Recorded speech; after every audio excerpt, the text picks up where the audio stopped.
Chapter 189. Zheng Tan stayed in the tree. The cat below and the cat in the distance with a familiar voice were both calling out, as if they were calling for their companions. Zheng Tan wanted to howl, but he knew that if he howled loudly, the east side courtyard would probably make a scene, so he held it back. He didn't want to provoke the east side courtyard. There were a lot of people there who liked to stir up trouble. If they stirred up trouble, there would be no peace at night. There were soft whooshing sounds around. Zheng Tan looked around and saw that there were about 4 more cats. Looking at the way these 4 cats were running, they didn't seem to be injured. Maybe they weren't the same batch from a few days ago. The cat trainer he had never met might have had more than 2 or 3 cats. Although they weren't the same batch from last time, Zheng Tan was still holding a grudge against them. 1 against 5? No, Zheng Tan still chose to attack them one by one. These cats were all trained. If it were an adult, he would have been scratched a few times. They weren't the softened leopard cat. Cat claws didn't have eyes, and Zheng Tan didn't want to be scratched. The process wasn't important, as long as the result was the same. Zheng Tan chose the biggest cat as his first target, which was the one that had chased after him and roared. It gave Zheng Tan the feeling that it was the most dangerous. As for the other 4, he let them follow behind. After summoning its companion, the cat seemed to have become even more ferocious. It climbed up the tree and charged at Zheng Tan. It even bared its fangs at Zheng Tan and growled threateningly. In this originally quiet forest, it seemed to have a strong psychological and imposing pressure. However, Zheng Tan wasn't a real cat, and cats weren't monkeys. Fighting in trees was still very limited. Relatively speaking, Zheng Tan had a lot more advantages than it. Obviously, this cat wasn't used to Zheng Tan's running style of jumping between trees. Although it didn't hesitate as long as the other cats, it didn't have much experience and didn't land accurately. Zheng Tan took advantage of this and found an opportunity to kick it. As expected, the cat was kicked down. There were more branches below. The cat hooked onto a branch as a cushion before landing in the grass on the ground. After being kicked by Zheng Tan, it was not bad to have such a reaction. Before it could even stand firm on the ground, Zheng Tan had already jumped down from the tree and swiped at it with his claws. Then, it scratched off a claw. Therefore, a creature with thick and long hair like this was like wearing soft armor. It could always reduce the opponent's attack power by a lot. Because of this, Zheng Tan couldn't scratch this cat like he did to the leopard cat. Since claws couldn't solve the problem well, he would just use his fists. Although he didn't use his full strength, Zheng Tan still held back a little in order to prevent his secrets from being exposed. Even so, 2 slaps and 1 kick were quite a blow to the cat that had just fallen from the tree. Zheng Tan saw that the cat's leg seemed to be injured. It was either sprained or fractured.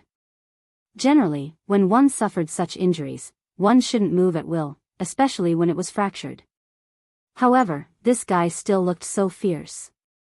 It opened its mouth and growled, its ears pressed back, and its body expanded when its fur stood up. It seemed more intimidating. Unfortunately, it was useless against Zheng Tan, but it couldn't be underestimated. When Zheng Tan went up to beat it, if he didn't dodge quickly, he would have been scratched by this guy. A piece of bark on the trunk of the tree next to him was hooked off. Zheng Tan was about to continue to slap the long-haired cat in front of him to shut it up when suddenly his ears moved. He retreated to the side of a thick tree. If the situation wasn't right, he would jump up the tree first. When Zheng Tan saw the 3 figures that jumped out, he was relieved. It was Ah Wu's 3 cats.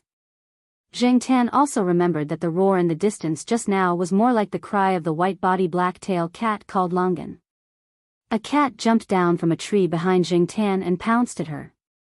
Just as Zheng Tan was about to turn around and slap it, a figure jumped out from the bushes. With an agility that did not match its size, it jumped up and pinned the cat behind Zheng Tan to the ground. The cat screamed, "Aw," under the weight. Depang, this guy, usually looked lazy and kind, but when he was fierce, he was definitely stronger than the sheriff. Zheng Tan always knew this. But he didn't expect Depang to come here at this time. The old lady must have told him not to run around. If the old lady found out that this fatty ran out, he didn't know how anxious she would be. After this incident, Depang would probably be punished to squat on instant noodles when he went back. Depang ran here probably because he heard Longan's roar, but Jingtan was still very touched that he could come over. It could be seen that Depang wasn't in the camp of Longan and the other two cats. The cooperation between the three cats was too good. Depang didn't have the intention to join them. The reason he came over was most likely to help Jingtan. As expected of the cat brothers. How loyal. Although Awu wasn't nearby, looking at the cooperation between Longan and the other two cats, it was obvious that this wasn't the first time they encountered this kind of thing. Just like the basic skills of the cat thieves to steal their own wallets, Longan and the other two cats were also very skilled in fighting together. Longan was calm and could always choose the best time. Lotus Seed's attack power wasn't high, but it was agile. And the long-haired cat Biyao was resistant to scratches. This guy's temperament was a bit like the sheriff's. It belonged to the type that became fiercer the more it fought. With the other two beside it, it wouldn't be too arbitrary. Seeing this scene, Jingtan could only say that this was indeed trained by Ah Wu. It wasn't as lazy as the sheriff and the other cats when they usually fought. When cats PK with cats, not only would they run around, but they would also make low growls or other sounds. Jingtan didn't use this method, so it was still considered quiet earlier. But when there were more cats, the quiet little forest became lively. This place wasn't too far from the eastern courtyard. If it was during the day, the people in the eastern courtyard might not have noticed the movements in the forest. But now it was night time, and this area was very quiet at night. When the cats on both sides fought, they made different sounds. In addition, Biyao was probably too excited to fight just now, so it roared loudly, causing the other cats to roar as well. There was also the cat that was beaten down by Jingtan and couldn't get up to walk. Although it didn't continue to roar like this, the cats in the courtyard heard it. In the eastern courtyard, Mao was taking a bath when it suddenly heard Black Rice's loud roar. It didn't even wipe off the water on its body and directly came out naked. It was the only one at home anyway, so it wasn't afraid of being seen. When Mao came out, it saw Black Rice standing on the balcony railing and shouting in a direction. It was so scared that it quickly ran to the balcony and carried Black Rice indoors. Luckily, it was late at night, so no one was paying attention.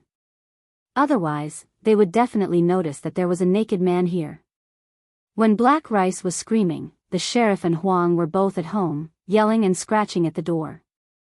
Unfortunately, they were watched tightly and couldn't go out. Suddenly, the eastern courtyard was noisy again.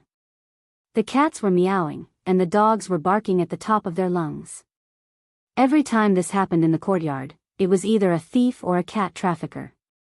So when the security uncle heard the commotion this time, he notified the school security office.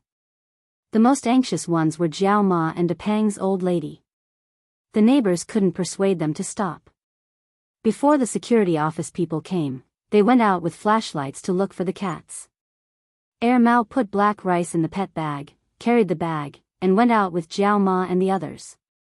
Chu Xiangyang, who lived next door to the Jiao family, helped to look after the children again. Other than that, the fourth floor of Block B was also noisy. "Let me out. Let me out," Jiang Jun's toes clanged on the iron fence. "You're blind when you go out at night." Professor Tan, who had just been woken up, said angrily. Generally speaking, most birds had poor eyesight at night and didn't make much noise, so it was easy to get lost outside. Parrots were the same. At night, they would quietly hide. Because of this, many parrots liked to crawl under people's blankets. Jiang Jun used to crawl under people's blankets, but ever since he pooped in his blankets, Professor Tan threw him out to sleep in a cage. Jiang Jun was a special case among parrots. Sometimes, when he was in a good mood, he didn't sleep at night. Although he didn't make loud noises, he would still sing a little to entertain himself. Because he didn't disturb people, his owner, Professor Tan, let him be. Hearing Professor Tan's scolding, Jiang Jun paused for a moment, then continued to step on the iron fence. He stomped even louder, and shouted like he was singing, "Let me out, go to sleep." At the same time, Zheng Tan's situation was very good. Although Zheng Tan could deal with these cats by himself, since he had a helper, Zheng Tan could spare some time to find the cat trainer earlier. Another reason why Zheng Tan chose this small forest was that the terrain and the layout of the forest made it convenient for him to find the cat trainer behind the scenes. At this time, the cat trainer was hiding behind a statue and observing with night vision goggles. He wasn't having a good time recently. The police were watching him closely, and there was another cat trainer, Wu, waiting behind him. It wasn't easy to hear that Wu wasn't allowed to get close to Tsinghua University, so he chose to attack Tsinghua University. He didn't expect to fail here. Last time, he didn't send out boss and was seriously injured. This time, he decided to take revenge and replaced a group of healthy cats with boss leading the team. But he didn't expect that in a university, there were so many cats that were good at fighting. Shouldn't the cats in this kind of campus be more docile? But the fact was, last time, the 4 cats that he had trained could only be said to have won a Pyrrhic victory against the 2 cats. This time, the boss was defeated at the beginning, and the cats that came later weren't gentle characters. Plus, Wu's 3 cats were here. The cat trainer's mind was full of twists and turns, but before he could figure out the reason, he realized that the cat that had easily beaten the boss he had trained with great difficulty was actually running straight towards him. What the F***ck? The cat trainer didn't care about the cats in the forest anymore. He turned around and ran. His own cat in the forest was being beaten up, so it couldn't spare time to help him. Plus, he had trained cats for many years, so of course, he could tell which cats were easy to mess with and which weren't. Against this cat, it was better to run first. While Zheng Tan was chasing the cat trainer, Mao took the old lady and Jiao Ma to the small forest according to Black Rice's reaction. Depang heard the old lady call his name, and bit the cat that was being pressed down by him again. Then, it ran out of the forest and jumped into the old lady's arms. The old lady's hands trembled as she asked Mao to use the flashlight to check on her cat's condition. Depang's mouth was still stuck with cat fur from an unknown cat. Anyway, judging from the color, it didn't belong to Depang. The light wasn't good, so the small injuries weren't easy to see, but she didn't see any major injuries. The old lady was relieved. Chapter 190. Zheng Tan actually heard the shouts of the Jiao Ma and the others, but he didn't stop. It wasn't easy to catch this cat trainer, and he couldn't let all his efforts go to waste. Although the cat trainer looked a little embarrassed and was surprised by Zheng Tan's sudden pursuit, Zheng Tan could tell from the cat trainer's escape route that this guy was fully prepared and had a good understanding of the layout of the surrounding area. He wasn't just running around with his head in a mess. This guy ran very fast and didn't look very strong. Zheng Tan didn't expect him to run so fast and react so quickly. Almost as soon as Zheng Tan rushed over, the guy turned around and slipped away, jumping over railings and some obstacles with ease. Zheng Tan chased after him, but he didn't let down his guard. The guy's running route wasn't the main road of the campus, and there were no cameras installed in these places. No wonder the people in the school security office didn't find any clues from the surveillance cameras. The cat trainer glanced back when he jumped over a fence. With the help of a nearby street lamp, he saw the black shadow that was chasing after him. He cursed in his heart. Although he wasn't caught, the cat kept chasing after him. In all his years of cat training, he had never seen a cat with such strong endurance.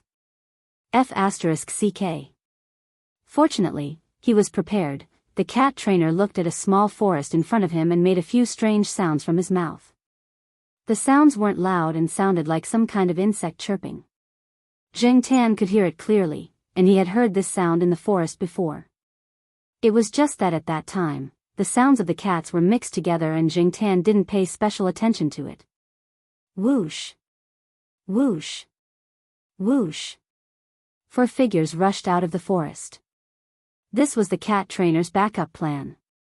To be on the safe side, in addition to the few cats that were fighting in the forest, he had brought 2 healthy cats and 2 cats that weren't seriously injured last time.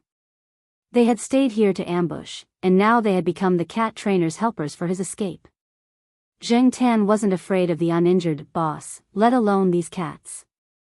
But now, Zheng Tan's main target was the cat trainer, so he didn't care about these cats for the time being. When the four figures rushed over from the front, Zheng Tan jumped over the cat in front and knocked away the second one that was blocking the way. As for the two behind, Zheng Tan had already left them behind. When the cat trainer looked behind him to see how the interception was going, he happened to see Zheng Tan forcefully knocking away the cat that was blocking the way. He almost spat out blood. Was this really a *king cat and not a combat dog? Which cat would use such a violent method in such a situation? Originally, the cat trainer just hoped that his cat could delay Zheng Tan for a while so that he had a chance to get rid of the chase, but he didn't expect that it didn't have any effect at all. At the thought of this fierce cat, the cat trainer endured the discomfort and continued to run. However, this cat trainer wasn't familiar with the surroundings, and he didn't have the good night vision of a cat. When he was crossing a lawn, he tripped over a raised area. He didn't sprain his ankle, but after a few seconds, when he was ready to speed up again, a strong force suddenly hit him from behind. He fell directly to the ground, his chin hitting the ground. Although it was grass, it wasn't a good feeling, and his head was a little dizzy. The cat trainer shook his head, got up, and reached into his pants to take out the stun baton. Before he could find the target, he was kicked in the back and fell forward again. However, because he had changed direction when he got up to find the target, this time he fell and hit the landscape stone next to him. Hitting a stone wasn't like hitting the grass, not to mention hitting the landscape stone. His head, which was already a little dizzy, suddenly became more dizzy. Blood flowed from his forehead and nose, and the stun baton fell to the ground. Although his head was dizzy and his thoughts weren't very clear, with the instinct of a cat trainer, he still made some urgent insect-like sounds, calling his cat to come over and help. Zheng Tan kicked the stun baton that fell on the grass into the artificial lake not far away. He went up and clawed at the cat trainer, leaving a claw mark on his face.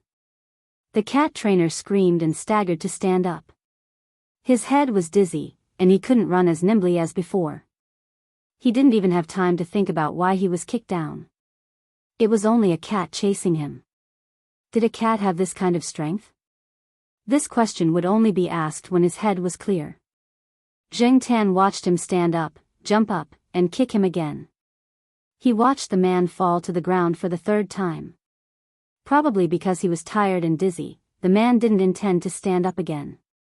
He pulled up the hood of his clothes to cover his head and curled up with his face facing the ground to prevent Zheng Tan from scratching his face.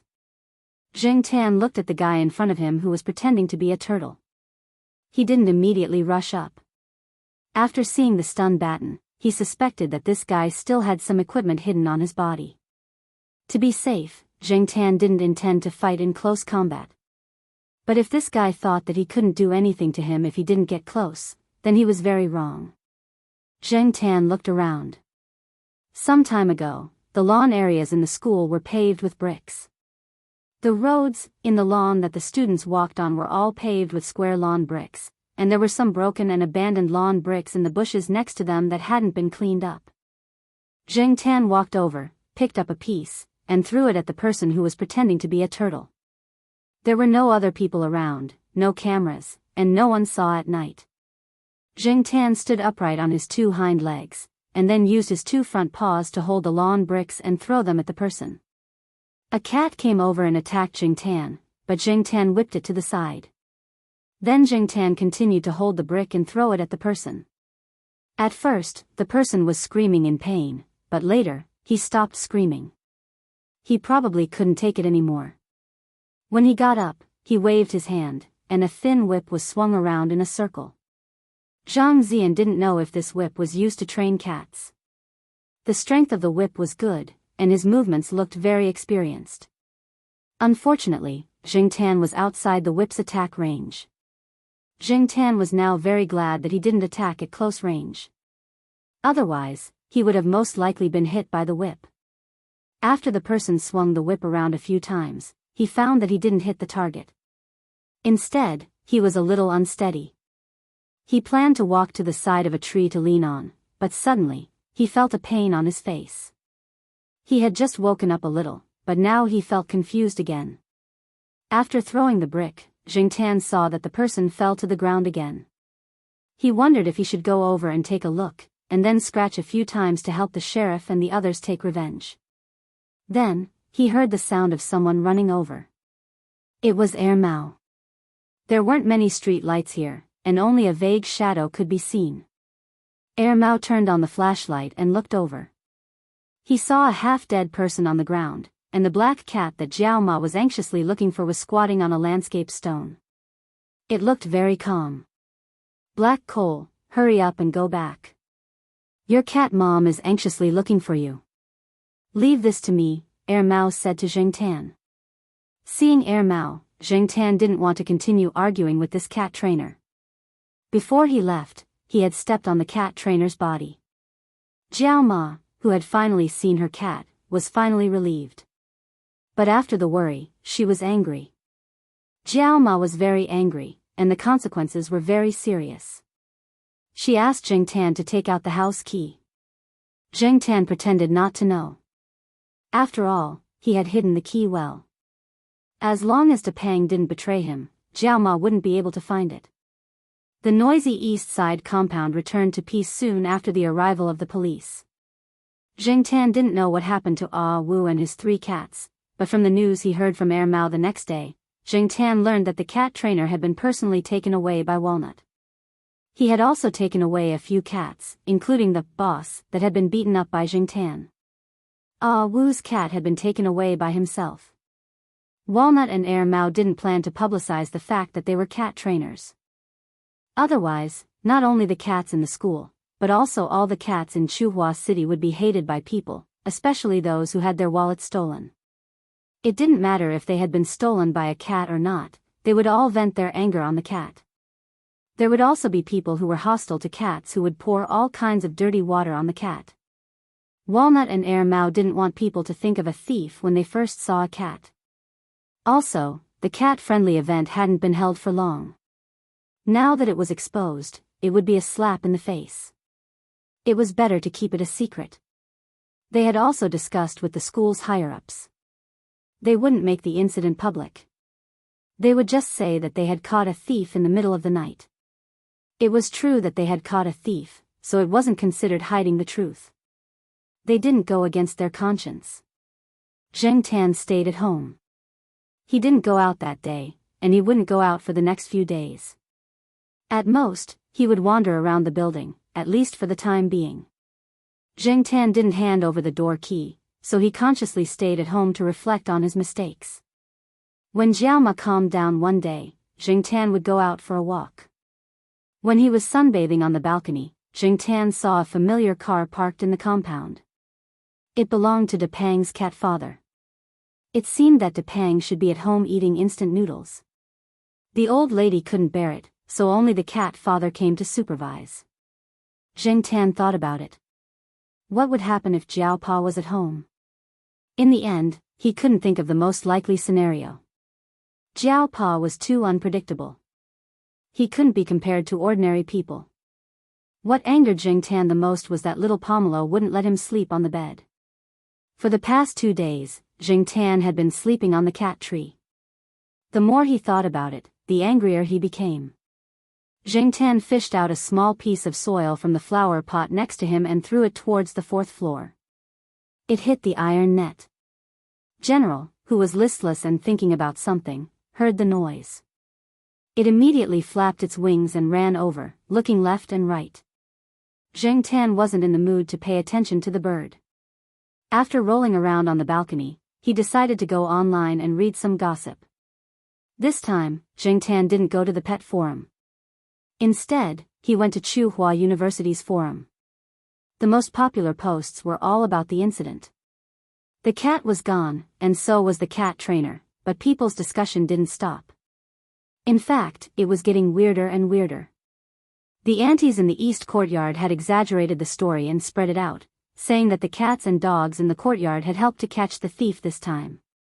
With the previous experience, this time the story was even more exaggerated. However, most people outside the courtyard only took it as a joke and did not take it seriously. In contrast, the students' discussion this time was unusually popular. That night, the cats in the forest fought and ran in a wider area. When they got close to the student dormitory in a certain district, some students who didn't sleep at night heard the scary cat calls. These calls lasted for a long time, and it sounded like the temperature had dropped a few degrees. The next day, they heard the news that the school caught a thief, so they started to talk about it. Zheng Tan couldn't help but complain. These students thought too much. They even came up with demons and ghosts. Chapter 191. For Zheng Tan, the days of facing the wall at home could be summed up in one word: boring. 2 days ago, he could go online to pass the time and watch the commercials he had filmed. Other than that, he could only sleep at home. Celestine came once, but in order to avoid being scolded by Jiao Ma, Celestine only went to Air Mao's place on the 3rd floor. Zheng Tan went to listen to them talk about the follow-up of the incident. The cat trainer was sentenced. Celestine didn't say the details, but Zheng Tan learned that the cat that had been beaten up by him was taken away by Ah Wu. It was said that the cat was very fierce and aggressive. Especially after it was beaten up by Zheng Tan, its temper became worse. Some people even suggested to Walnut that it should be euthanized directly, as it was too dangerous to let such a cat out. Later, Wu said that as a reward for this incident, and also to solve the problem of boss, Walnut was happy to give the cat to Ah Wu. When the news that Ah Wu was not allowed to get close to Tsinghua University was released by Walnut himself, in order to lure the snake out of its hole. Obviously, his goal was achieved. No wonder Zheng Tan could see Gue Yuan at school during that time. After the incident subsided, no one knew where the person and the cat went. In general, Zheng Tan spent most of his time at home. For Zheng Tan, who liked to walk outside, it was very uncomfortable to hold it in. Every day, he lay on the balcony and looked outside sadly.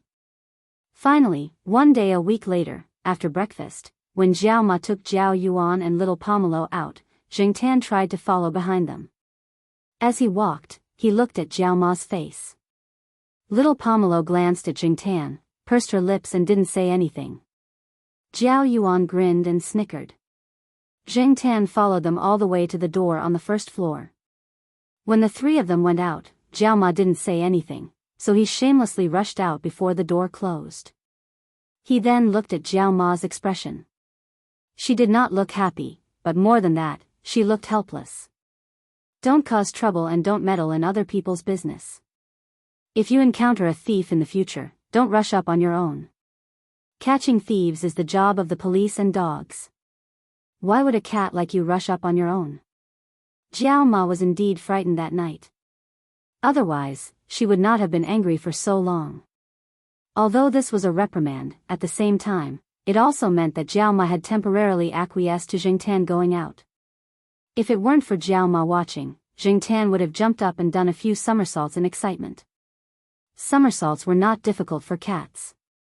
After sending little Pomelo to the affiliated primary school, Zheng Tan watched Mama Jiao and Jiao Yuan leave until they were out of sight. Then, he ran to the lawn at the side, jumping up and down. For the past week, he felt like his whole body was going to rust. He had been holding it in for so long, but now that he was running, he felt much better. After flirting with a few gray magpies, Zheng Tan walked along the flower bed.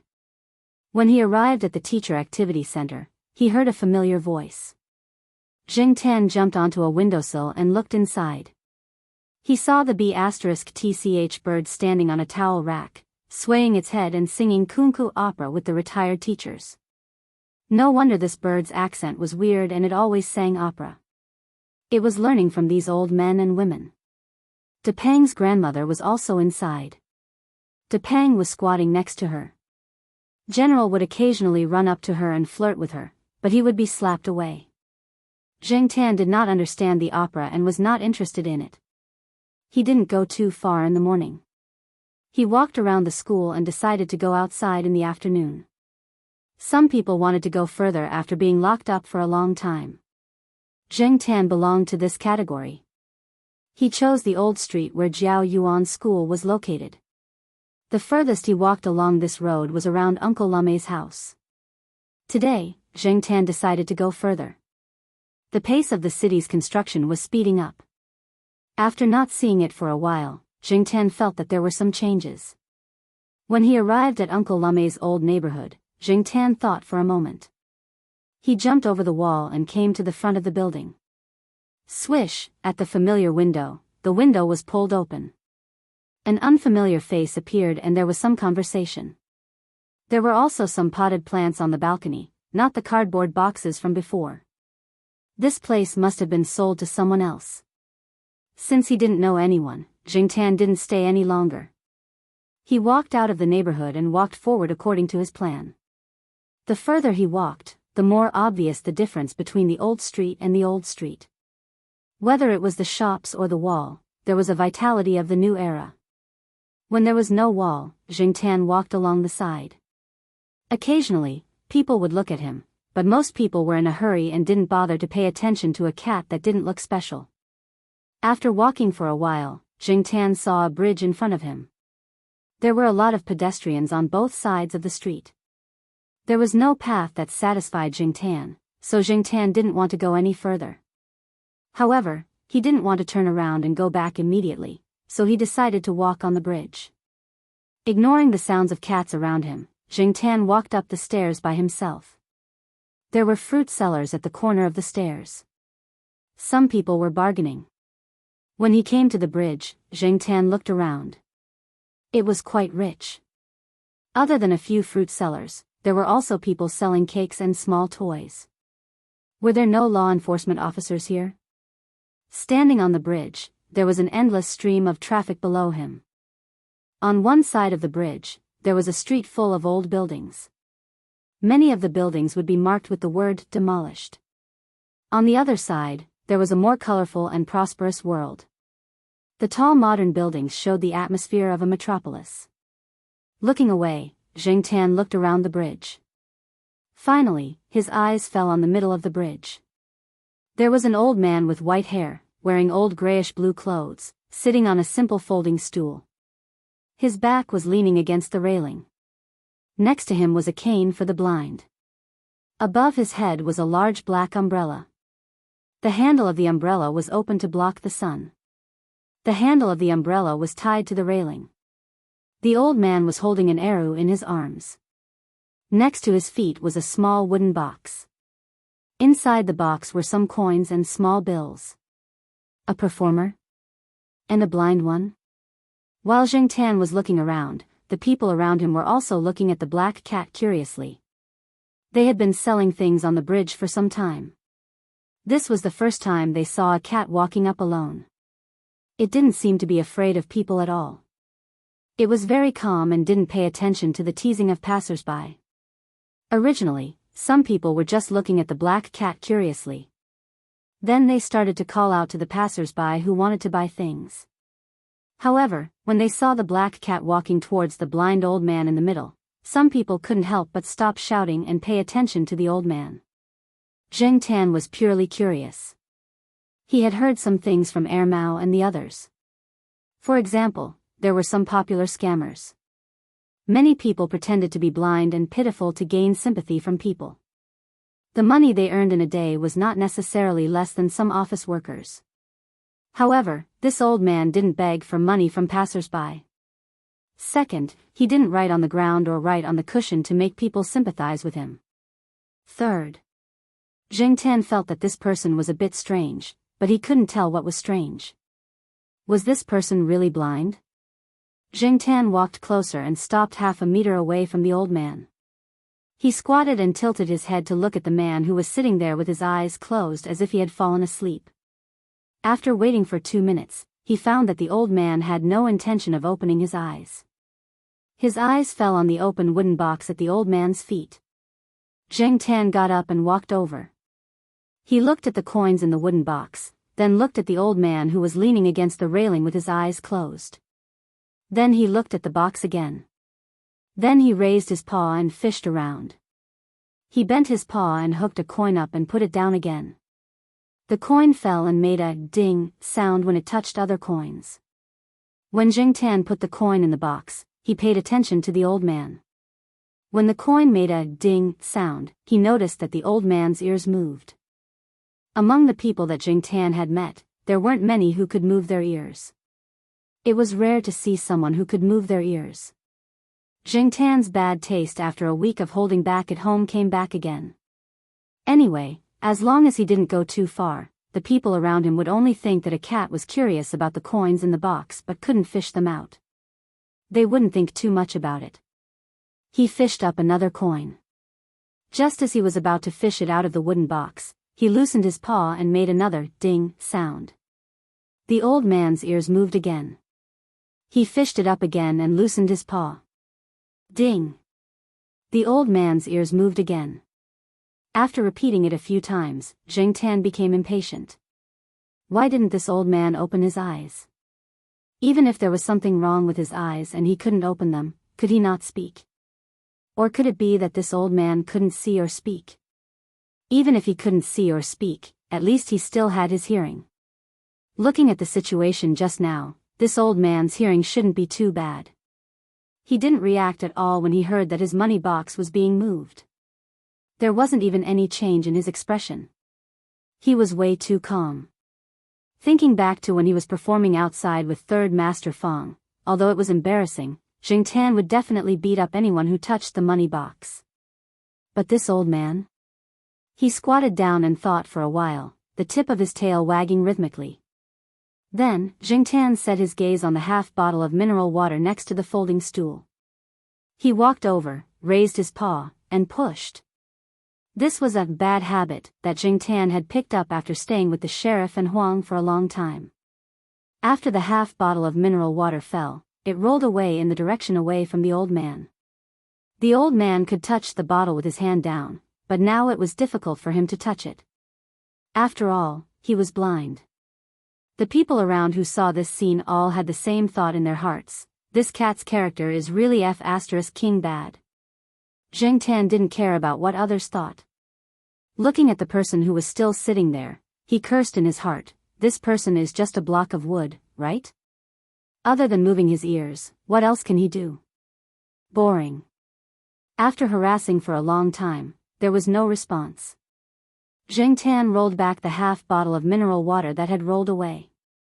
Although he didn't make the bottle stand up, he still pushed it in the same place, where the old man could touch it with his hand down. Just as he was about to leave, Jing Tan noticed that the beard on the old man's chin was quite long. When the wind blew, it swayed on both sides. Thinking that the old man didn't respond for a long time, Jing Tan's bad taste rose again. He jumped up and stretched out his paw to touch the old man's long beard. Then, there was still no response. Jing Tan felt that if those naughty kids were to grab his beard, he would definitely be angry and flip out. He really didn't know how the old man could tolerate it. If the old man could give some other reaction other than moving his ears, Jing Tan wouldn't be interested in teasing him.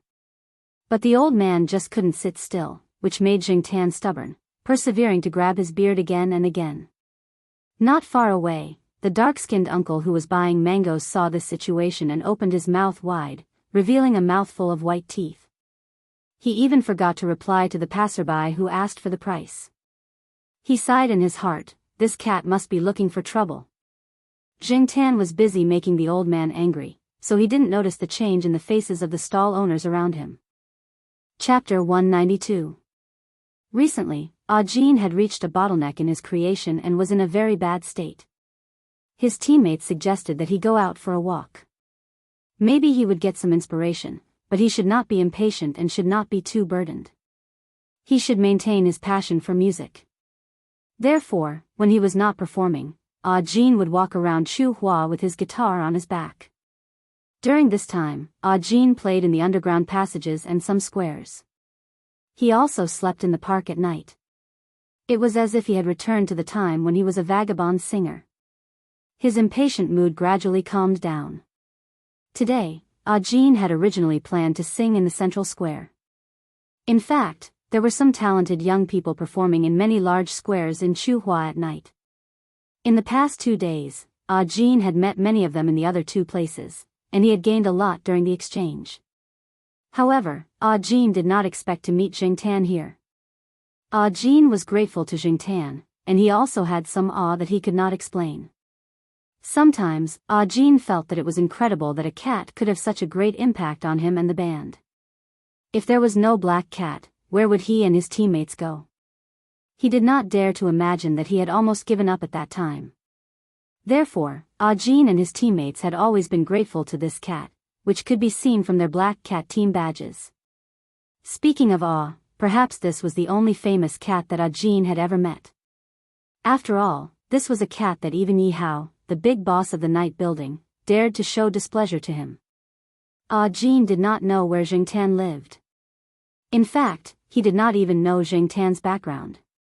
He only knew that this cat was very familiar with several big shots, and that every time he went to the night building, he would go with several big shots. Therefore, when he first saw Jiangtan, Jin was not sure. However, after looking at him for a while, he matched the famous cat with the black cat in front of him. Perhaps, there was no other cat that dared to bully a blind old man in such a place in such an atmosphere. Black charcoal. Jin shouted. He was very happy to see Jiangtan. This was their band's lucky star. Jiangtan had just plucked a strand of the old man's beard when he saw the old man's face twitch. There was no other reaction. Jiangtan was about to pluck 2 more strands to see how long the old man could endure when he suddenly heard someone calling his name. Idiot! Why did he call her by her name? Jiangtan cursed in his heart. When doing bad things, the biggest taboo was to expose one's true identity. Originally, this was Jiangtan's first time here, and no one knew who Jiangtan was. Who would be able to find him if he took a stroll and left with his tail wagging? But now, Jin directly called out his name. Jiangtan hesitated. Should he pretend that he had been mistaken for someone else? As he was thinking, Jiangtan looked up at the old man sitting there and found that the old man had opened his eyes. His eyeballs were turbid gray and white, and he was looking at where Jiangtan was. Jiangtan was so scared that he jumped back reflexively. It was not that Jiangtan was timid, but it was too sudden. The old man had not opened his eyes for so long, but now he suddenly opened them. However, he was really blind. Not only did the old man open his eyes, but he also moved.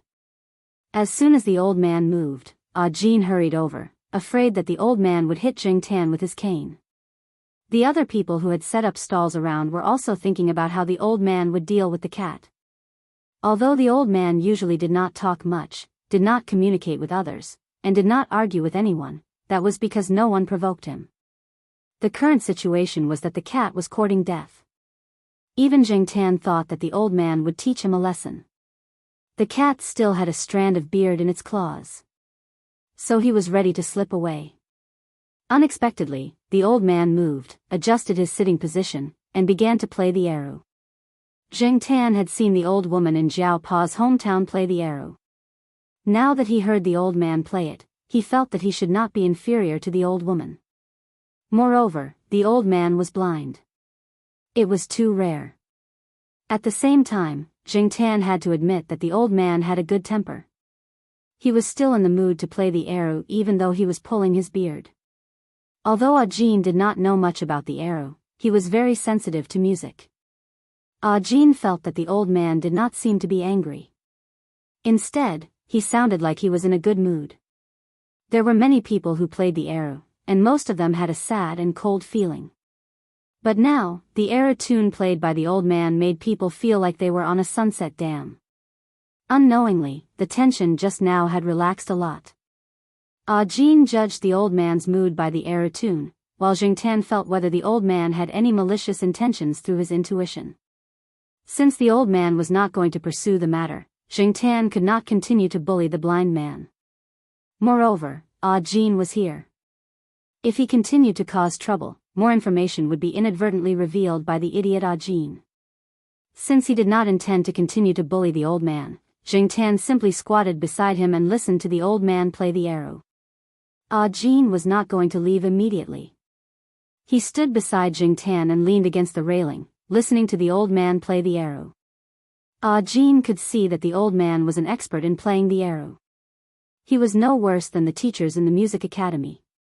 Listening to him for a while could also be good for his own composition. Another point was that Ajin had heard a lot of Eru music, but he had never heard the song played by the old man. However, he was too embarrassed to interrupt and ask, so he stood quietly by the side and enjoyed it. The people who set up stalls around had long been used to the old man playing the Eru. Seeing that there was no fun to watch, they began to busy themselves with their own stalls. For them, a cat was not as attractive as money. Speaking of money, Jingtan now understood why the old man had so much money in his wooden box. If one played the Eru well, passers-by would be willing to listen to it and like it. In addition, they sympathized with the old man, so they would give some money. Although most of the money was small change, it was enough to earn a lot in a day. For an old man, it was more than enough for his living expenses, and there was still money left to enjoy other things. In fact, there were more people giving money today than usual, and part of it was because of Jingtan's cat. This was also the reason why some performers liked to take children or animals with them. When it was almost dark, Jingtan got up and was ready to go back to pick up little Pomelo. Black Charcoal, are you ready to go? Jean was immersed in the tune of the Eru. When the sound of the Eru stopped, he realized that the black cat, who had been squatting next to him, had walked to the side and was ready to go down the overpass. Carrying the guitar on his back, Jean was ready to follow Jingtan all the way. Anyway, he did not have an absolute destination now. Moreover, he was very curious about Jingtan's address. Where did this cat live? What kind of place did it live in? Why did it come here alone? Jingtan knew that Ajin was following him, but he did not pay attention to him. When passing by a stall selling food, Ajin stopped Jingtan. Black Charcoal, I'll treat you to chicken fillet. Ajin remembered that this cat seemed to have a wide range of food. This was also a way to express his gratitude. It was rare to see Jingtan alone. In the past, when Ajin saw Jingtan was with Celestine and Yihao, so Ajin did not dare to interrupt. Speaking of meat, Jingtan was indeed a little hungry now. Anyway, he was not in a hurry. There was still half an hour before little Pomelo's school ended, so it was not too late to go back after eating. Seeing that Jingtan had stopped, Ajin knew that this cat should have agreed, so he happily walked to the stall. 2 servings. Before he finished speaking, Ajin froze. He dug in his pockets and patted his trouser pockets. After searching for a long time, he looked at Jingtan with a depressed face. Black Charcoal, have you seen my wallet and phone? Jingtan. Idiot. You don't even know that your phone and wallet have been stolen. On the other side, on the overpass, after Jingtan and Ajin left, the old man did not play the Eru anymore. He just sat there quietly with his eyes closed, returning to his previous state. It was not until the sun set that the old man folded the low stool and put it in the wooden box with money. The wooden box was not big, but it was just enough to accommodate the folded low stool. The old man untied the big black umbrella tied to the railing and tidied up everything unhurriedly. Every movement was not fast, but very smooth. The people around were not surprised. If someone repeated the same thing every day, day after day, he could also do this. For a blind person, there was no difference between day and night, but the old man was very regular every day. He appeared with the morning sun and disappeared with the evening sun. Moreover, his position on the overpass was always fixed. No vendor who came to set up a stall on the overpass would take his place. There would even be an empty space around him. When there were many vendors, even if other places were crowded, there would be an empty space around the old man. If there were new vendors, they would be told by other vendors not to take up the space there. Moreover, after the old man left, the vendors on the overpass would pack up and leave as soon as possible even if their business was good. They had to change places to continue their business. If one day they came to the overpass and did not see the old man, they would not set up a stall there. Instead, they would choose to sell in other places until the old man appeared on the overpass again. This was a rule that the vendors on the overpass had learned for a long time.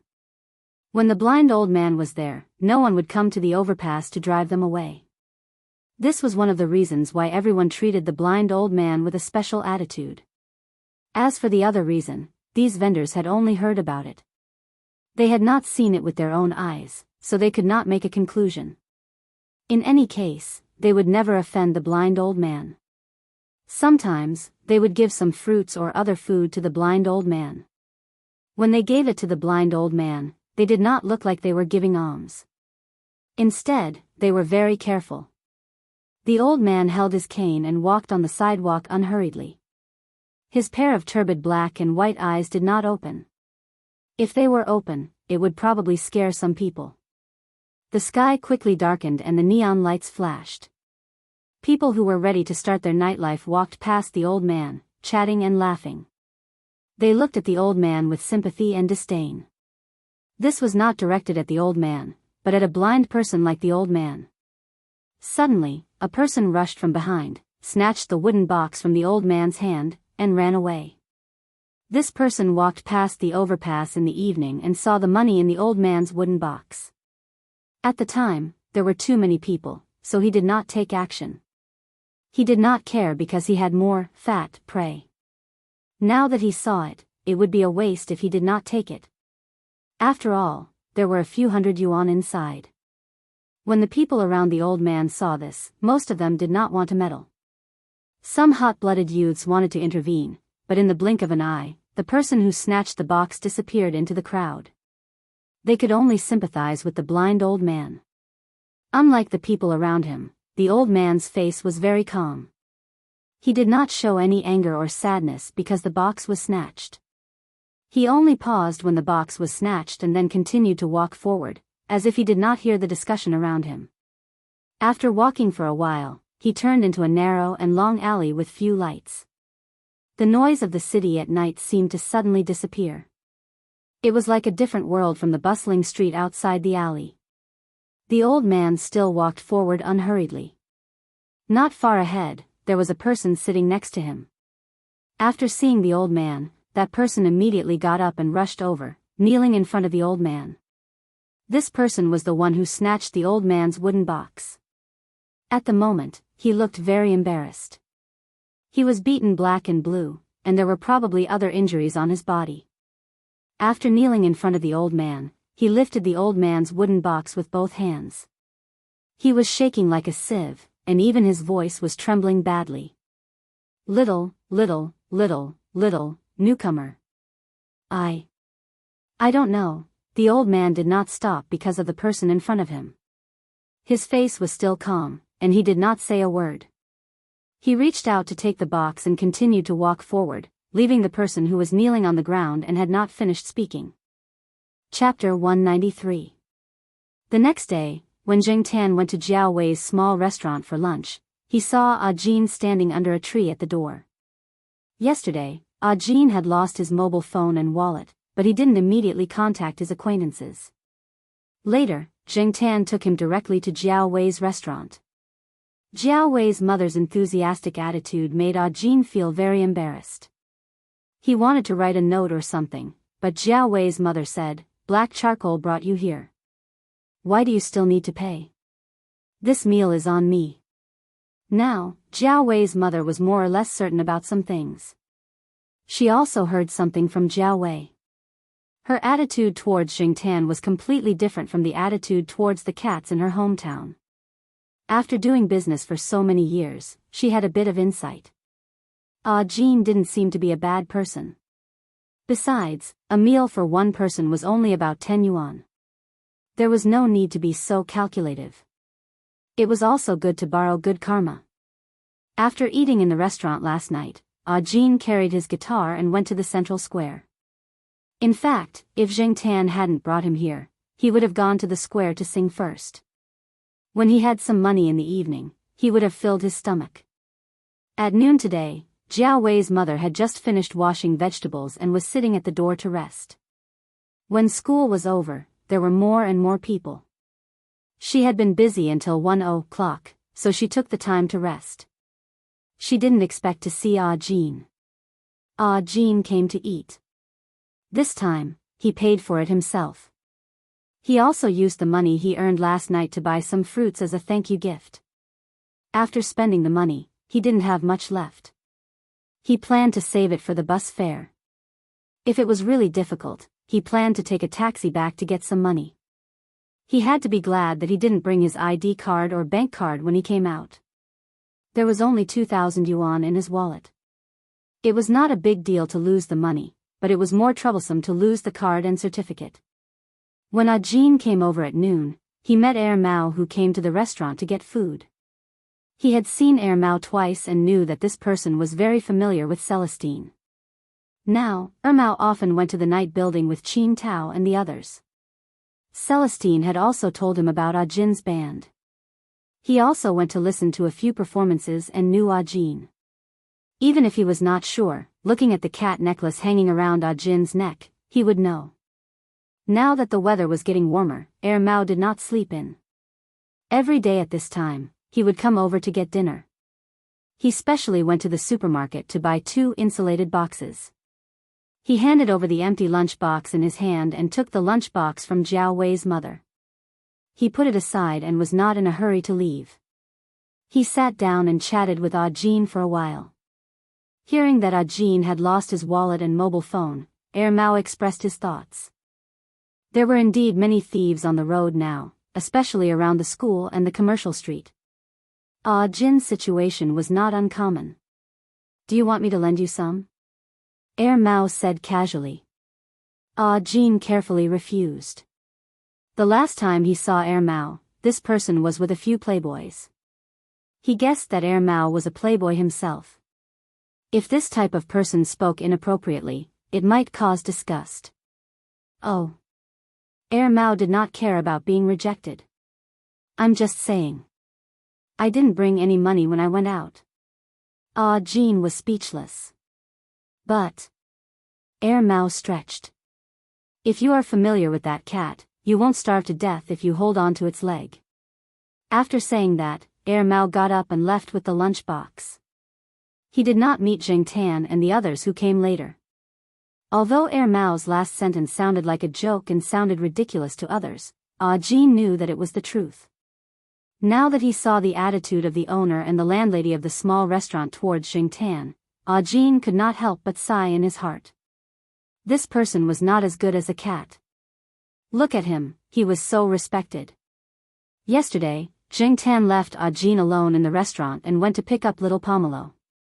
He did not expect to see Ajin at noon when he came over. Ajin said goodbye to Zheng Tan and left the restaurant. He did not disturb Zheng Tan and the others who were eating lunch. He was going to walk around Tsinghua University. He had never been to a university, so it was good to walk around this famous school. It was rare for him to come here. In the afternoon, when Zheng Tan was about to go out for a walk, he met Ajin, who was strolling around the school. Ajin also suggested that Zheng Tan show him around the campus. However, Zheng Tan decided to try the blind old man on the overpass again today, so he ignored Ajin's words. Seeing that Zheng Tan did not respond, Ajin thought that the cat did not understand his words. However, when he saw Zheng Tan walking out, he thought for a while and followed him. Therefore, the man and the cat went to the overpass again. After getting on the overpass, to Ajin's surprise, not far from the blind old man, next to the railing, were the wallet and mobile phone that he had lost yesterday. He asked a man who was selling mangoes with a basket and learned that the mobile phone and wallet were put there by the blind old man when he came over this morning. Ajin opened the wallet and looked at it. Not a penny was missing. The mobile phone was turned off. After it was turned on, all the functions were intact, and the address book was not cleared. Ajin was not the only one who was shocked. Zheng Tan was also shocked. Could this old man really be a big shot? He had learned some things from Celestine and Yi Hao when they were chatting. Without any means, it was impossible to find the lost things so easily. However, what made Zheng Tan puzzled was that didn't they say that big shots had bad tempers? Why wasn't this old man like that? He had pulled his beard yesterday, but he did not see any reaction from the old man.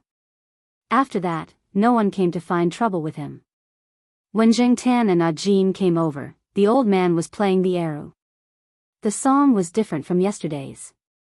When Ajin listened to it, there was neither a sense of sadness nor the style of the song from yesterday's afternoon. Instead, it made people feel very calm and strange. At this time, the weather and environment should make people feel tired or irritated. Of course, for Zheng Tan, who did not know how to appreciate it, it was a different story. He still felt what he should feel. Jin did not interrupt the old man. He was going to wait for the old man to finish playing the song before thanking him. He walked to the side and leaned against the railing to listen to the old man play the arrow. Jin admired this blind old man. Although Jin thought that he had honed some skills, it was obviously not enough. If he played and sang here by himself, he would inevitably be affected by the ear-piercing beeping of the cars coming and going under the overpass. Some impatient drivers would frequently honk or press the horn for a long time. Those who did not have such a mentality would probably be blocked by the horn after singing the first line while playing and singing. To put it simply, it was just a matter of mentality. However, it was not easy to do what the blind old man did. It was very difficult to maintain one's original state of mind and calm down. Of course, even if he could withstand the noisy horns under the overpass, Jin would not play the guitar here. Although he did not quite understand why the surrounding peddlers treated the old man specially, he would not steal business here. This time, Jin would not play here because of the old man's return of his wallet and mobile phone. Zheng Tan did not know how to appreciate music. He walked to the old man and looked up to observe the old man's expression. It was still the same as yesterday. His eyes were closed, and there was no emotion on his face. Therefore, the long beard that swayed with the breeze was relatively conspicuous. However, after all, he had some scruples. Zheng Tan decided to wait and see first. He did not pull out the beard for the time being. He squatted next to the wooden box that was already filled with some coins and change. Since he had nothing to do, he began to count how much the old man had earned today. While he was counting the money with his head down, a shadow suddenly shrouded him. Zheng Tan looked up at the person standing in front of him. To be exact, the person was standing in front of the old man. His expression was slightly exaggerated and arrogant. Beside him was a young woman who was wearing revealing clothes and had an eye-catching figure. Some of the surrounding people's eyes fell on the woman's towering chest and her pair of long white legs. "Good job," the man said. Then he took out his wallet and took out a brand new 100 yuan note from it and threw it casually. Zheng Tan looked at the money that fell on the ground. It was not half a meter away from the wooden box, but it was at least 40 centimeters, right? He looked up at the man in front of him again. The man did not seem to have any intention of picking up the money and putting it into the wooden box. Instead, he was waiting expectantly, probably to see who would come to pick up the money at this time.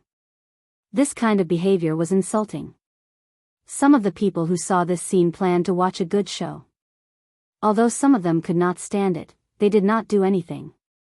They did not want to offend this kind of person who was obviously not short of money. Jin looked and wondered if he should come forward. Anyway, he had encountered this kind of shameful thing when he was a vagrant singer, so he was somewhat immune to it. However, when Jin took a step forward, he saw the black cat squatting next to the wooden box walk over and pull back the brand new 100 yuan note that was about to be blown away by the wind. Then it put it into the wooden box with its two front paws. After putting it in, it stretched out its paws and pushed the coin on top of the note to prevent it from being blown away by the wind. During the whole process, in addition to paying attention to the development of the matter in front of him, Jin also felt that there was a slight change in the song played by the blind old man. It changed from calm to austere, and then to gratification. However, when he listened to it again, Jin felt that there was no difference from before. Could the same song have such a change? Jin was doubtful. He did not know if it was an illusion. From the time the man in front of him threw the money to now, the old man did not stop playing the arrow, as if he did not know all this. The man did not expect such a scene. He took out another 100 yuan note from his wallet and threw it on the ground. Zheng Tan continued to repeat the previous action. After putting the money into the wooden box, Zheng Tan looked at the man in front of him. "If you dare to throw it, I will dare to pick it up. Anyway, I am just a cat now. I am not afraid of being embarrassed." Moreover, the old man's harvest today was not good. Although he did not count the money, Jing Tan roughly estimated that there were about 80 yuan. The man in front of him threw 100 yuan. It would be a waste if he did not pick it up. Jing Tan had seen a lot of people like him who were stupid but had a lot of money. Jing Tan used to do such stupid things. Now that he thought about it, he could not bear to look back on the past. After the man threw 500 yuan bills, the woman next to him finally couldn't take it anymore. She tugged and whispered a few words in his ear. Only then did the man put his wallet back into his pocket with a face full of displeasure and hurriedly left. It was unknown who started to laugh, but the surrounding peddlers all started to laugh. Hey, it's good to have a cat. Jing Tan ignored the discussion around him. He looked back at the old man, but he still did not see any change in the old man's expression. When it was almost time, Jing Tan left the overpass. Jean followed him. He still had his wallet today. He bought the chicken fillet that he did not buy yesterday. Moreover, he was going to walk around Tsinghua University for the next 2 days. Today, when he was wandering around, he found some inspiration. Jean did not want to waste it. Not long after Jing Tan left, the old man stopped what he was doing. Then he sat quietly with the arrow in his arms, waiting for the sunset to set. Hey, the old man seems to have pooped for a long time this afternoon, the mango seller whispered to the toy seller next to him. He is probably in a good mood. He earned more than 500 yuan in one afternoon, the toy seller said enviously. Chapter 194. He felt that it was not easy for Jean to find inspiration while carrying a guitar. When Jing Tan met Jean on campus again, he took Jean to the arched doorway formed by the bamboo. However, when they arrived, there was already someone sitting there playing a guitar. Jing Tan looked at the person. The person was slightly plump, and there was an eggplant printed on his t-shirt. His face looked quite tender, and he was probably a freshman. Seeing Jean carrying a guitar, the person called Jean over to talk. When his gaze fell on Jing Tan, the person's face stiffened, but he did not say anything. Jing Tan, who was about to walk away, thought for a moment, then walked to the side and jumped onto a tree to listen to the conversation between the two. This person was called Zhang Qian, and those who knew him called him Eggplant. He was a freshman in the school's guitar association. The guitar association held a school performance in May and October every year, but not everyone had the chance to go on stage. Recently, the association was selecting people to go on stage. Zhang Qian planned to practice more and strive for the opportunity to perform on stage. However, compared to Jean, Zhang Qian was still a little inexperienced in playing the guitar. "Brother, you're not bad," Zhang Qian praised.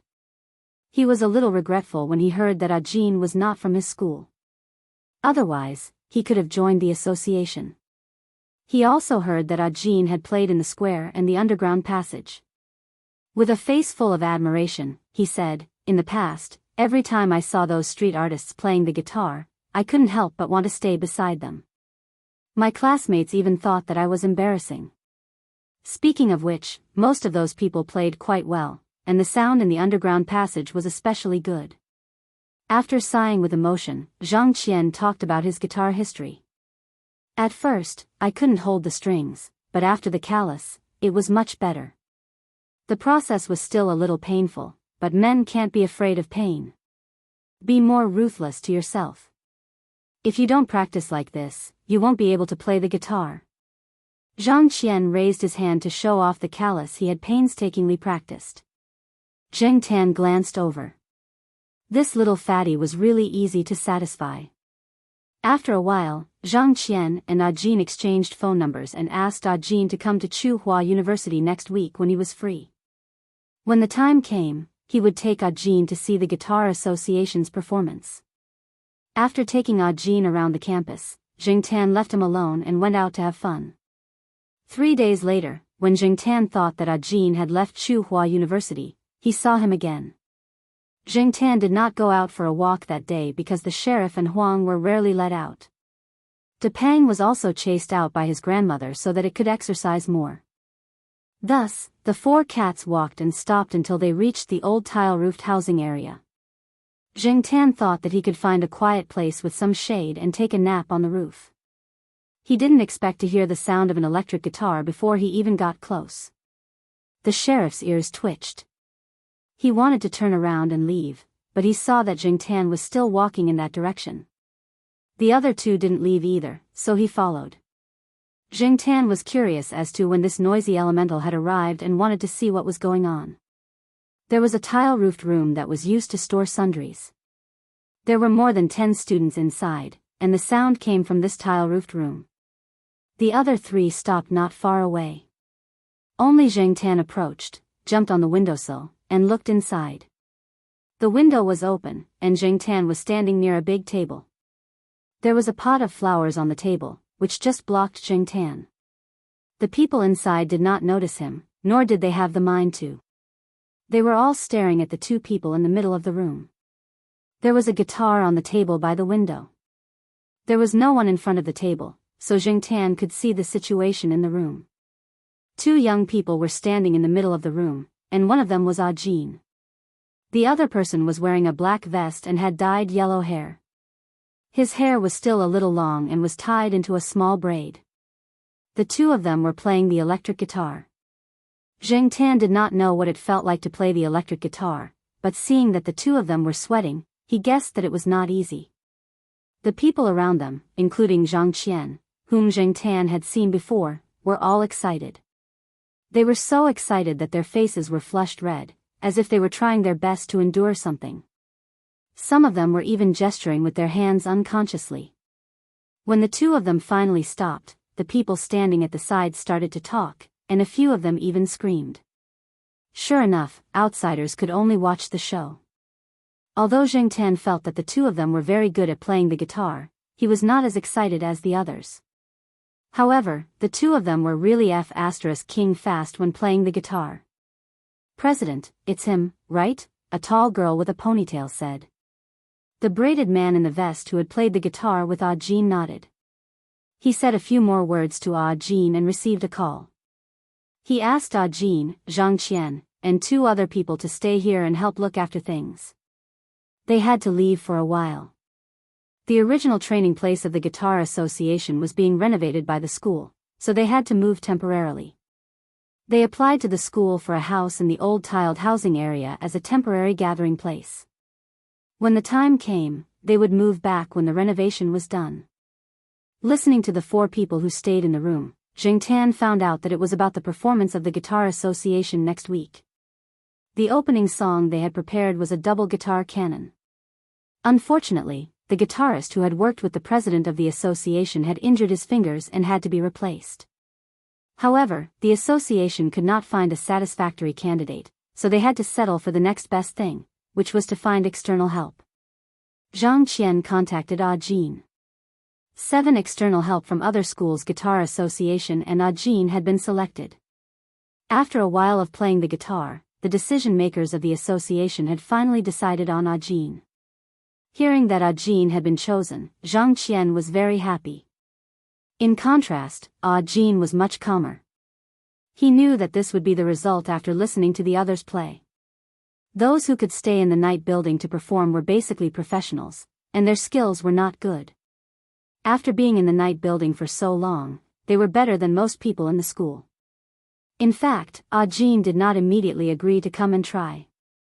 After all, once he decided, he had to come often to train before the performance.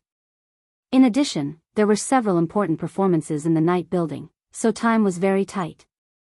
After thinking for a long time, he decided to come. Now, he did not regret agreeing to come. After stepping into this complicated society and jumping into this big dye vat, it was difficult to stay out of it. Especially during these days of working in the night building, Ah Jin understood the difficulties. He had seen some of the filth behind the glamour of the circle, but after getting used to it, he found that pure passion was missing. And here, he found the purity that he had lost. The 4 people in the room were still talking about some things related to the guitar with great interest. Zheng Tan did not understand what they were talking about. Zheng Tan had not seen the part of playing the guitar that Zhang Qian had mentioned. Therefore, Zheng Tan was really not interested in the content of these people's conversation. Just as he was about to get down from the windowsill and find another place to sleep, Zheng Tan found that the sheriff and Huang had both come over. It was probably because there was no one playing the guitar now that they had the courage to come closer. They jumped on the windowsill and looked inside the room curiously. Depang looked at the 3 cats on the windowsill, yawned lazily, then slowly walked over and jumped on the windowsill. The 4 cats squatted side by side on the windowsill, and the people inside immediately noticed them. The one with the biggest reaction was Zhang Qian. When this guy saw the 4 cats, his first reaction was to immediately grab the cup on the table and put it into his arms. The 3 people, including Jin, were very surprised by Zhang Qian's behavior. "Why are you reacting like this, eggplant?" one of them asked. Zhang Qian pouted at the 4 cats on the windowsill. "The painful experience of military training." The 2 people said, "Oh." Seeing that Jin was still confused, they told him the interesting story during the military training. During the military training, Zhang Qian's square formation was not far from Jiao Wei and the others. Zhang Qian was also one of the victims of the incident where the sheriff and Huang pushed the cup. Zhang Qian's favorite kettle was pushed down the stairs by Huang, and a large piece of paint fell off. Zhang Qian was so distressed that he lost 2 pounds. While the 2 people were talking, the sheriff, who had been locked up at home for so long, was full of energy and had even more cheap hands. He stepped on the big table from the windowsill and came to the guitar placed there. The 3 people in the room looked at Jin. The guitar was Jin's. He had played it when he came to this tile-roofed house. After that, he played the electric guitar, so he temporarily put the guitar here without putting it in a bag. He had 3 guitars, and this one was the cheapest among them. It was more common and was similar to the ones used by some students in the association. He did not dare to carry the expensive ones around, but even so, it did not mean that he did not care. However, looking at the black cat squatting on the windowsill, Jin hesitated for a moment. If Zheng Tan were not here, Jin would have rushed to protect the guitar. Zheng Tan did not stop the sheriff. He was more curious about what the sheriff would do next. The 4 people in the room did not make a sound. They all stared at the sheriff. For a moment, compared to the white-hot atmosphere of the electric guitar 10 minutes ago, it was really in line with the silence of the old tile-roofed house area. The sheriff tilted his head in front of the guitar and looked at it. His tail swayed slowly, and then he raised his paw to hook a metal string on the guitar. The sound of the metal string vibrating made the sheriff jump back with his back arched. After the sound quieted down, he boldly went up to the guitar again. He seemed to be addicted to playing and continued to raise his paw to hook the metal string. He did not press the string, and the sound was just an empty string sound. To Zheng Tan, it was pure noise. Moreover, the sheriff's behavior was just a toy that he found out of curiosity. It did not have any sense of music or art. To Zheng Tan's surprise, Jin did not stop the sheriff from destroying his guitar. Instead, he immediately put down the guitar score in his hand, took out a small notebook and pen from the guitar bag on his back, and began to write something. Perhaps it was because he had a good time playing the guitar with others, but Jin was now in a very good state. After he started writing, he had been immersed in his own creative world. Perhaps, the noise of the sheriff's playing also entered his creative world. Zhang Qian walked over to take a look, and then his mouth was wide open. He quietly walked back to his original place and sat down. He mouthed to the other 2 people, "Compose." Zheng Tan also saw Zhang Qian's mouth shape. Looking at the sheriff who was playing the guitar and making noise, and then looking at Jin who was immersed in composing, Zheng Tan could not help but wonder if he not only had no musical talent, but also had a distorted appreciation of music. However, when he saw Zhang Qian and the other 2 people's expressions, he suddenly felt that Jin seemed to be really talented. Otherwise, how could he get inspiration from the sheriff's noisy playing? Someone once said that cats were the poets of the city's melancholy. They were born to be maverick wandering artists. Zheng Tan had never thought so, but now it seemed that it might be true. It was just that he did not understand the art of cats. Chapter 195. Zhang Qian and the others gathered there, admiring Jin for being able to compose under such circumstances. However, they had only glanced at what Jin had just written and did not look at the score carefully. Without permission, they felt that if they looked at it rashly, they would be suspected of plagiarism. Therefore, during the discussion, they mainly talked about where Jin had gotten his inspiration from. Was it really that cat? Zheng Tan curiously went over to take a look. Seeing that it was Zheng Tan, Jin, who was about to close the book, stopped temporarily.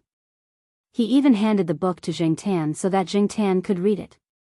Zhang Qian and the others saw this and did not understand Jin's behavior. Why was he so nice to a cat? However, they could not say anything. After all, they were not familiar with each other and did not need to care about everything. Zheng Tan looked at it. Other than the name of the song, he did not understand anything else. He only knew that it was a simplified score that he had seen in a primary school music book. After looking at it, Zheng Tan lost interest and returned to the windowsill. Jin, do you like to use simplified scores when composing? A student asked. He was used to looking at guitar hexagons and had more contact with staves. He did not know how to react when he suddenly saw simplified scores.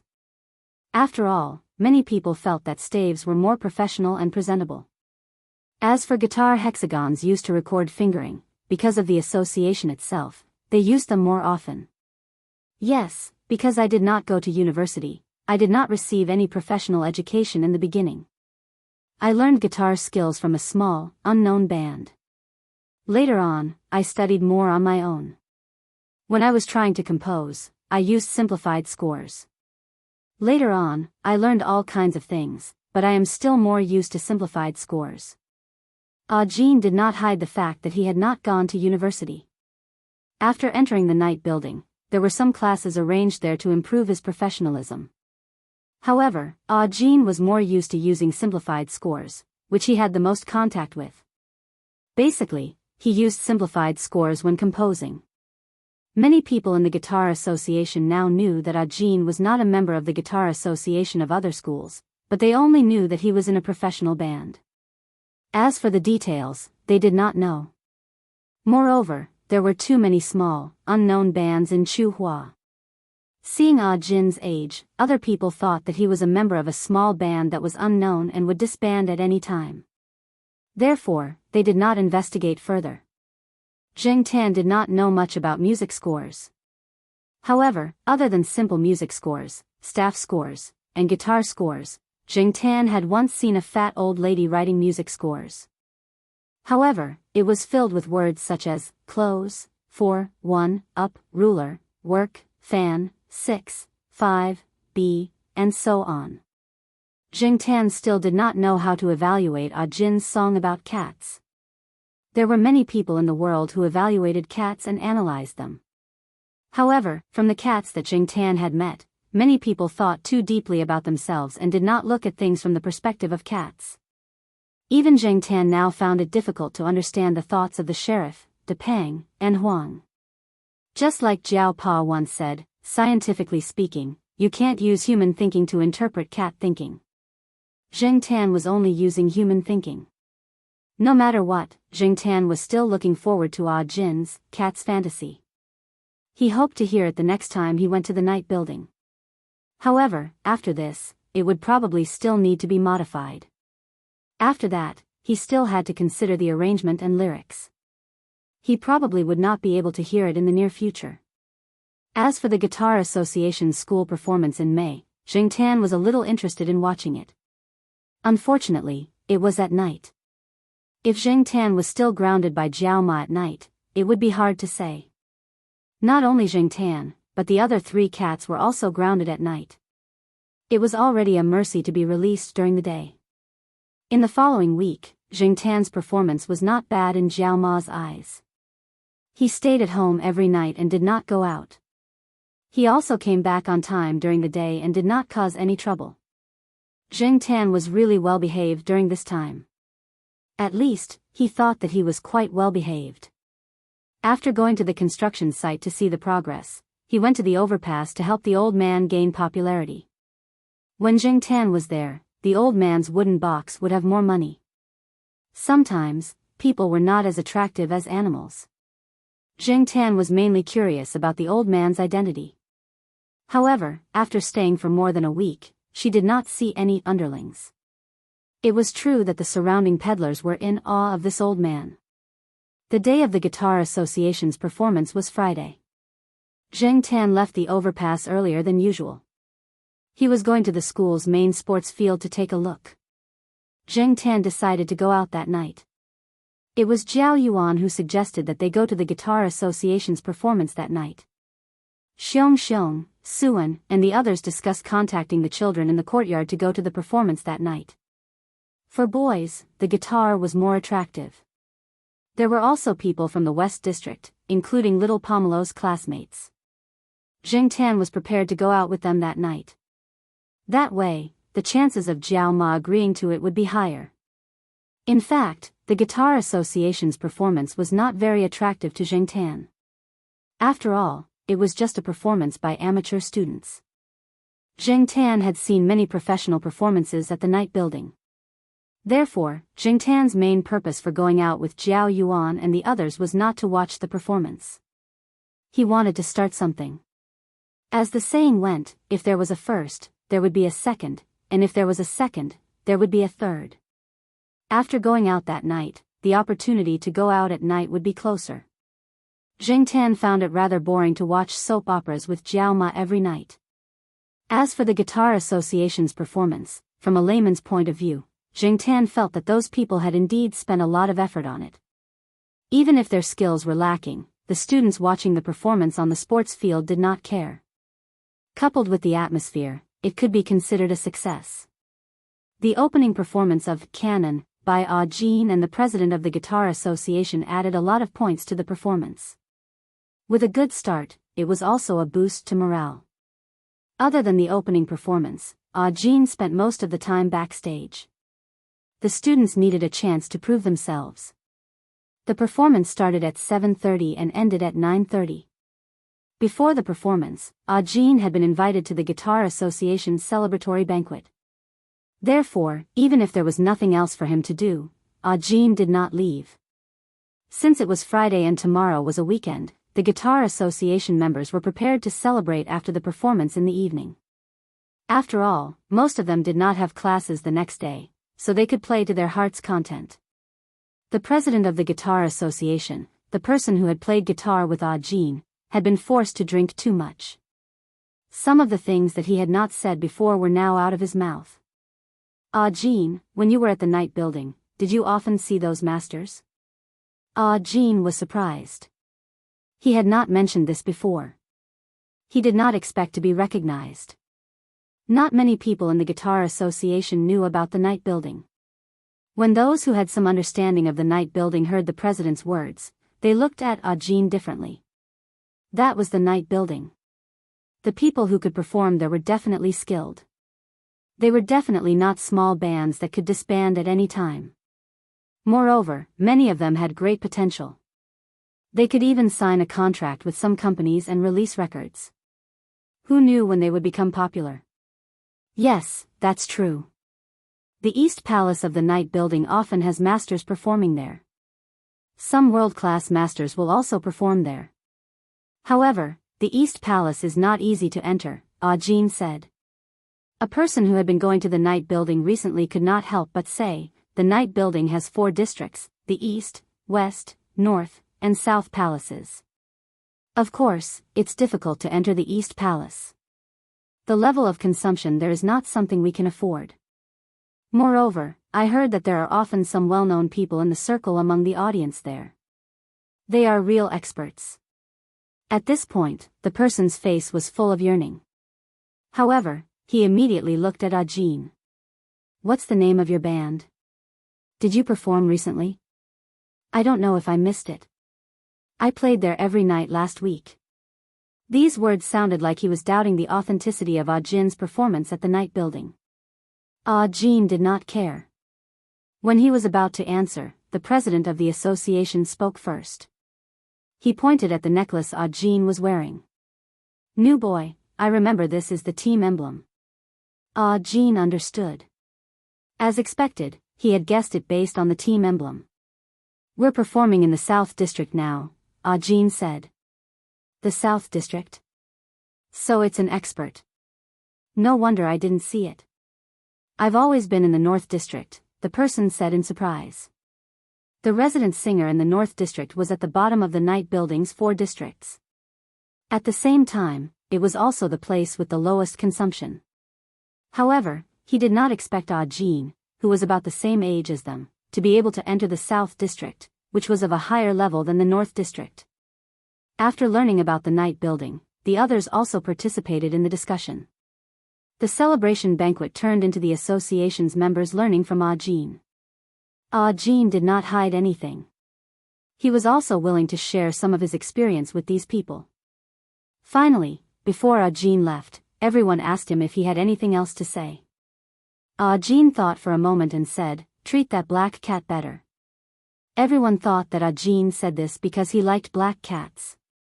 Seeing that the team emblem was a black cat, even if some people were a little resistant to black cats, at this time, they promised to take care of them. Seeing that these people obviously did not take it to heart, Jin opened his mouth but still did not explain. These people did not know the meaning behind this sentence. Many people here wanted to ride on Jin's coattails, but Jin thought that he was not a big shot in the night building. Even now, in the South District of the night building, his band was ranked last. If there was anyone here who could ride on that cat's coattails, they would be more useful than Jin. The cat was familiar with the big boss of the night building. For it, watching the performance of the East Palace was as easy as eating peanuts. As for whether or not the people here could benefit from the cat, that would depend on their luck. While the students of the Guitar Association of Tsinghua University were discussing the night building, in a private room on the 3rd floor of the night building, Yihao, Ranchi, Leopard, and a few other trusted subordinates were looking at a document that had just been brought over. After digesting that huge amount of gold, Yihao had more projects to invest in, and there were still some troubles to deal with behind the scenes. In the past, he had always avoided conflicts, but now it was inevitable that he would directly confront them. Whether they would cooperate or be enemies depended on that person's attitude. Therefore, Yihao finally decided to pay a visit to that person who was contemporaneous with Master Tang VII. This time, he did not want to rely on his relationship with Master Tang VII. He planned to face it himself. When Yihao opened the latest investigation document with a cup of coffee in his hand trembled and the coffee in the cup spilled on his suit. Leopard and Ranchi next to him were puzzled. What could make Yihao, who was always calm and collected, show such a constipated expression on his face? Chapter 196. In the folder, there was a photo.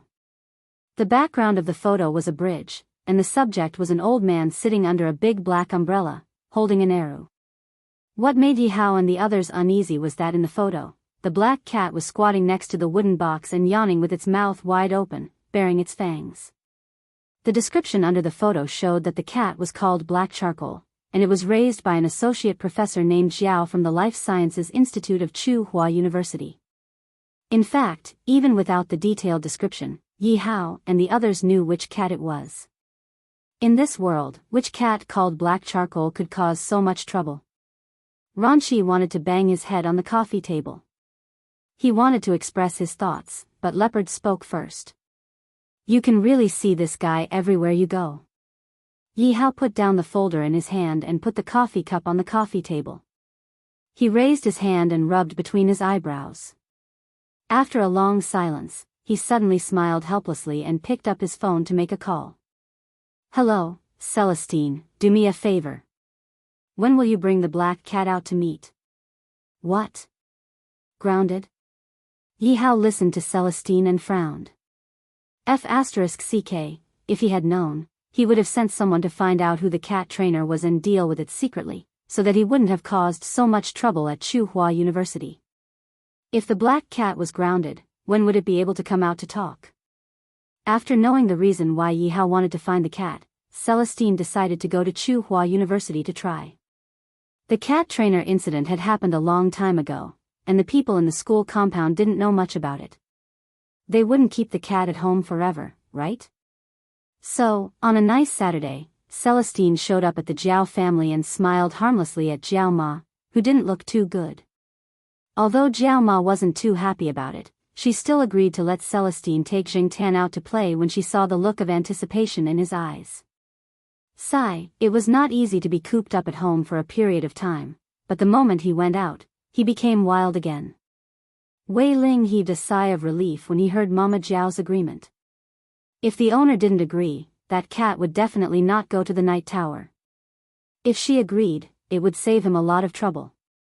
That night, in Yi Hao's villa, Yi Hao and Leopard had been waiting there for a long time. Even Ranqi was rarely there. He was reluctant to see the cat, but he was curious as to how the cat knew that person. It was said that a bear has the heart of a leopard, and it seemed that this cat's courage was not small either. On the way, Jingtan had heard Celestine mention a little about the reason why Yi Hao was looking for him this time. However, was the Lord Kuan they were talking about that blind old man? He had heard that he was a powerful person in the past, at the same time as Master Tang VII and Nian 19.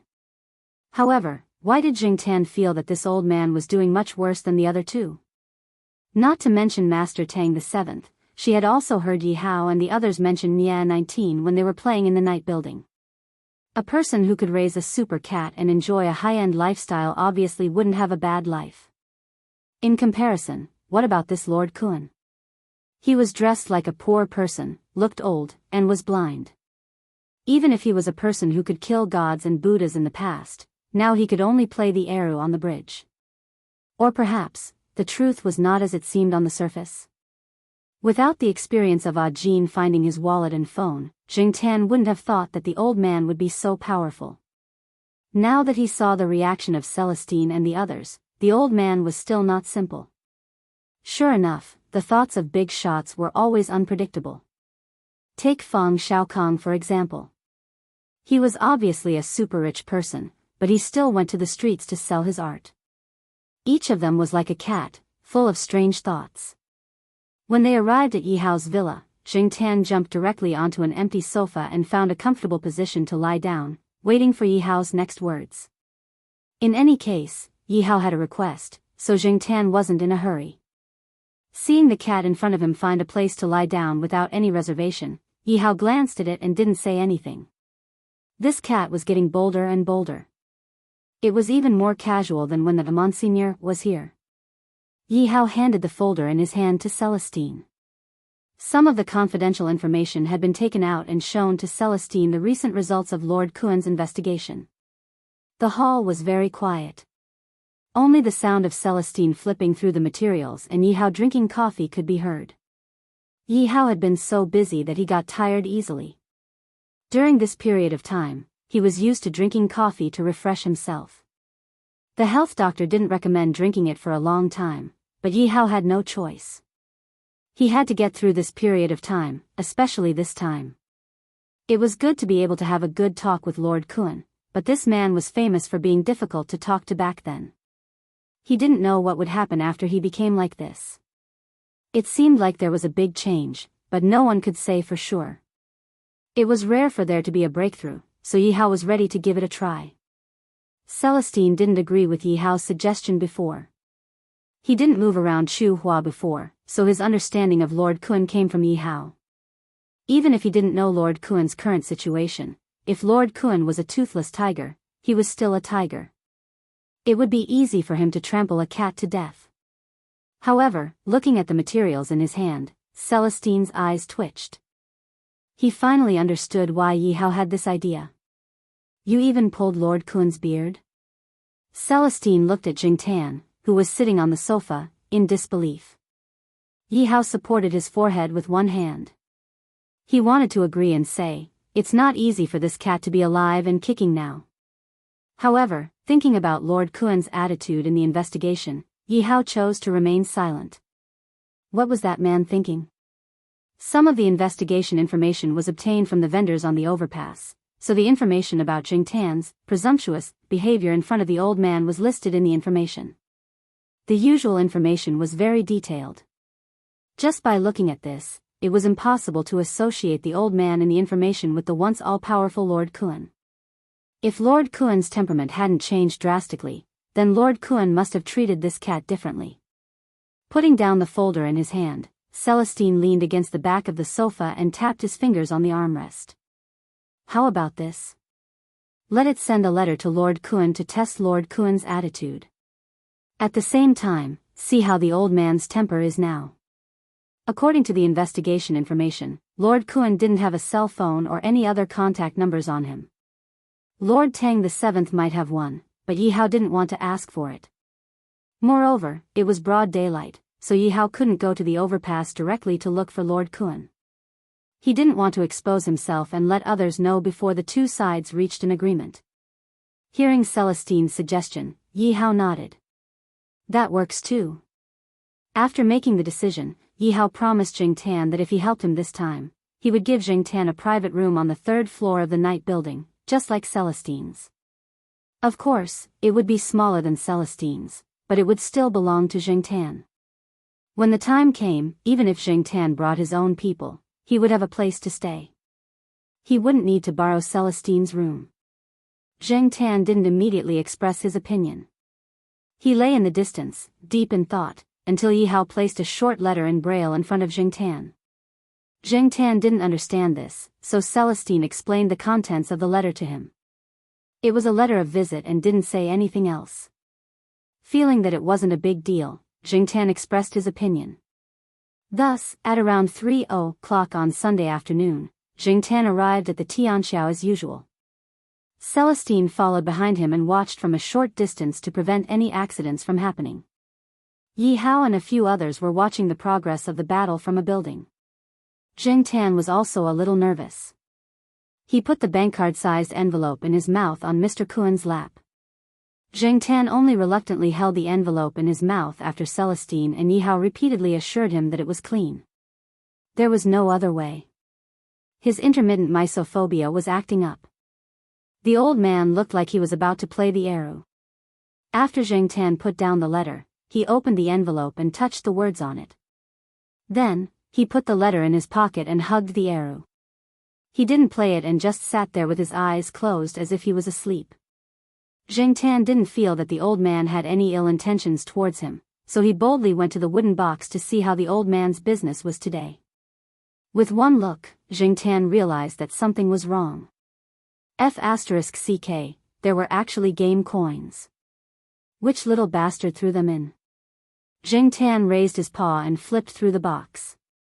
He realized that there were quite a lot of game coins inside.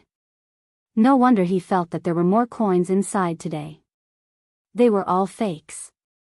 Some of the game coins looked like 1 yuan coins, while others looked like 50-cent coins. If one didn't pay attention, they would really confuse the game coins with real coins.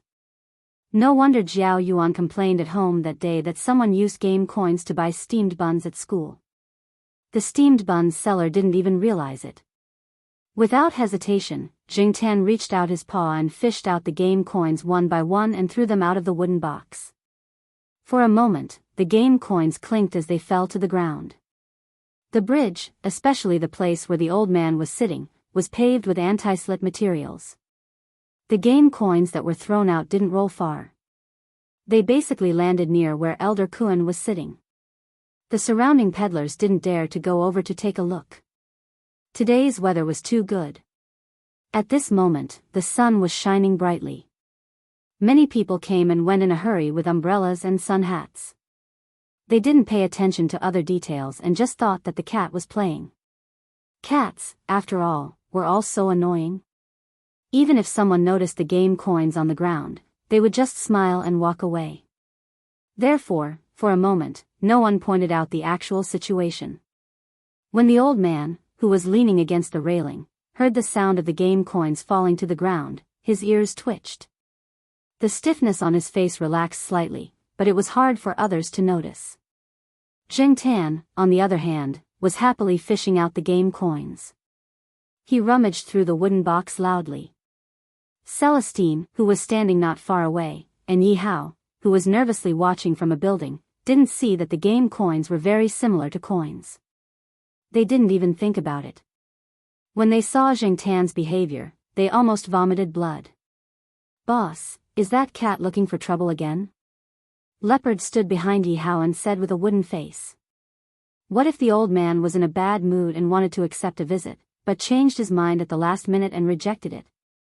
Leopard felt a headache just thinking about it. Yi Hao's face twisted. He was now regretting it. Should he not have asked the cat to do this? Not only did he not get any benefits, but he also made him hate him. Celestine squatted at the corner of the bridge and scratched his head in distress. He looked at the cat, who was happily fishing for the coins, and felt a stomachache. There must be something wrong with the breakfast he had this morning. Young man, do you want some sponge cake? The auntie selling sponge cake looked at Celestine with a smile. The golden tooth in her mouth shone brightly under the sunlight. Celestine. His stomach hurt even more. Compared to Celestine and Yi Hao's conflicted feelings, Master Kun, who was sitting there, adjusted his posture and played the eru. Chapter 197. Yi Hao's conflicted mood improved a little when a 10-year-old child passed by. Walking past all these people, only the child mentioned the important point of, those are game coins on the ground. What really reassured Yi Hao was the phone call he received that night. Yi Hao had given a number in the braille letter. That night, when Yi Hao was reading a report, he received a call from a stranger. The person was probably Master Kun's subordinate. He gave the time and place, and his tone was monotonous. Yi Hao couldn't tell what the other party's attitude was. However, to be able to get a reply and agree to visit was a good sign. The two parties agreed to meet in the afternoon 2 days later. Yi Hao cleared the time on that day and didn't go out. He discussed the meeting with a few of his confidants in the afternoon. They didn't dare to go over unprepared. What if they couldn't come back? The other party wasn't someone to be trifled with. On the second day of delivering the letter, Zheng Tan did the same as before. He strolled around the campus in the morning and ran over to the bridge in the afternoon. He was still very curious about the old man that even Yi Hao was afraid of. The reason Zheng Tan still had the guts to come over after knowing the old man's identity was mainly because Master Kun didn't show any ill intentions. Sometimes, Zheng Tan couldn't help but wonder if his presence was too weak. Or maybe the other party just didn't want to be serious with him and let him do whatever he wanted. He had heard people say that when the forest was big, there would be all kinds of birds. When the girl was beautiful, there would be all kinds of suitors. When the power was big, there would be all kinds of people around you. Therefore, one of the characteristics of a big shot was that he could accommodate all kinds of people. It was hard to guess the thoughts of a big shot. After half a day, the atmosphere between the old man and the cat was still the same as before. No one threw any game coins at him. Zheng Tan lay on the side and slept for the entire afternoon. As the sun set, Zheng Tan left the bridge and returned to Tsinghua University. The old man sitting on the bridge packed up his things as usual. He carried the shabby-looking wooden box and the blind guide cane and left. Walking along the street, they passed by familiar shops. Some of the shop assistants there remembered the old man. Every day at this time, they would see the blind old man pass by. In the night, the old man walked on the sidewalk. A black car slowly drove over and approached the sidewalk. This way, the distance between the black car and the old man was only about 1 meter. The black sedan drove very slowly. Even if it overtook the old man, it would stop in front of him for a while and wait for the old man to get on before driving off. The window of the back seat was lowered, and the people inside looked at the blind old man walking on the sidewalk. They were silent, as if they were thinking about what to say. The person sitting in the back seat was also an old man. However, compared to Lord Kun, this person looked like someone who lived a rich life. In the eyes of the bystanders, these two old men were people who lived in completely different social classes and were completely unrelated. When the old man in the car looked out of the window, there was a cat lying beside him that was obviously bigger than a normal cat. However, this cat was very well behaved. Although it looked out of the window curiously, it had no intention of jumping out, nor did it meow. This continued for 10 minutes before the old man in the car finally said, "It's time to get off work, old Huang." His tone was full of sarcasm and mockery. Lord Kun's surname was Huang. Back then, people called him the local tyrant because of his surname. Hearing the old man in the car, Lord Kuen's expression did not change at all. It was as if he already knew that this person would say that. He did not reply and continued walking at his original speed. This was not the first time these two old men had such a conversation. The old man in the car retracted his gaze from the window. The driver sped up and quickly left Lord Kuen behind. I really don't know why he made himself like this. Wouldn't it be better if he just enjoyed his life? He doesn't know how to use the resources he has. The old man in the car sneered. Just like what Tang Chi said, there were not many people left from that era. Those who stayed in Chuhua City were only a few old men. The few old men had never stopped quarreling with each other. However, no one purposely came to find trouble with Huang Kuan. At most, they would say a few words or have some small fights to pass the time. They would not do anything serious here. Even Tang Chi was no exception. When Tang Chi retired behind the scenes, he had instructed Yi how to treat this Lord Kuan well. Master 19, not everyone can enjoy life as much as you do, the driver in front said. Nia 19 liked people to praise him for enjoying life. His style was indeed like that. Therefore, in many people's eyes, Nia 19 was always dignified and glamorous. Many people envied him because he was old but still had young women by his side. Old but vigorous. This was a phrase that people often used when talking about Nia 19. However, when Nia 19 thought about Huang Kuan's attitude of ignoring him, he became angry. That old fart was so arrogant. The driver looked at Nia 19 in the back seat through the rearview mirror and continued, Lord 19, I saw Lord Kuan today. He looks old and clumsy. Is there a problem with his health? Nia 19 smiled sarcastically, that guy's life is tough. When the fight was at its peak, everyone thought that this guy was dead for sure. Anyone could be lucky, but this guy definitely wouldn't be let go. But he's alive and well now. The driver heard Nia 19's tone. It didn't seem like he was angry at him. Based on his understanding of this boss, he should be thinking the same thing as him. He was just saying that. Therefore, the driver continued, although he's alive, he's been blind for so many years. I remember that he's about the same age as you, right? But looking at him today, he doesn't have the arrogance of the Lord Kuan. And isn't the one in charge of that area now Lord Kuan's godson? Speaking of which, Lord Kuan is just a retired emperor with no real power. In the driver's opinion, in this circle, even blood-related people could kill, let alone people who weren't related by blood. That was even more unreliable. No real power? Humph. Nia 19 snorted and didn't explain. However, the driver felt a chill run down his spine. He knew that his boss was really angry this time. He quickly shut up and didn't say anything else. After a while, Nia 19 teased the cat lying next to him. He put his finger into the cat's mouth. The cat hugged Nia 19's finger and bit it. The cat's teeth, which had been bitten by dogs, gently scraped Nia 19's finger. However, it didn't bite down. It didn't dare. This cat is very obedient. Even if I put my finger in its mouth, it wouldn't dare to bite. Although Nia 19's words sounded calm, the driver felt his scalp tingle. He didn't dare to say a word. Perhaps, if Lord Kuan had died back then, his boss would be more relaxed now. Lord Kuan's existence was a thorn in his boss's throat. Yet, he couldn't pull it out. He didn't dare to pull it out. Zheng Tan didn't know about the meeting between Yi Hao and Lord Kuan. Celestine and Yi Hao didn't mention it to him. Zheng Tan didn't want to get involved either. Anyway, those people were all people who did great things. It was better for his cat to think about how to pass the time. Therefore, on the afternoon of Yi Hao and Lord Kuan's meeting, Zheng Tan came to the overpass as usual. He happened to see the old man packing up his things. He found it strange that the old man was packing up so early today.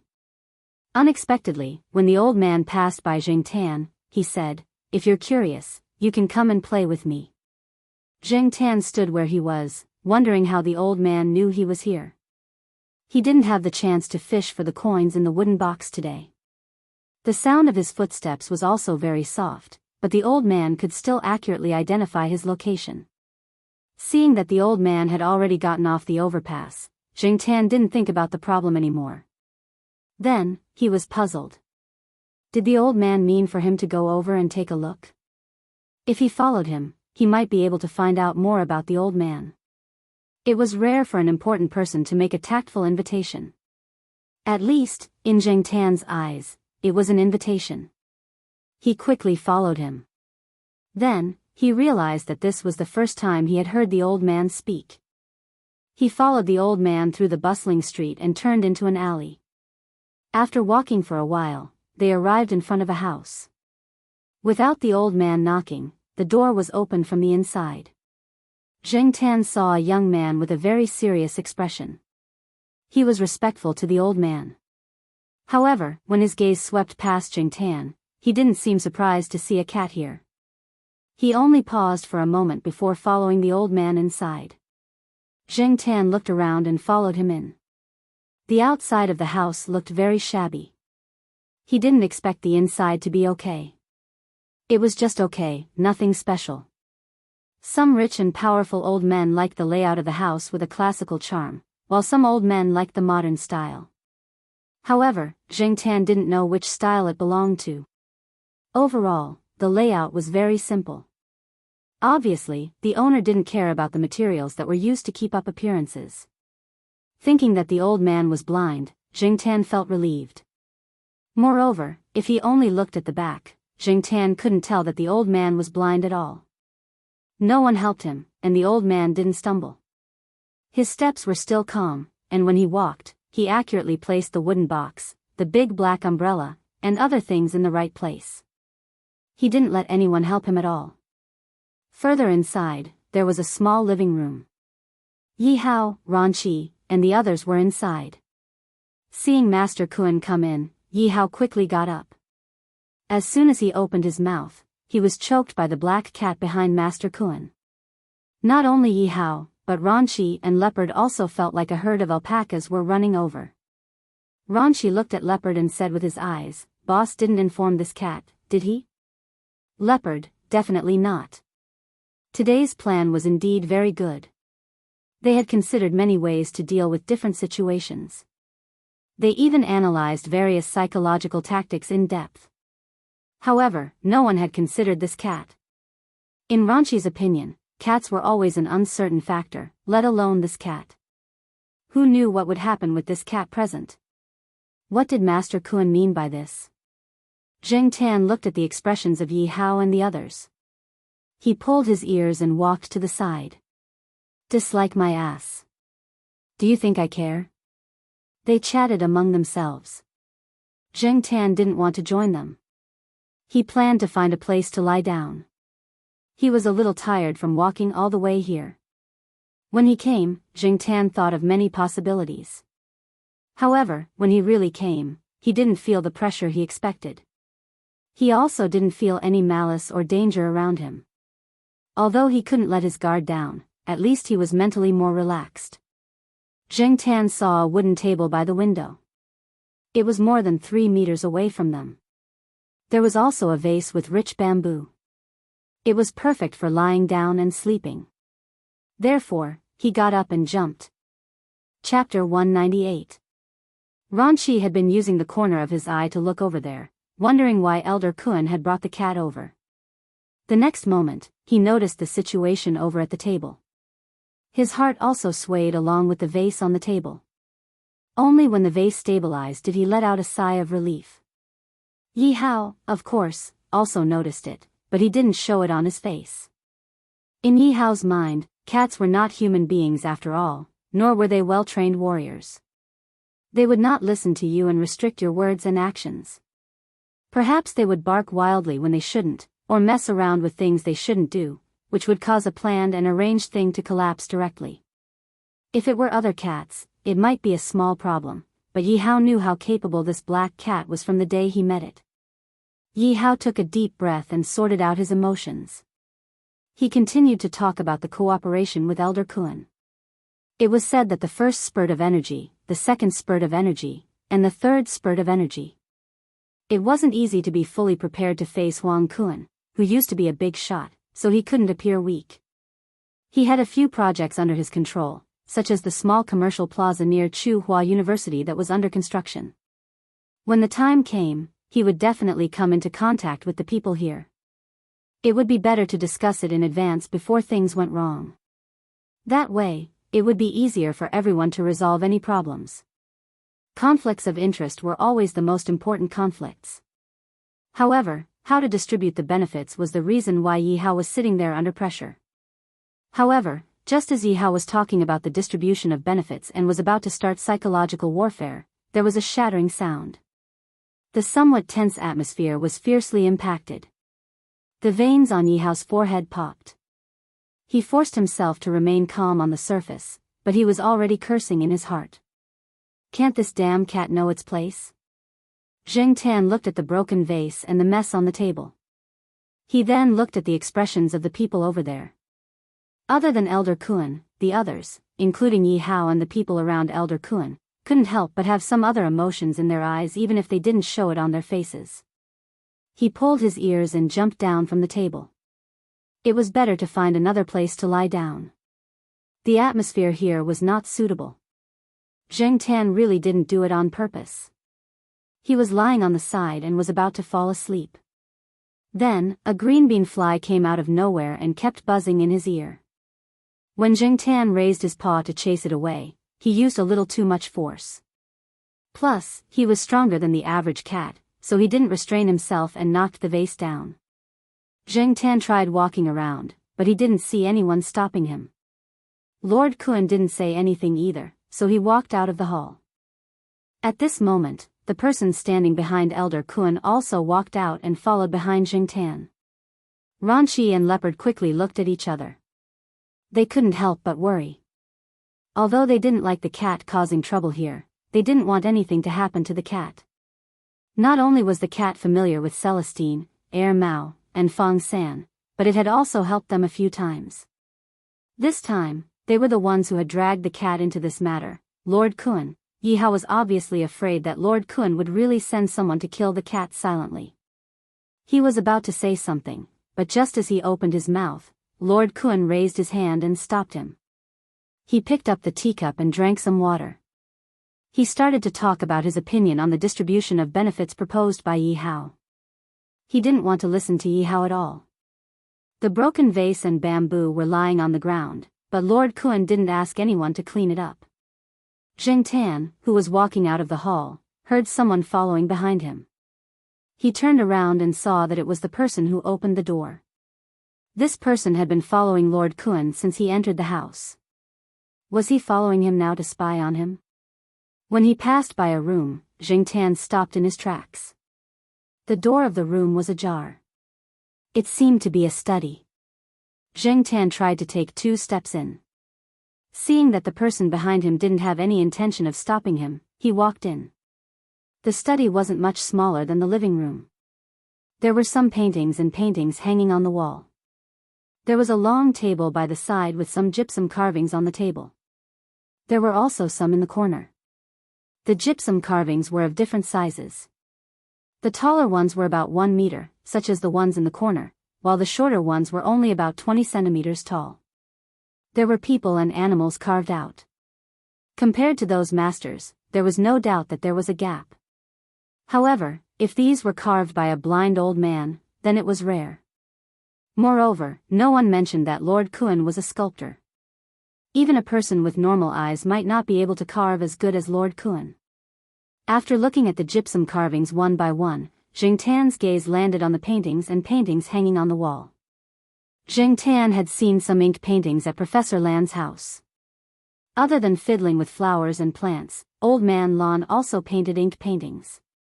His paintings were quite elegant. Even if he didn't know much about painting, Zheng Tan could tell that Lord Kun's painting was far from Old Man Lan's. However, he couldn't be too harsh on a blind person's painting. However, overall, it looked good. Zheng Tan admired it from the bottom of his heart. There was a piece of calligraphy beside the painting. Relatively speaking, the calligraphy was much better than the painting. It was also very imposing. There was once when Jing Tan went to Professor Lan's house. The old man was practicing calligraphy. When he saw Jing Tan, he became addicted to teaching again and talked about calligraphy. He remembered that old man Lan said that a work without momentum would be dull and lacking in spirit. Those with momentum would have the momentum of wind and clouds when splashing the ink. Those with momentum would have the momentum of wind when splashing the ink. Jing Tan didn't know much about art, but he felt that the calligraphy in front of him definitely reached the standard that old man Lan had mentioned. However, Jing Tan looked at the words, 13 gangsters, written on it and wondered what Lord Kun meant by writing these words. Didn't people usually write mottos or proverbs with positive meanings? Or did they write words like, endure, or, kill, to show off a little? He looked at the other calligraphy and paintings in the study and connected them to Lord Kun. Although he didn't know what kind of person the old man was, Jing Tan heard from the Jiao Pa that a big shot was not arrogant because of his broad vision. He knew that there were mountains beyond mountains and buildings beyond buildings. Because of his rich experience, he knew that a moment of pride wouldn't be able to control the ups and downs of others. A real big shot wasn't without enemies. In a head-on confrontation, he wouldn't hesitate to put his opponent to death. However, he would be humble behind his back and know the beauty of evil. Regardless of how glorious or evil Lord Kun was in the past, just based on the things that Jing Tan saw, this old man really didn't live a good life.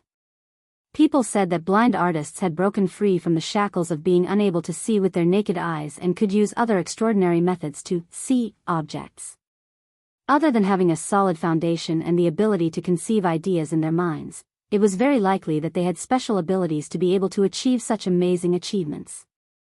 Jing Tan didn't know if the old man had special abilities, but now he seemed to understand why the old man walked so steadily, unlike some of the blind people that Jing Tan had seen before who walked carefully and often stumbled. The person behind Jing Tan didn't make a sound. If he hadn't heard this person respectfully greet Lord Kun when he first entered the room, Jing Tan would have thought that this guy was mute. When they returned to the living room again, Yi Hao and Lord Kun were almost done talking, and the atmosphere had eased a lot. Seeing that Jing Tan was fine, Yi Hao and the others heaved a sigh of relief. When they left, Yi Hao said that he would send Jing Tan back to Tsinghua University, and Lord Kun agreed. After Yi Hao and Jing Tan left, the person who had followed Jing Tan out of the living room walked to Lord Kun's side. After that cat went in today, he told Lord Kun in detail about Jing Tan's every move in the study. I don't think that cat is with Yi Hao and the others, the person said. Yes. Lord Kun went silent after that, but the people around him knew that Lord Kun already knew that this would be the result. As for why Lord Kun paid attention to that cat, it seemed that after knowing that Nian 19 had a cat, Lord Kun usually paid attention to the cats around him. Although he couldn't see, he could detect some things with his extremely sharp hearing and perception. For example, when the cats saw Lord Kun, they would run far away. Even if they didn't run, they would never approach him. Even trained cats would show a strong sense of vigilance. The old man had already restrained himself. This afternoon, when Lord Kun came back, there was a person feeding a cat at the entrance of a barbecue shop. The cat cried out for food, but when Lord Kun passed by, the cat ran away without making a sound. Nian 19's cat also arched its back and growled when it saw Lord Kun, as if it was facing a great enemy. Therefore, when Elder Kun first noticed a cat approaching on the overpass, his first thought was, this cat is either stupid or extremely bold. But later, Lord Kun knew that wasn't the case. It was rare to have such a cat. When Jing Tan went back in Yi Hao's car, he thought that Yi Hao would scold him for breaking the vase in the living room. He didn't expect that Yi Hao would only say that the night building would open a single room for Jing Tan. Yi Hao was in a good mood after finishing something that had been weighing on his mind for a long time. Moreover, after leaving Lord Kun's place, Yi Hao thought a lot and analyzed every detail. Maybe it was because of this cat's antics that he could be so successful? Maybe. Originally, Tsinghua University wasn't too far away from here, but Yi Hao still asked someone to drive the car to the side door closest to the eastern courtyard. He also told Jing Tan that when he followed Celestine to the night building, he might be able to see his small single room. When Zheng Tan entered the courtyard, he saw that it was already past 5 o'clock at the gate. It was close to little Pomelo's school time, so he turned around and went to the affiliated primary school. Recently, the children of the affiliated primary school were in a good mood. It was probably because the first day of June was approaching and the holidays were coming. They could enjoy the holiday benefits that came with their age, but Zhao Yuan and the others couldn't. They had already been promoted from the Young Pioneers to the Communist Youth League, so how could they enjoy Children's Day? When little Pomelo came out, Yulisha and Xie Xian, the two children in the Western District who were close to little Pomelo, came out together. When they came out, the two girls looked at Jing Tan who was squatting on the wall, then said to little Pomelo, "We'll leave your cat to you." Chapter 199. Important people had their own attitudes towards life, while ordinary people had their own way of living. Jing Tan felt that her cat preferred the life in the courtyard. It was relaxed and comfortable, and she didn't have to worry about breaking a vase. She didn't have to get involved in any of the major events that were going on under the surface. It could throw a tantrum and have fun, and it could eat and drink as it pleased. It was much more natural at the Jiao family's place. However, Jing Tan's good mood was ruined after dinner. A mythical beast? Jiao Ma paused in the middle of picking up a green pepper. She then asked little Pomelo, "Why did you ask Black Charcoal to go there?" Yulisha said that it would attract more attention. She said it's called. Little Pomelo thought about the word. Yeah, she said it's called a gimmick. Jiao Ma was speechless. Even this little kid knew how to make a gimmick. Little Pomelo stuffed rice into her mouth. She didn't want to let Jiao Ma know that she had something to say. Yulisha, who was the vice class monitor of the 4th grade class 3 and also the organizer of the show, had said that the first part of the show was to compete for rewards. She heard that the top 3 performers would receive generous rewards, and the outstanding performers would also receive awards from the school. These awards would be recorded in the files, and they would be useful for the class committee members at the end of the semester. It would be easier for them to apply for class committee positions in middle school. The second part of the show was to show their filial piety to their parents. This way, it would be easier for them to get pocket money in the future. They might even be able to take them to the amusement park during the holidays. What's the gimmick? Jiao Yuan fully demonstrated his lack of vocabulary. The 3 members of the Jiao family were thinking about the gimmick, while Jing Tan was thinking about the alpaca in his heart. Damn it, why did you ask me to act as a mythical beast? For the students of Tsinghua University's affiliated primary school, June 1st meant that they could watch a cultural performance. In the past, it was basically just each class having fun on their own. That was to say, on the afternoon before the June 1st holiday, they would play in their respective classes and sing to show their talents. The school would also give out small biscuits and the like for the children to have fun. Later, one of the parents in the education department suggested that they use Tsinghua University's auditorium for a cultural performance. After all, the auditorium had nothing to do with the university students on June 1st. If it was empty, they could borrow some resources. At the same time, they could also improve the children's teamwork and aesthetic appeal. That was why they went to Tsinghua University's auditorium to perform during the Children's Day holiday. When Yulisha suggested that there should be a performance, all the students in class 3 of the 4th grade were very supportive because all the classes with performances could go to the auditorium to watch the performance. After all, there were limited seats in the auditorium. Many parents would also go there. If there weren't enough seats, the classes with no performances could just watch the performance in their own class. After all, every class had a television and the school's radio station would broadcast it live. According to little Pomelo's explanation, class 3 of the 4th grade was prepared to go all out this time. Those who were good at crafting started to make some simple props, while those who knew how to play musical instruments started to practice. The story they were going to perform was a story written by Yulisha herself. A filial son traveled through mountains and rivers to save his bedridden mother. He went through all kinds of hardships, passed through all kinds of obstacles, and defeated all kinds of monsters. In the end, he obtained a snow lotus from a mythical beast on a snowy mountain and went back to cure his mother. Zheng Ten felt that this story was very familiar. He felt that many TV dramas, movies, and even one of his commercials used this story. However, when it was a children's performance, the audience didn't care about the story. They just wanted to see their own children perform. The story was secondary. They just wanted to see it for the fun of it. Before they decided to let Zheng Tan play the mythical beast, Class 3 of the 4th grade had rehearsed many times. The props were almost done and they even had a pre-show. After all, there were too many classes who signed up for the performance. The auditorium's performance time was limited, so they had to eliminate a batch of students. There was no ranking for the pre-show.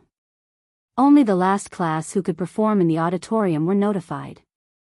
From the pre-show, it could be seen that there were too many outstanding performances and there was too much competition. Just like little Pomelo said, they had to use something different. Thus, Zheng Tan was on the list.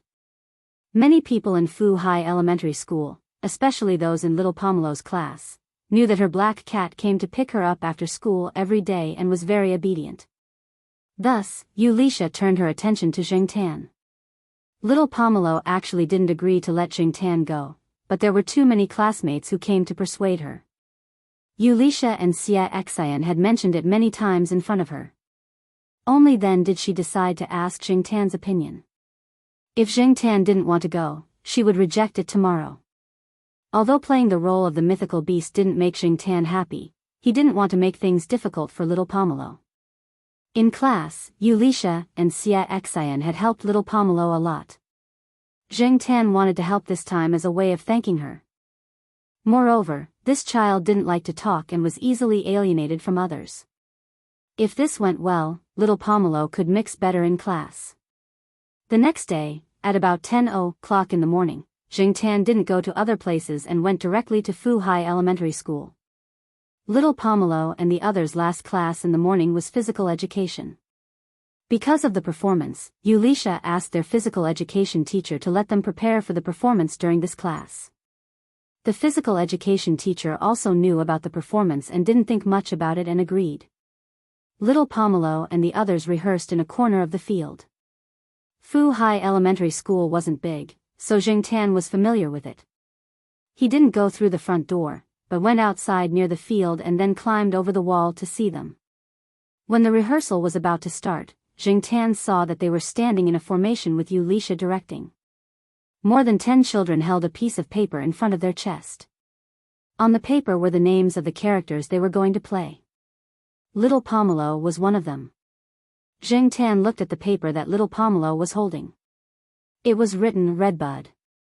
The other children standing there were holding papers with the names of plants written on them. These children were the background characters who didn't need to say a word after going on stage. Thinking about it, little Pomelo usually gave people the impression that she was too serious and cold. She wasn't good with words. If she was going to act, this kind of character was more suitable. Zheng Tan wondered what would happen if they put on props. When the time came, they would have to put on props. Now, they only used paper to replace props for rehearsals. They were afraid that they would break the props and leave them for the performance in the auditorium. A student saw Zheng Tan standing on the wall and pointed at Zheng Tan and said to little Pomelo, "Gu Yuzi, your mythical beast is here." A mythical beast is here? Quite punctual. The others echoed. Zheng Tan. You guys are mythical beasts, your whole family are mythical beasts. He pulled his ears unhappily and didn't jump down the wall. He just stood there and watched the children rehearse. The performance time for each performance was about 20 minutes, so if there was too much content, it had to be compressed. The main character was the class sports committee member. This child's appearance wasn't the most outstanding in the class, and his acting skills were mediocre, but his advantage was that he could somersault. Moreover, Zheng Tan watched their performance. Every time he made a move, he would somersault first. He didn't know if this was the gimmick that Yulisha mentioned. The scope was to attract people's attention. There were also a few who acted as the villain monsters. They were so engrossed that they were even more energetic than the main character. Zheng Tan originally thought that these children would be more repulsed by the villain role, but now it seemed that they were enjoying it. When it was almost over, Zheng Tan, the mythical beast, was about to appear. Yulisha pulled a weed out of nowhere and handed it to Jingtan. Last night, little Pomelo told Jingtan what to do, so Jingtan knew what to do next. Therefore, he jumped down the wall, held the poor weed between his claws, and waited for the main character to come and take it. In the last scene, the main character fed the elixir to his bedridden mother. Before this, Jingtan had been curious as to who would play the role of the mother, and whether or not the teacher would make a cameo appearance. Now, she saw the child holding the elixir and walking to Yulisha with an excited expression. "Your illness can be cured." Jingtan, after class, Yulisha, Xie Xian, and little Pomelo slowly walked to the school gate. They were discussing what they needed to prepare so that they could work overtime together at night. Jingtan ran to the school gate and squatted on top of the wall. He didn't want to squeeze with the other students. Just as he was thinking about why Yulisha was so troublesome and walked like a turtle, Jingtan suddenly saw a person standing not far away. His first thought was that this person was up to no good. A thief? No, that's not it. Jingtan observed that the person's eyes were fixed on the children. Jingtan felt that the person looked at the children differently than others. Perhaps the children didn't feel it, and the parents didn't notice it either. However, Jingtan's intuition told him that this person was up to no good. When the person inadvertently saw Jingtan squatting on top of the wall, Jingtan bared his fangs at him. When little Pomelo came out and Jingtan looked again, the person was no longer there. He probably left. In the afternoon, Jingtan sent little Pomelo to the affiliated primary school as usual. When they were about to reach the school, Jingtan saw a person standing at the intersection. It was the person he saw in the morning after school. Sensing Jingtan's strange behavior, little Pomelo followed his line of sight. At the same time, the person also looked over. When he saw little Pomelo looking at him, he smiled. Little Pomelo frowned. Although she didn't know how to read people, she had a bad feeling about this person. Therefore, she quickened her pace and walked towards the affiliated primary school. Jingtan followed behind little Pomelo. He turned his head to look at the person standing at the intersection and narrowed his eyes. If this person walked over to little Pomelo and said, "Little girl, uncle will take you to see the goldfish," Jingtan would immediately beat this person up until even his mother couldn't recognize him. Then, he would find a chance to throw him into the lake and feed him to the fish. Just as Jingtan was wondering if the man would kick him with his left or right leg first, and whether he would kick his face or his manhood first, the man looked away. The person didn't continue to stare at little Pomelo. Instead, he looked at the other children who came to school, especially those who didn't have an adult accompanying them. Jingtan didn't feel that there was much lust in his gaze, but it made him extremely uncomfortable. Chapter 200. Jingtan watched little Pomelo walk into the school and ran back. When he came to the intersection just now, he found that the suspicious person was no longer there. Jingtan looked around the area, and when she reached the man-made lake, she saw the man. The person was sitting on a bench by the lake, talking on the phone. There was no one around him. At this time, most of the students had gone to class. Those who had no class were taking a nap in the dormitory, so looking around, there was no one walking around the artificial lake. Jingtan quietly approached from behind and went under the bench, intending to listen to what the person was talking about. "Why did you suddenly change your mind?" "I haven't finished my inspection yet." "I was warned." "Those people are still meddling in other people's business." "Okay, I know they have the final say here." "I'll leave immediately." "How about Sickle?" "Okay, I'll go help him." "TSK, you can't even handle a dying person." Jingtan listened to the person and knew that it was not a good thing, but he could not hear the details. He could not hear the voice on the other end of the phone clearly, but he could roughly feel that the person on the other end of the phone was not in a good mood. It was good that the person wanted to leave. It was better not to leave such a potentially dangerous person here. However, before he left, the person sitting on the bench finished the phone call, looked at the surrounding scenery, then got up and walked to the lake. He had just found that there were many fish in the lake, and these fish were very brave. They were probably used to being watched. Even if there were people standing by the lake, they would still swim around calmly. Zheng Tan looked around and made sure that no one was coming.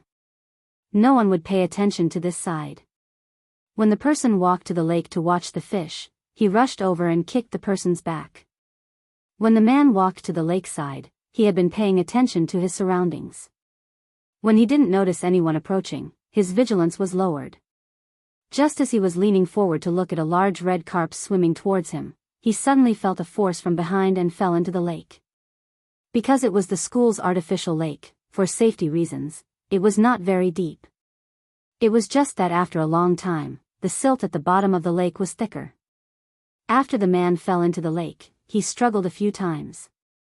When he stood up, the lake water only reached his waist, but his whole body was soaked. He was still holding his phone in his hand, and it looked like his phone was broken. He looked around angrily, trying to find out who was behind this, but unfortunately, he couldn't find anyone nearby. Instead, there were people further away who heard the commotion and looked over. After Zheng Tan kicked him, he immediately ran into the forest to hide. The trees here couldn't hide a person, but a cat could still hide very well. Then, Zheng Tan saw the man quickly come out of the lake, his trousers full of mud, and leave with a gloomy face. For the next few days, every time Zheng Tan wandered around Fu Elementary School, he would pay special attention to the surroundings. Indeed, he did not find that person.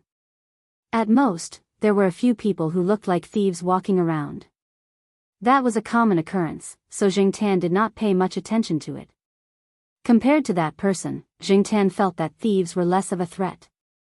Because he had seen human traffickers before, Zheng Tan felt that the man was different from human traffickers. He did not know what kind of business he was involved in, but he was sure that he was not a good person. The night before the performance in the auditorium, Zheng Tan was lying on the sofa, thinking about what would happen the next day.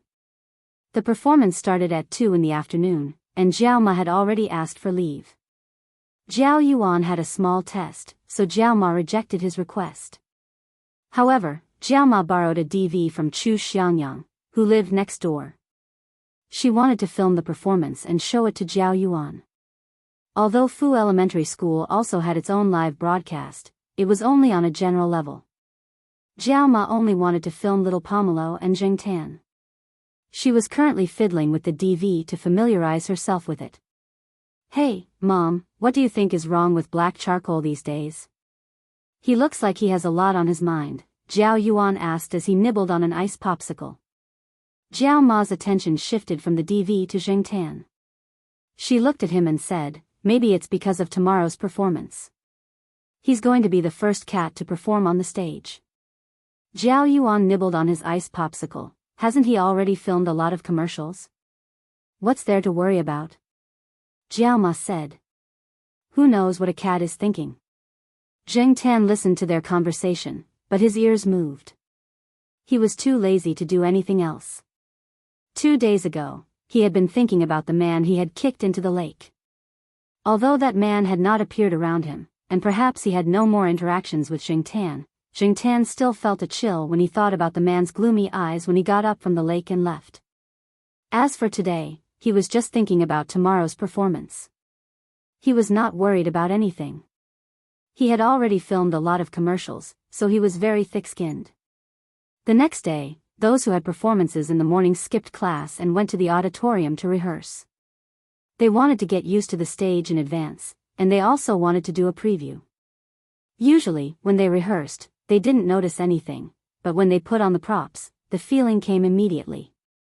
Many of the props were made by the students themselves.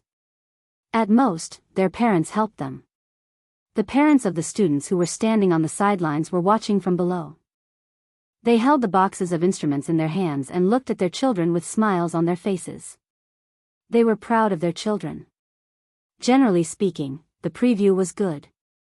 No one made any mistakes. The overall feeling was okay. However, when Zheng Tan appeared, some people were surprised for a while. However, the official performance in the afternoon was much more stressful. The audience would be full, which was very different from the empty stage in the morning. Little Pomelo's class performance was the 5th. Among the first 5 performances, 4 of them were singing and dancing. Their performance was the first drama. She didn't know if the club would give them more money. The people who had changed their clothes sat in the dressing room. Some were memorizing their lines, and some were chatting casually. Zheng Tan looked at little Pomelo next to him. She was sitting in a chair with props next to her. When she appeared later, she would be wearing a cylindrical paper shell. There was a large background board attached to the back of this shell. The board had purple Chinese redbud painted on it. It looked very heavy, but for these students, it was still bearable. After all, it was only made of paper. When it was made, the weight was considered. Even so, during the rehearsal in the morning, Zheng Tan felt sorry for them. On such a hot day, they had to wear such a big shell. It was really hard for these children. In fact, Zheng Tan himself wasn't much better. He was wearing a silver plastic shirt. When he appeared later, he would have to wear a stupid mask. He didn't know if the mythical beast in these children's hearts was this stupid image. Little Pomelo, who was sitting there quietly, had a slightly serious expression. She pursed her lips and held the hem of her shirt tightly. After all, it was her first time on stage. Moreover, it was a performance in the auditorium. Even if she was just standing in the background, there was still psychological pressure. Previously, there was a first-grade child who cried before going on stage. Her makeup was ruined by crying. Later, she didn't change it and just went on stage with that face. Zheng Tan walked over and patted her hand, indicating that she didn't need to be too nervous. Little Pomelo's expression softened. She let go of the hem of her shirt and tidied up the stupid shirt on Zheng Tan's body. Feeling that little Pomelo's mentality was adjusted well, Zheng Tan looked at the other students in the room. Especially the protagonist sitting in the corner, the sports committee member. The child didn't feel nervous at all. He crossed his legs and picked his nose while reading his lines. Zheng Tan looked at this guy who was digging happily. After picking his nose, he looked around. Seeing that no one was paying attention to him, he rubbed the finger he used to pick his nose on the sword and continued to dig. Zheng Tan. This kid is actually rubbing his nose on that sword. Damn it, I can't let little Pomelo touch that sword. At this moment, the door opened. The chief planner, Wuxia, who had gone out to observe, strode in. The others quickly asked about the performances in front of them. The scores and rankings would be announced after all the performances. Even if they didn't know the rankings now, they should be able to see the general situation. It's just a so-so. Wuxia briefly explained the first three performances. Now that the fourth performance was in progress, it was their turn next. The fifth grade's performance of the peacock dance was pretty good. Xie Xian said. What's so good about it? They all have makeup like snakes. Wuxia said disdainfully. Zheng Tan glanced at Wuxia. This girl was just jealous. Because she had to play the protagonist's mother, Wuxia couldn't wear heavy makeup. She also had to wear a silver wig and use a walking stick to act as a sickly old lady. In fact, Zheng Tan felt that she could play the protagonist's grandmother. While Wuxia was being jealous, the sports committee member who was picking his nose bumped into the muzzle of the gun. You're actually picking your nose. Disgusting. Wuxia said with a look of disgust. The sports committee member who was caught didn't feel embarrassed at all. Didn't you read XXX magazine? 1/4 of the people pick their nose once a day, 1/5 of the people pick their nose 5 times a day, and 1/4 of the people are suspected of suffering from a nose-picking obsessive-compulsive disorder. They spend up to 15 minutes picking their nose every day. What's with that expression? Don't look down on me. To be honest, we all ate boogers when we were babies. But I have a question. Why is booger salty? Zheng Tan, the surrounding students, just as everyone looked embarrassed, and some of them were thinking, a young but steady and serious voice sounded. Because there is a layer of lush cilia and mucus attached to the nasal cavity. They can intercept harmful substances in the air. Mucus is mainly composed of mucin and inorganic salts, and the latter's main components are potassium and sodium. They taste salty, so it's obvious that booger is also salty. The surrounding students, Zheng Tan looked at little Pomelo, who still had a slightly serious expression on her face, and talked with the alpaca for a while. Then he thought, does Jiao Pa at home subscribe to too many popular science magazines? It sounds so profound. The sports committee member nodded and wanted to ask some more questions, but Yulisha hit him with a prop crutch. Hurry up and memorize the lines. Don't forget them and talk nonsense. It's almost our turn. It's just a few lines. Besides, these kinds of lines can be freely expressed at the last minute. The sports committee member didn't care. Because of the sports committee member's interruption, everyone's nervous mood eased a little. In addition, when they entered the arena, the head teacher who was waiting there cheered them on and promised to give them a few bonus books. This also raised the morale of these easily satisfied children. In just 20 minutes, the applause and laughter did not stop, especially the protagonist's student. The applause from the audience made this child seem like he was injected with chicken blood. Originally, he only needed to do one somersault before making a move, but when he was excited, he did several somersaults in succession. There were even parents who shouted, "Good!" There was also a student who played the villain monster in a dinosaur suit. Before he fell to the ground, he improvised a little and died more skillfully. It was probably because he saw Ultraman beat up the little monster. The judges sitting in the front row laughed. They are all promising talents. After Zheng Tan appeared, it also triggered a discussion. Hey, there's an animal too. Is it a monkey or a cat? I think it's a cat. Its tail is black, and it has cat ears. Jiao Ma, who was sitting in the audience, was even happier. She said to a few parents who she knew, that mythical animal is also my family. Chapter 201. As expected, little Pomelo's class won first place in the program. There were 3 programs in first place, a song and dance, a skit, and little Pomelo's drama. The judges gave a very high evaluation. This program trained the students' hands-on skills and teamwork. From the props to the background music, everything was done by the students. It also fully demonstrated filial piety, bravery, and harmony between humans and animals. Such comments directly increased the program's score. Harmony between humans and animals was obviously referring to Zheng Tan's performance in the program. Zheng Tan blushed as he listened to the praises. Those people were getting more and more exaggerated. That little girl Yulisha really catered to his interests.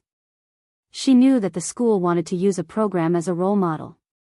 In the end, her class's program really became a model representative. The awards and the school's June 1st gift pack of food made the group of children very excited. In addition, it was June 1st, tomorrow, and the students of the affiliated primary school would have a day off. It would be strange if they were in a bad mood. After the afternoon performance, they returned to the courtyard. Some parents who sat further away from Jiao Ma in the auditorium saw Jiao Ma with little Pomelo and Zheng Tan. They asked Jiao Ma, "Hey, the one who acted as the mythological beast was your family's black charcoal, right?" This kind of question never stopped. From the moment Zheng Tan left the auditorium until now, his ears were pulled like an airplane. Looking at him, one could tell that he was in a very bad mood. Zheng Tan didn't know if the people in the courtyard who were familiar with Zheng Tan would see him and say, "Look, mythological beast." Damn, just thinking about it made his mood worse. In order to avoid being called mythological beast, Zheng Tan didn't leave the building the next day, which was June 1st. It was a Wednesday. Jiao Yuan had to go to school and Jiao Ma had to go to work. Yulisha rented a CD and asked Xia Xian and little Pomelo to watch an idol drama together. Only Zheng Tan was at home. Little Pomelo wanted to bring Zheng Tan along, but Zheng Tan didn't want to go out, and he felt too bored at home. Leaning on the balcony, Zheng Tan listened to the singing of the birds on the 4th floor. Suddenly, his ears twitched. He listened carefully and then ran to Air Mao's door on the 3rd floor. As usual, Air Mao's door was left ajar. Zheng Tan pushed the door open and entered. In the room, Air Mao and Qin Tao were each holding a bottle of beer and talking nonsense. Qin Tao must have skipped work to come here to play. As long as there were no important matters that needed to be signed and followed procedures, he would just stay in the company and come out to play when he had nothing to do. Seeing Zheng Tan come in, Qin Tao asked Mao, "Why didn't this guy go out for a walk today? Don't you usually run around outside at this time? Maybe he's afraid of being called a divine beast." Mao laughed. "Oh. Tell me about it." Qin Tao was very curious about this name. Mao told him what happened yesterday. Qin Tao also laughed. "Isn't it good to be called that? Why are you shy?" "Shy my ass." Zheng Tan should be glad that the term divine beast was still more proper at this time. Qin Tao sat on the chair and crossed his leg. The leg that was crossed was not wearing a shoe. Zheng Tan looked at the shoe on the ground and then looked at the balcony 2 steps away. He raised his paw and hooked the leather shoe and threw it out. The leather shoe drew an arc in the air and then went over the railing of the balcony and fell down. Mao was speechless. F***ck. Qin Tao jumped to the edge of the balcony and looked down. His leather shoe was already lying on the ground below the building. Stepping on the slippers, he ran down to pick up the shoe. Qin Tao complained, "Cats are all narrow-minded." He was a little short on funds recently. Some time ago, he was scolded by his father for not doing his job properly and even had his pocket money deducted. Therefore, it was better not to spend money recklessly. If it was 2 weeks ago, he would not pick up the leather shoe that fell down the building. He would buy a new one directly. "Hey, I advise you not to say too many bad things about it," Mao said. "Why?" Qin Tao put on the shoe that he had carelessly wiped to prevent it from being thrown down again. "I heard that there is a single room for this guy in the night building. An exclusive room. When I go there to play, even if I can't find my senior, I'm counting on this one," Mao said. In fact, if he really wanted an exclusive room for himself, Mao could just mention it. For the sake of Celestine and Mao's background, Yi Hao would not have any objections. But Mao thought it was troublesome and also cost money. As for Qin Tao, he was short on money recently. Even if he went there to play, he would not spend money on a single room, let alone an exclusive room. "That's it?" Qin Tao's face was full of disbelief. Was the head of the night building's boss eaten by a cat? The two of them complained about how cats were treated better than humans. Then Qin Tao mentioned black rice. "Why does your black rice feel so quiet? Is it sick? You're not a good father," Qin Tao said. Zheng Tan thought about it and walked to the balcony to take a look. There was a winter cushion on the balcony. Black rice was lying on its side and sleeping with its eyes closed. It did not curl up into a ball like before and looked lazy. Mao did not care much. "My black rice is doing well. I even took a few pictures for people to see. They said that it got fat.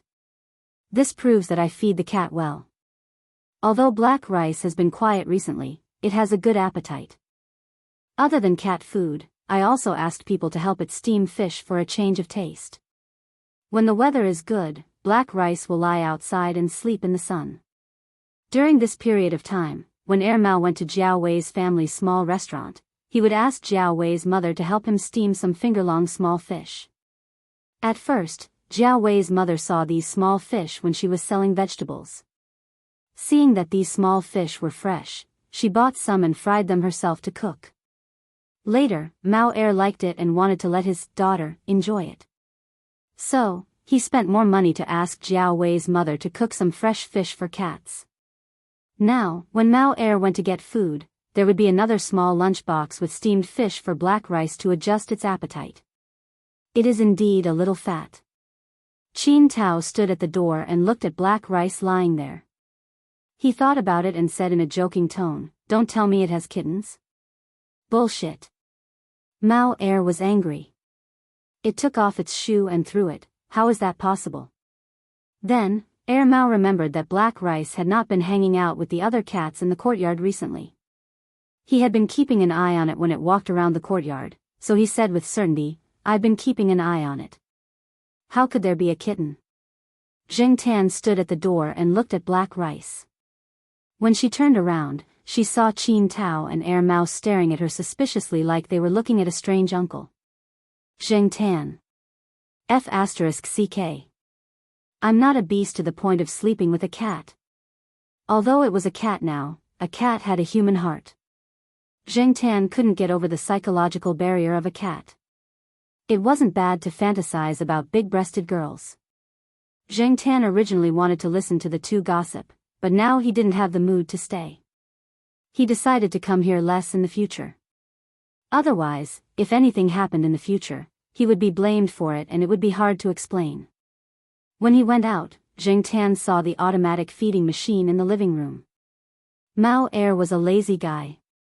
It ate Black Rice whenever it wanted. It wasn't strange that it got fat. However, Zheng Tan still felt that something was wrong. 2 days later, after dinner, Zheng Tan was lying on the sofa with Jiao Ma watching a melodramatic soap opera. Mao Er came over. After a simple conversation with Jiao Ma, it found an excuse to drag Zheng Tan away. Zheng Tan was still a little confused. When he went downstairs, he felt that Mao Er, who was walking in front of him, was emitting a dark and oppressive aura. When they reached the 3rd floor and entered the house, Mao Er squatted down facing Zheng Tan. It gritted its teeth and said, "Tell me the truth, you really didn't." Mao Er scratched its head. "Black Rice has kittens. Are they yours?" Zheng Tan. F***ck. She really did have them. If yes, waggle your tail. If no, waggle your tail sideways. Zheng Tan decisively wagged his tail sideways. He wagged his tail sideways a few times. F***ck, this water can't be poured on me. It's not you? Mao Er frowned and stared at Zheng Tan. It seemed to be trying to determine if Zheng Tan's denial was true. If it's not you, then who is it? Mao Er sat on the floor and scratched its head, trying to figure out which bastard cat it was. It turned out that Mao Er had nothing to do today. It remembered that Qin Tao said that Black Rice had gotten fatter recently. It felt uneasy and decided to bring it to the pet center for a checkup and a bath. Mao Er had been lazy recently. Even Black Rice hadn't been bathed for a few weeks. At most, Mao Er would wash its paws.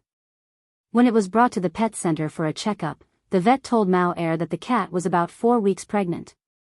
To Mao Er, this was a bolt out of the blue. Then the vet told Mao Er some things to pay attention to. He told Mao Er that the kitten would be born in a month and to be prepared in advance. Another bolt out of the blue. A month? So fast. Don't they say 3 cats and 4 dogs? How can it be born in 2 months? Mao Er asked. The vet calmly put a booklet on the care of pregnant cats into Mao Er's hands. You misunderstood. Cats and dogs give birth in about 2 months. As for 3 cats and 4 dogs, some say that cats give birth 3 times a year, while dogs give birth 4 times a year. Some say that cats and dogs have different timings. But these are not important. What's important is that you know that your cat will give birth in a month. You have to be more careful. At that time, Mao Er was only focused on listening to the vet's advice. Its mind was still thinking about how to make trouble for the cats in the courtyard. Its mood was really a mess. After buying several types of cat food recommended by the veterinarian, Mao brought the cats back. It sat on the sofa with the book the veterinarian gave it and struggled for the whole afternoon. In the end, it couldn't help but go upstairs and call Zheng Tan down. From Mao Er's point of view, Zheng Tan was the biggest suspect. As a cat's father, it always felt that its own cat was the best. Black Rice would definitely not like a cat of poor quality. Among the cats in the courtyard, Black Rice was the best. Now that the cat denied it, Mao Er believed that the cat in front of it wouldn't lie to it.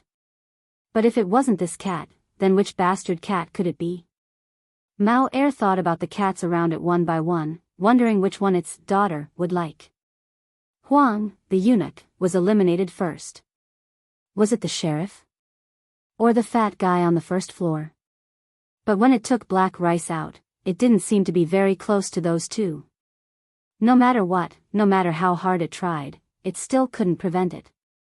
Zheng Tan looked at Mao Er's confused face and then looked around. Black Rice was lying in its cat bed, still lying on its side. There was a book on taking care of pregnant cats and kittens on the sofa. It seemed that Mao Er would be very busy in the future. Leaving Mao Er there confused, Zheng Tan quickly ran away. He didn't want to get into trouble. After all, he didn't do it, so no one could blame him. Chapter 202. Ever since Zheng Tan was called over by Er Mao for questioning, Zheng Tan didn't go there again. In order to make the people in the villa complex forget about the mythical animal, Zheng Tan didn't go out much for the next few days. Jiao Ma sent the recorded video to Jiao Pa so that he could watch it and have some fun. Later, during the international video call, Jiao Pa mentioned it, saying that their cat was originally a mythical animal, and that Maneki Nico was also a mythical animal. During the international video call, Jiao Ma also mentioned that she was going to take the two children and a cat to the countryside to play during the summer vacation. Jiao Ma's father, Old Master Gu, had mentioned it many times that he missed the children. It was good to go and play. Zheng Tan was lying on the balcony, thinking about what to do at Old Master Gu's place when he suddenly heard a cat meowing downstairs. Meow. Meow. Zheng Tan knew who it was as soon as he heard the sound. However, this guy hadn't come over for a long time. Where was he going to pick a fight today? Peanut Candy was now an adult and was obviously one size bigger than Zheng Tan. It was usually the king of the pet center. Other than its mother, this guy wasn't afraid of anyone. However, in front of Zheng Tan, Peanut Candy still retained some of its childhood habits. From a human's point of view, Peanut Candy treated Zheng Tan as an elder. As for other cats, this guy didn't give them any face at all. Zheng Tan was about to go downstairs to see who this guy was going to pick a fight with when he heard a cat meowing from the balcony on the third floor. The two cats were meowing at each other. Zheng Tan felt that something was wrong. He stuck his head out from the balcony and looked down. Black Rice, who had been lazy for the past few days, was sticking its head out of the balcony and meowing downstairs. Zheng Tan looked at the cat's head on the third floor and then at Peanut Candy, who was meowing excitedly downstairs. F***CK. It can't be. When did these two hook up? Not only did Zheng Tan understand, but Er Mao also figured it out. A month ago, there was a salon at the pet center. Er Mao took Black Rice to the pet center for a bath and participated in the salon. He even successfully hit on a pretty girl. Since Black Rice didn't usually run around, it would come over as soon as Er Mao called for it. Plus, the pet center had security measures to prevent cats from running out, so Er Mao wasn't too worried at that time. Perhaps that was when they hooked up. Or perhaps even earlier. When Er Mao went to look for the great aunt, he had left the Black Rice at the pet center. Perhaps they had known each other at that time. Although animals' estrus was mainly affected by hormones, sometimes they had to look at each other. Some people raised a male and female cat for a few years, but they just couldn't get along. Er Mao looked at the cat downstairs with a gloomy face. He remembered this cat. It was from the pet center. It was called Candy Peanut. He heard that it had replaced its mother as the overlord there. He couldn't just let the cat keep meowing. It wouldn't be good to disturb the people around. Er Mao went downstairs and unlocked the door. Zheng Tan watched Candy Peanut go downstairs. He hesitated if he should go up to the third floor to see what was going on. However, when he thought about how he almost got caught, Zheng Tan got angry. It was rare to catch Candy Peanut, so he had to teach it a lesson. Translator, Endless Fantasy Translation Editor, Endless Fantasy Translation. On the third floor, when Peanut Candy climbed upstairs, Black Rice was already pacing back and forth in front of her house. The moment the two met, they were very affectionate, rubbing against each other. Seeing this, Er Mao felt even more depressed, and because of this, it found Peanut Candy even more unpleasant. It took out the fishing rod that it usually used to play with the cat and waved it threateningly at Peanut Candy. Candy Peanut saw this and bared its teeth at Er Mao. Its fur stood up and it growled aggressively. I'm telling you, get out of here after you're done watching. Don't ever come here again, or I'll beat you to death. Mao waved the plastic rod in its hand and pretended to hit it. Candy Peanut growled even louder. When Zheng Tan went in through the half-closed door, he saw the man and the cat staring at each other as if they were enemies. Black Rice was calmly squatting at the side, as if it was confused about why the two were acting like this. Glancing at the man and the cat in a deadlock, Zheng Tan walked over. Couldn't the two of them have a calm discussion? Peanut Candy's IQ wasn't low among cats, and she had fully inherited her parents' strengths. She had been in contact with people for a long time, so she could understand some of their words. However, she was still young, so she wasn't as experienced as her parents. Otherwise, she wouldn't have directly confronted Mao here. Seeing Zheng Tan come in, the deadlock eased a little. Candy Peanut walked to Zheng Tan's side and meowed. Zheng Tan narrowed his eyes and slapped Candy Peanut. This kid's good deed almost got him into trouble. Candy Peanut was a little confused by this slap. Its eyes were full of innocence. Meow, meow my ass. You're still pretending to be innocent? Another slap. Candy Peanut dropped its ears, shrunk its head, closed its eyes, and obediently squatted there to be slapped. In fact, Zheng Tan had held back a lot when she slapped Peanut Candy.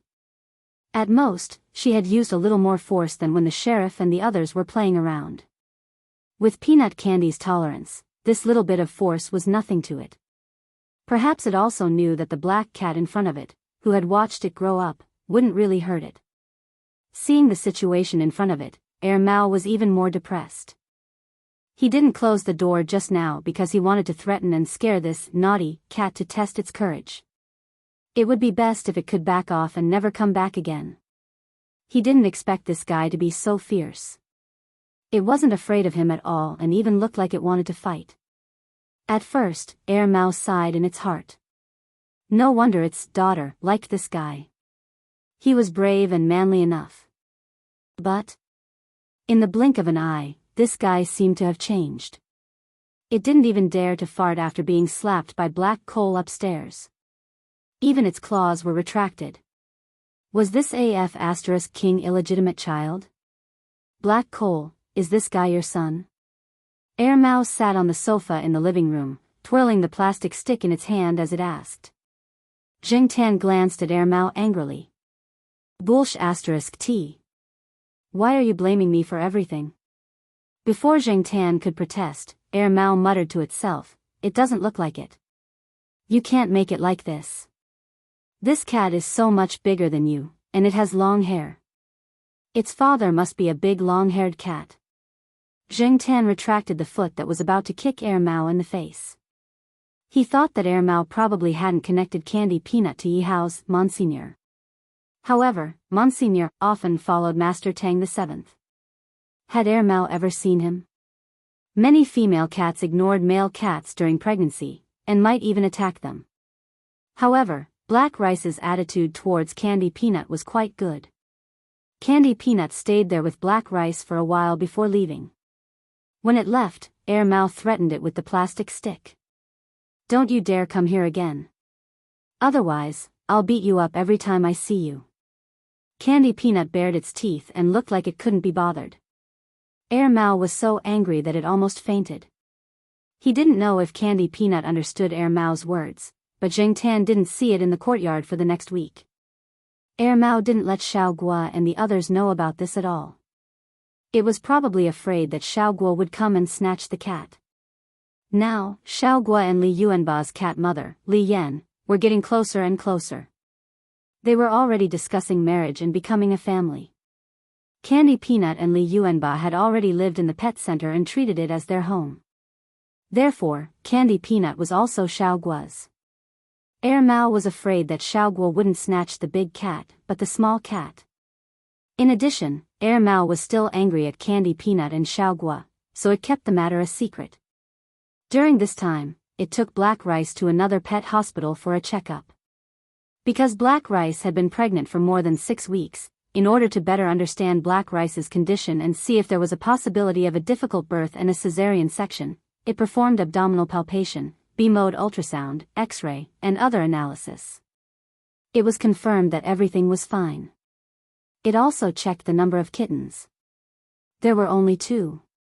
It was said that when a cat was pregnant, it should be avoided to take it to other places.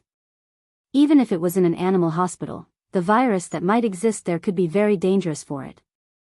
Mao decided not to take black rice out for a while. The veterinarian saw Mao's hesitation and comforted it. It was just a cat giving birth, not a human. There was no need to make it so complicated. Most female cats could solve the birth problem by themselves. At most, they could help by the side.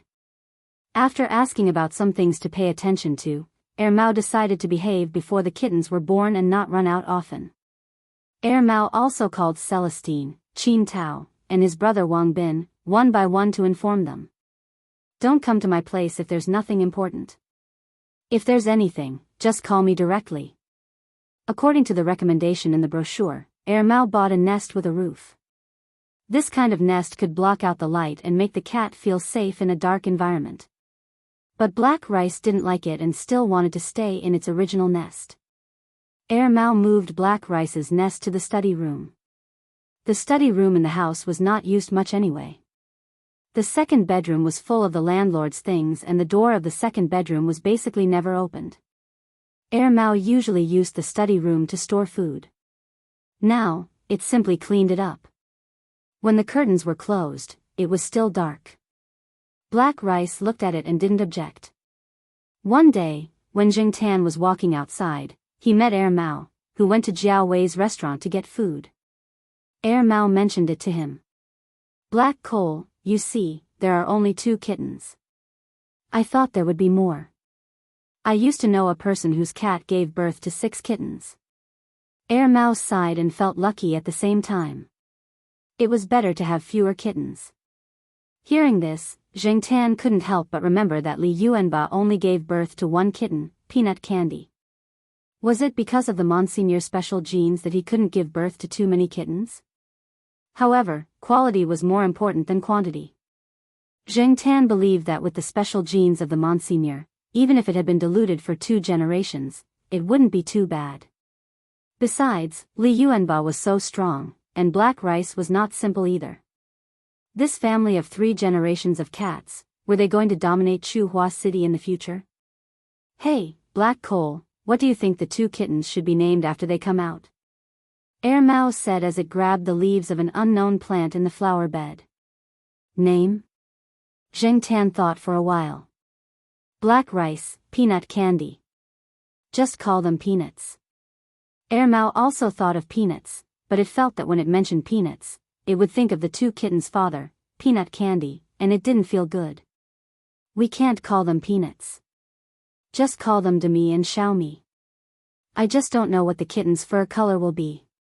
I hope it will be more like Black Rice. Mao looked expectant. Chapter 203. Jing Tan was lying on the bamboo mat sofa in the house. He yawned, turned around, and looked at the calendar hanging on the wall in the living room. It was July today. Little Pomelo and Zhao Yuan were busy with their final exams. Summer vacation was coming soon. In order to have a better summer vacation, they were all working hard to get good grades. As for the college entrance exam, it was already over. Jing Tan saw Zhong Yan at the construction site when he went out for a walk 2 weeks ago. Zhong Yan seemed to be in a good mood, so he must have done well. Perhaps this was the first time he had taken the exam so easily. He didn't have to hide his abilities or worry about other things. He just had to do his best. At the end of June, the college entrance exam results were out. Zheng Tan didn't go far these days. He was basically hanging around the school. A few families in the building knew that Mao's Black Rice was going to have kittens. However, cats were not like dogs. They were very cautious of people. Nobody went over often. They only bought food for Black Rice occasionally. Jiao Ma was the same. She would buy food and send it over every few days. Zheng Tan had only been there once recently, and it was with Mama Jiao. Black Rice's condition was fine, but Mao was not. This guy was neurotic and had dark circles under his eyes. Zheng Tan didn't know what he was worried about. If his wife gave birth in the future, would he be worried for 10 months? Celestine and Qin Tao came a few times, but they didn't enter the house. Mao didn't let them in.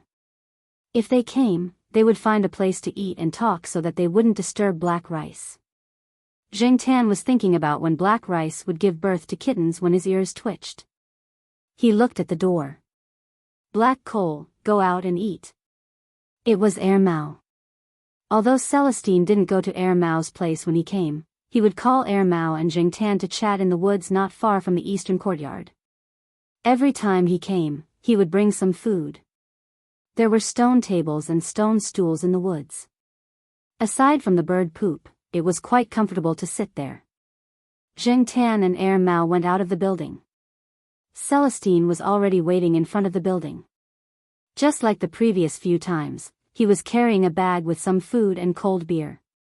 They came to the forest and wiped off the bird droppings on the stone bench. Then, 2 people and a cat sat down. Celestine placed a disposable paper bowl on top of the cold dishes and the sliced duck he bought from a shop near the school gate. He was finally engaged and was planning to hold the wedding in October of this year. It's decided. When I have time, I'll prepare a big gift. Oh, I'll also buy a pair of mandarin ducks for you. Mao said. Don't send mandarin ducks. I saw a report a while ago that mandarin ducks change partners. It's not as beautiful as people say, Celestine replied. Then I'll just give you 2 figurines. Not bad. Oh, by the way, your Black Rice hasn't been born yet? Celestine looked at Mao's sleepy face and asked. I've been annoyed recently. Didn't they say it would be born in 2 months? It's been 2 months and there's still no news. I called the vet at the veterinary hospital and he said that some cats do indeed have a late birth. It's also common for cats to give birth after more than a week. A few days ago, a cat friend's cat gave birth after 65 days of pregnancy. Celestine curled his lips. He still felt that Mao was too nervous. It was just a cat. Did it have to be so nervous? Don't be happy. When your wife gives birth, you might not be better than me, Mao said. That's my wife. Of course I'm nervous. Is that your wife?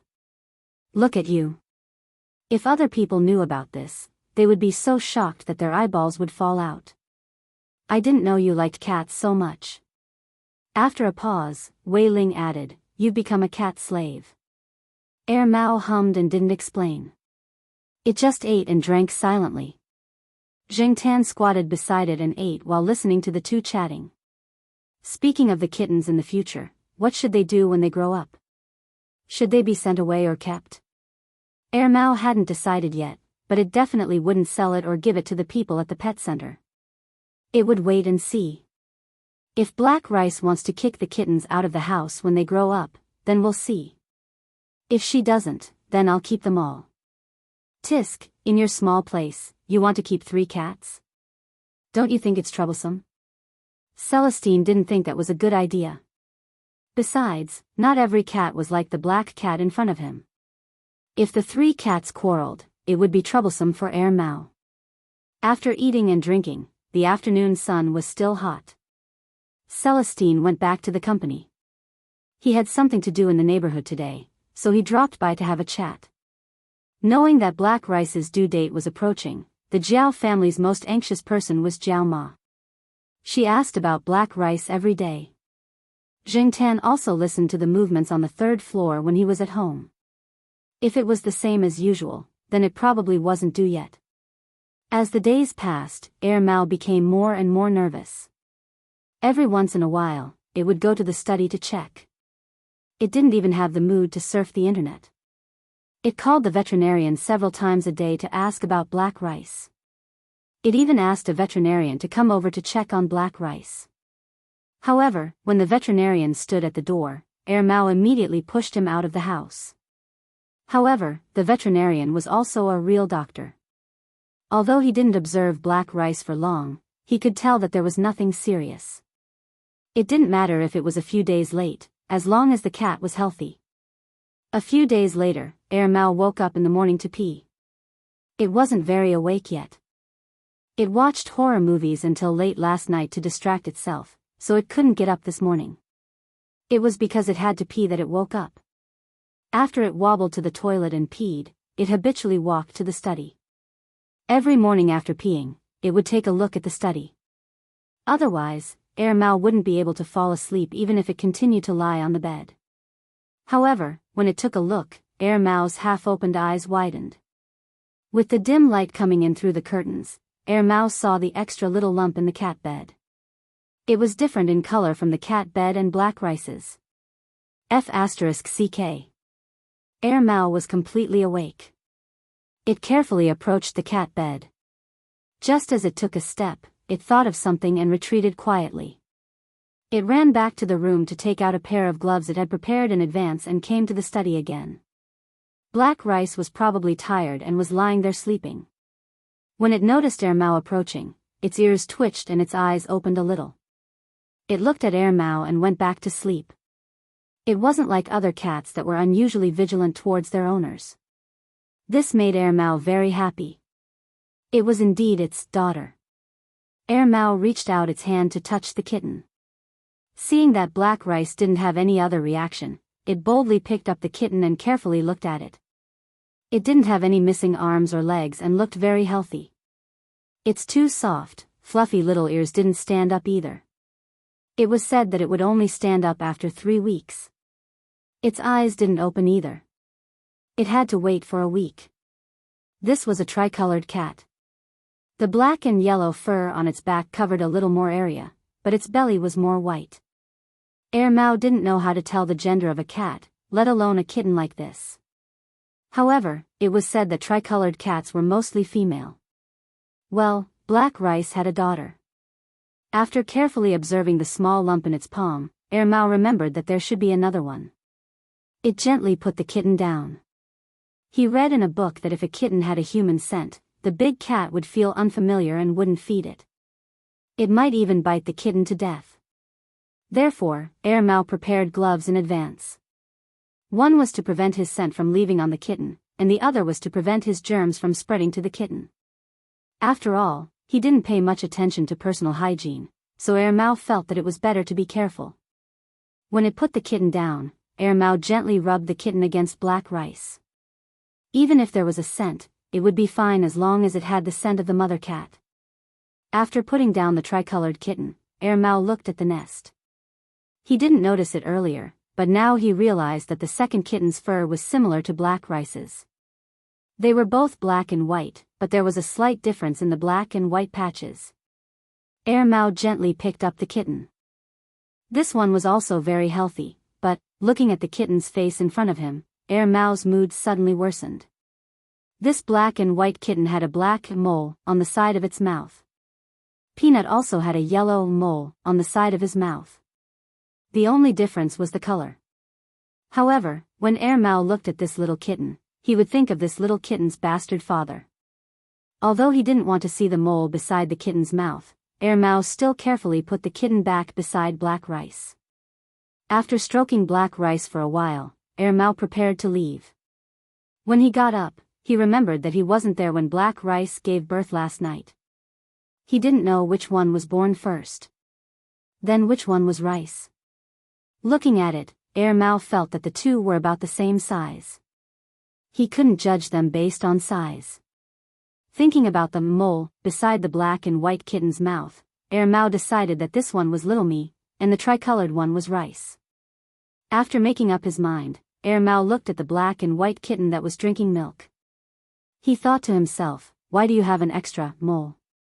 It would be great if you didn't have a mole. Why don't you learn from your father? After leaving the study, Mao was still excited. He looked back at the study. He heard that kittens were more afraid of light when they were born. The curtains in the study were drawn, so it should be fine. Zheng Tan heard the unusual movements in Mao's room that day. Usually, Mao would still be sleeping at this time and wouldn't be as diligent as it was today. He guessed that the kitten was born. However, He only went downstairs with Jiao Ma the next day to take a look. Jiao Ma didn't go into the study either. She just looked at the door. Black Rice was still very wary of anyone other than Mao. Even Zheng Tan couldn't get close to the cat's nest. Whenever he did, Black Rice would growl. For a short period of time, Black Rice wouldn't let the two kittens out of its sight. They basically only moved around the cat's nest. Mao moved the kitten's bowl to the study so that Black Rice wouldn't walk around. At most, Black Rice would poop or take a walk. Black Rice would only leave for a short period of time, but it wouldn't go too far. When he saw the mole on the black and white kitten's mouth, Zheng Tan was overjoyed. The mole was so accurate. It was just like its father. Little Pomelo and Zhao Yuan also wanted to see the kittens, but Jiao Ma said that they should wait for a while. It was better not to disturb them now. When Zheng Tan followed Jiao Ma to see the kittens again, a week had passed. The two kittens looked much stronger than when they were born. Their fur was also thicker. Their eyes were open a little, but not completely. Chapter 204. Mao was on the phone in the bedroom. Ever since Little Rice and Little Rice were born, Black Rice had taken good care of the two kittens. Everything was going well. Mao was relieved, and its anxiousness gradually disappeared. It returned to its original state, and it was probably going out with someone recently. Zheng Tan went in through the half-closed door, and stood at the door of the study to look at the kitten's nest. Black Rice was eating outside the nest. After noticing Zheng Tan at the door, it just glanced at him and ignored him. However, if Zheng Tan walked into the study, Black Rice would definitely roar. So every time Zheng Tan came, he just looked at the door out of curiosity and never went in. The kittens had been born for 2 weeks, and they had recently started to grow teeth. They had also become stronger and more coordinated. When Black Rice wasn't around, they would crawl around in the nest and sometimes out of the nest. Mao had asked someone to check. The black and white kitten with a mole at the corner of its mouth was male. Mao had even proudly posted in the pet forum that its daughter had given birth to a pair of twins. There was a layer of carpet outside the cat's nest, which was specially prepared by Mao so that the kittens wouldn't be cold when they crawled out. Mao felt that it should be careful even on a hot day. After all, they were kittens, not big cats. Zheng Tan had seen some kittens a few weeks old when he was filming an advertisement at the pet center. In comparison, the special genes of Monseigneur were probably too strong. These two kittens were about the same size as a 3-week-old kitten, and their fur was longer and thicker than 3-week-old short-haired domestic kittens. They were about the same size as their father, Peanut Candy. It was said that short-haired cats opened their eyes earlier than long-haired cats. Not only did these two kittens open their eyes earlier than other cats, but they were also bigger. They often crawled out of the cat's nest energetically and searched everywhere. However, they still couldn't stand straight, and their limbs trembled when they crawled. When Zheng Tan was looking at the two kittens, they had just woken up and realized that Black Rice wasn't there. They started to make a fuss again, and when they saw that no one was paying attention, they leaned on the edge of the cat's nest and looked out. Then, with a push, they flipped out of the cat's nest and rolled on the carpet. Black Rice looked over and continued eating. He was probably used to these two messing around. When the two kittens were crawling on the carpet, Zheng Tan looked at them. Their ears were not fully erect, but they would still move because of the sounds outside. After Black Rice brought the two kittens back to their nest, Zheng Tan left and went upstairs. Tomorrow, Jiao Ma would leave Chuhua City with Little Pomelo, Zhao Yuan, and Zheng Tan to spend the summer vacation in Jiao Ma's hometown. Before he left, Zheng Tan came over to check on the two kittens. When he came back, the two kittens would probably be throwing a tantrum in the house. He just didn't know if they would be like their father. If these two kittens were to stay in the compound in the future, it would be difficult for the compound to be peaceful. However, he heard that once the kittens grew up, the mother cat would chase them away. When he heard Celestine and Mao's conversation that day, Zheng Tan thought that Candy Peanut would often patrol this area. If it wasn't for Zheng Tan's mediation, Candy Peanut would probably fight with the sheriff and Depang every time she came to the compound. Then, when the two kittens grew up, would the father and daughter start a war? Cats were very territorial. Monseigneur and Candy Peanut were very territorial. Kittens that inherited Monseigneur's bloodline were very likely to not be kind cats. It was said that there was no father-son relationship on the battlefield. He didn't know if the rule of wild cats in nature would be played out here. Maybe when the time came, Mao would have to send these two out. After summer vacation, little Pomelo and Xiao Yuan stayed at home all day to do their homework. The sooner they finished, the sooner they could go out to play. They didn't want to bring their homework with them. That way, they wouldn't be able to have fun. For little Pomelo, at most, she would leave some space in her homework for writing essays and diaries. She would make up for it when the time came. Right now, they were almost done with their homework. Jiaoma didn't have much to do, so she called old Master Gu and told him that she would be coming over. The next morning, when the sun wasn't that strong, the three Jiao family members carried their packed luggage downstairs. Jiaoma had already driven the car for maintenance. She didn't want anything to happen to the two children because of the car. The air conditioner in the car was turned on. Zheng Tan sat in the front passenger seat. Little Pomelo and Xiao Yuan sat in the back, preparing for a game of chess. Zheng Tan took a nap. When he looked out of the window again, he saw that they had already exited the highway. There were many aquaculture ponds outside. There were many aquaculture businesses in this area. It was said that there were almost 4,000 fishermen here. The total area of the fish farm was huge. In addition to the four main types of fish, there were also mandarin fish, eels, turtles, shrimps, crabs, and so on. Anyway, Zheng Tan didn't have to worry about not being able to eat fish here. In addition to the famous fish ponds, there were also some experimental fields here. Sometimes, new varieties of fruits that were about to hit the market could be eaten here in advance. Many people here made a fortune from aquaculture. Many roads in the village were well repaired. That was why Zheng Tan was able to sleep until now. He didn't have to wake up because of the bad roads. Look, someone is fishing. Jiao Yuan had stopped playing chess. He pointed outside and shouted. He liked to come here because he could fish and catch shrimps here. It was fun. Zheng Tan saw that someone was fishing in a pond. He guessed that they were going to transport the fish there. There was also a truck parked next to it. Sit properly. Jiao Ma scolded from the front. Jiao Yuan didn't move. He just leaned against the car window and looked outside. There were some children in the village helping around. Jiao Yuan didn't know what they were doing. Little Pomelo was also very curious. Although she didn't say anything, it was obvious from the look in her eyes. Old Master Gu and Old Madam Gu had been waiting at the door for a long time.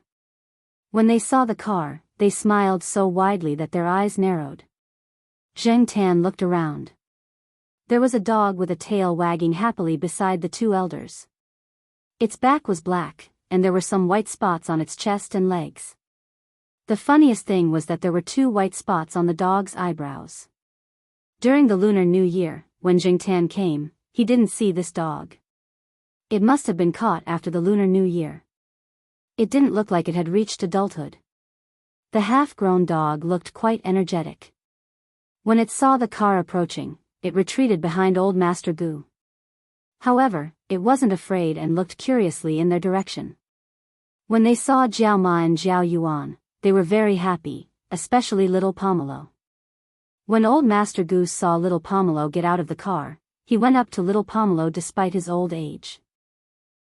You've gained weight. Our little Pomelo has grown again. After Zheng Tan got out of the car, the half-grown dog that had been standing behind Old Master Gu barked at Zheng Tan ferociously. However, when it was about 20 centimeters away from Zheng Tan, it stopped abruptly. It didn't bite and continued barking. Its eyebrows twitched.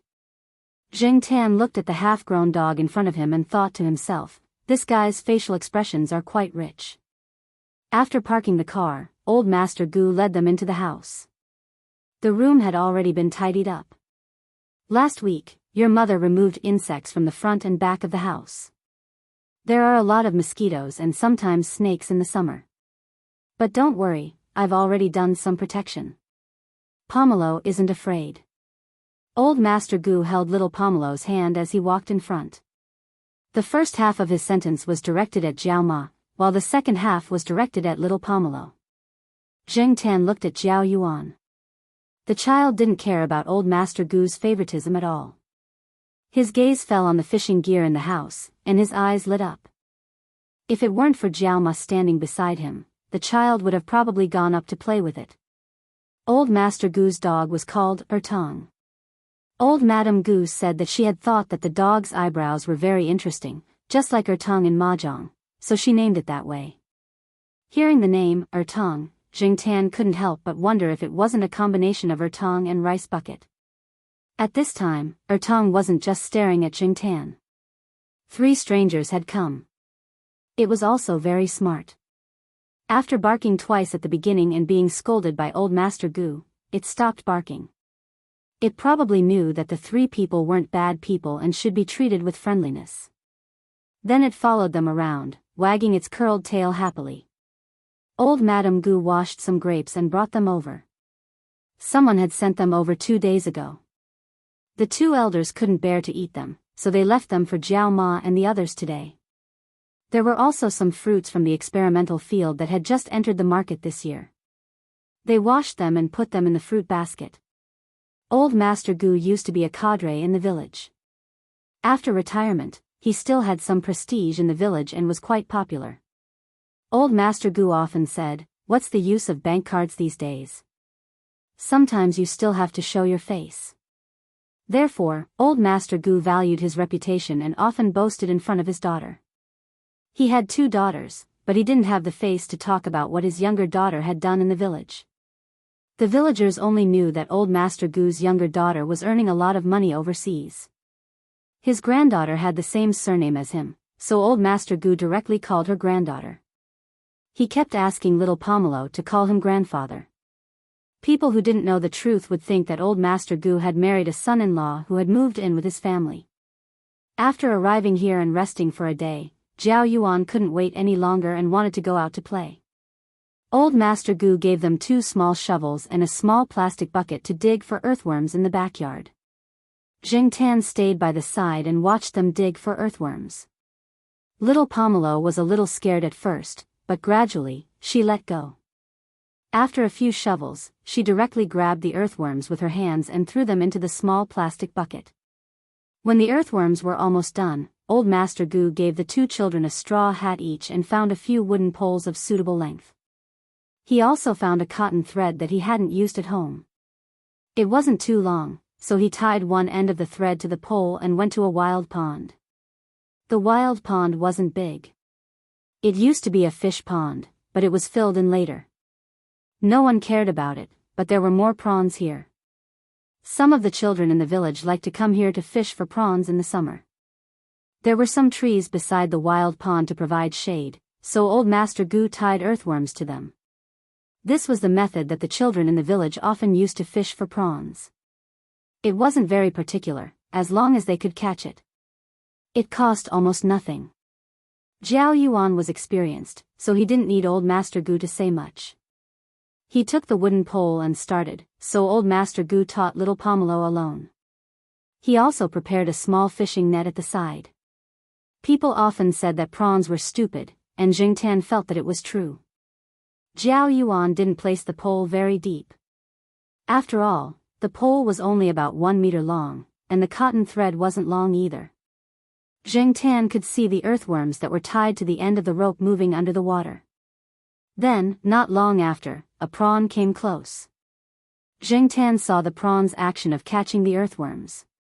When Jiao Yuan lifted the pole, the prawn didn't let go. Jing Tan came to the metal bucket and looked at the prawn that Jiao Yuan had just shaken off. The prawn was waving its small pincers at Jing Tan. Jing Tan snorted disdainfully. How stupid. Just wait to be eaten. Of course, not all prawns were like that. There were some that were smarter, especially the older ones. Jing Tan squatted at the side and watched them fish for a while. He started to feel bored again. He couldn't do it himself, so he could only watch from the side. Looking around, Zheng Tan prepared to walk around. Don't go too far, little Pomelo reminded him. After a pause, she added, don't cause trouble. Chapter 205. Zheng Tan leisurely walked around the wild pond. There were some trees at the edge.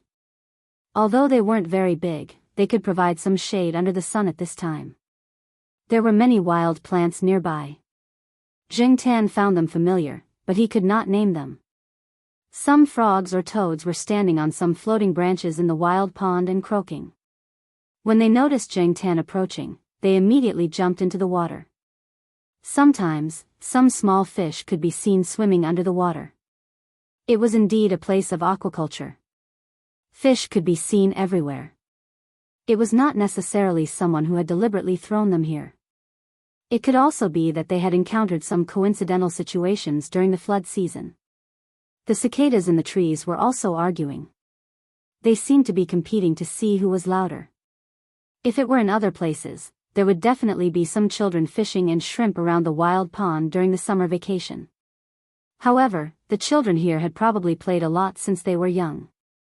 They did not care for it. They preferred to go to the big fish ponds to watch the fun. Occasionally, they could pick up a few big fish for free. It was said that recently, some college students with related majors had come to a nearby aquaculture base for internships. Some of them were doing scientific research and experiments. That was even more lively. Some children who were good at killing fish were also invited to help. The adults did not have the time. Even if they did, they would not care about the little reward. However, the children were different. For them, indoor work was not only rewarded, but also free air conditioning. Therefore, when Zheng Tan and the others came to the wild pond, they did not see any children in the village. As he was thinking, Zheng Tan's ears twitched. He heard a sudden movement in front of him. Someone was there. In Zheng Tan's impression, even if the children did not shout loudly, they would occasionally talk and laugh in low voices. Sometimes, they would even be in groups of 3 or 5. They would never be so quiet. There was no reason for them to suddenly make a noise now. Zheng Tan walked over quietly. The movement there suddenly became louder. There were some plants growing on the edge of the wild pond, blocking Zheng Tan's sight. At the same time, it also acted as a cover. The people on the other side of the wild pond would not easily notice Zheng Tan. The further they went, the narrower the wild pond became. They were almost at the end. On the other side was a little girl about the same age as little Pomelo. Not only were her clothes old, they were also crudely patched. Although the child looked about the same age as little Pomelo, the difference between her and little Pomelo was that this little girl looked rather thin. Her face wasn't yellow because she was already tanned, but she was really thin. Her little face didn't look like it had any flesh, unlike little Pomelo's fair and tender baby fat. The small arms and legs that were exposed outside also seemed to be wrapped in a layer of skin. There was no flesh to be felt. Her shoulder-length hair was probably cut by herself, as it didn't look very coordinated. When Zheng Tan looked over, the kid was in the middle of retracting his pole. No wonder there was a sudden commotion. Otherwise, Zheng Tan wouldn't have noticed that there was someone here so quickly. The kid was also fishing for prawns. There was a can of earthworms beside her. Zheng Tan could clearly see the earthworms wriggling inside. She was probably experienced. The child set up 3 poles at 3 places not far from each other. One of the earthworms on the pole probably couldn't take it anymore. After catching a prawn, the little girl grabbed a few more from the canned food bottle and replaced them with new ones. Earthworms weren't the most ideal bait for prawns, but the advantage was that they were easy to catch. It was just that they had to be replaced with live earthworms every now and then. Otherwise, if the earthworms died or were soaked for too long, the effect would be reduced, and they wouldn't be able to fool those old prawns. After replacing the earthworms with fresh ones, the little girl sat on the side and rested for 2 minutes. She got up and walked between the 3 poles lightly to see which one had the most movement. Zheng Tan walked over to take a look. There was a cracked plastic bucket fixed with a rope. There were already some crayfish in the bucket. It seemed that the kid had a good harvest. There were also some green prawns. There were many farmers in this place, and there were also green prawns. It wasn't strange to see green prawns here. As for the crayfish, this thing was originally an invasive species. It had strong adaptability and was widely distributed. Otherwise, why would it be called an invasive species? There was also a broken sickle beside the bucket. This kind of sickle was very common among farmers. However, Jingtan felt that it was strange for such a little girl to use a sickle. Just as he was thinking about something, Jingtan looked up and met the little girl's eyes. Jingtan rarely saw such a fierce look in a child's eyes. Even some gloomy children wouldn't be like this. This was because there was a strong killing intent in this child's eyes. Jingtan had no doubt that if the child was holding a sickle in her hand, she would definitely slash at him. However, this child didn't have a sickle now. Jingtan was really not afraid of this child. Instead, he had some thoughts of teasing her. Afraid that he would cause trouble? Not good for these prawns. I still want to cause trouble. Jingtan extended his claws and quickly patted the few bearing prawns in the bucket. It had to be said that Jingtan was sometimes so bored that his balls hurt. He wouldn't feel good if he didn't court death. A clod was thrown over. Jingtan reacted quickly and dodged. However, the clod of soil brushed past the edge of the bucket containing the prawns. The bucket was originally placed on an uneven surface, so after brushing past it, it fell over after a few swings.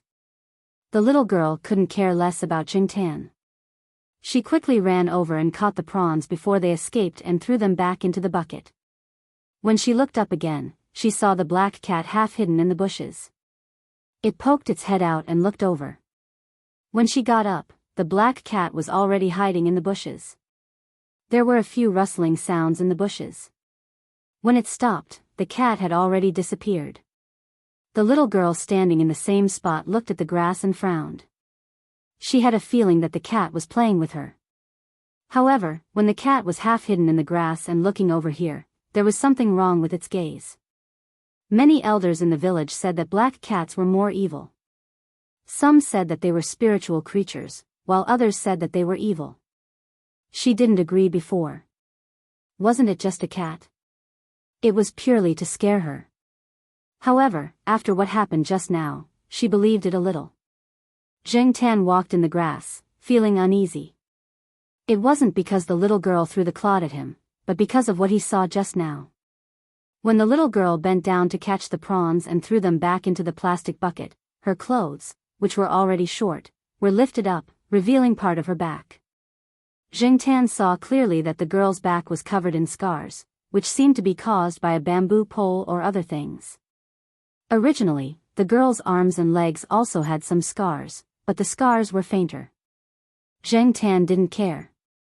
He heard from old Master Gu that it was common for some children in the village to fight. When they fought, they didn't differentiate between men and women. It wasn't strange for them to be injured. However, looking at it now, it wasn't strange.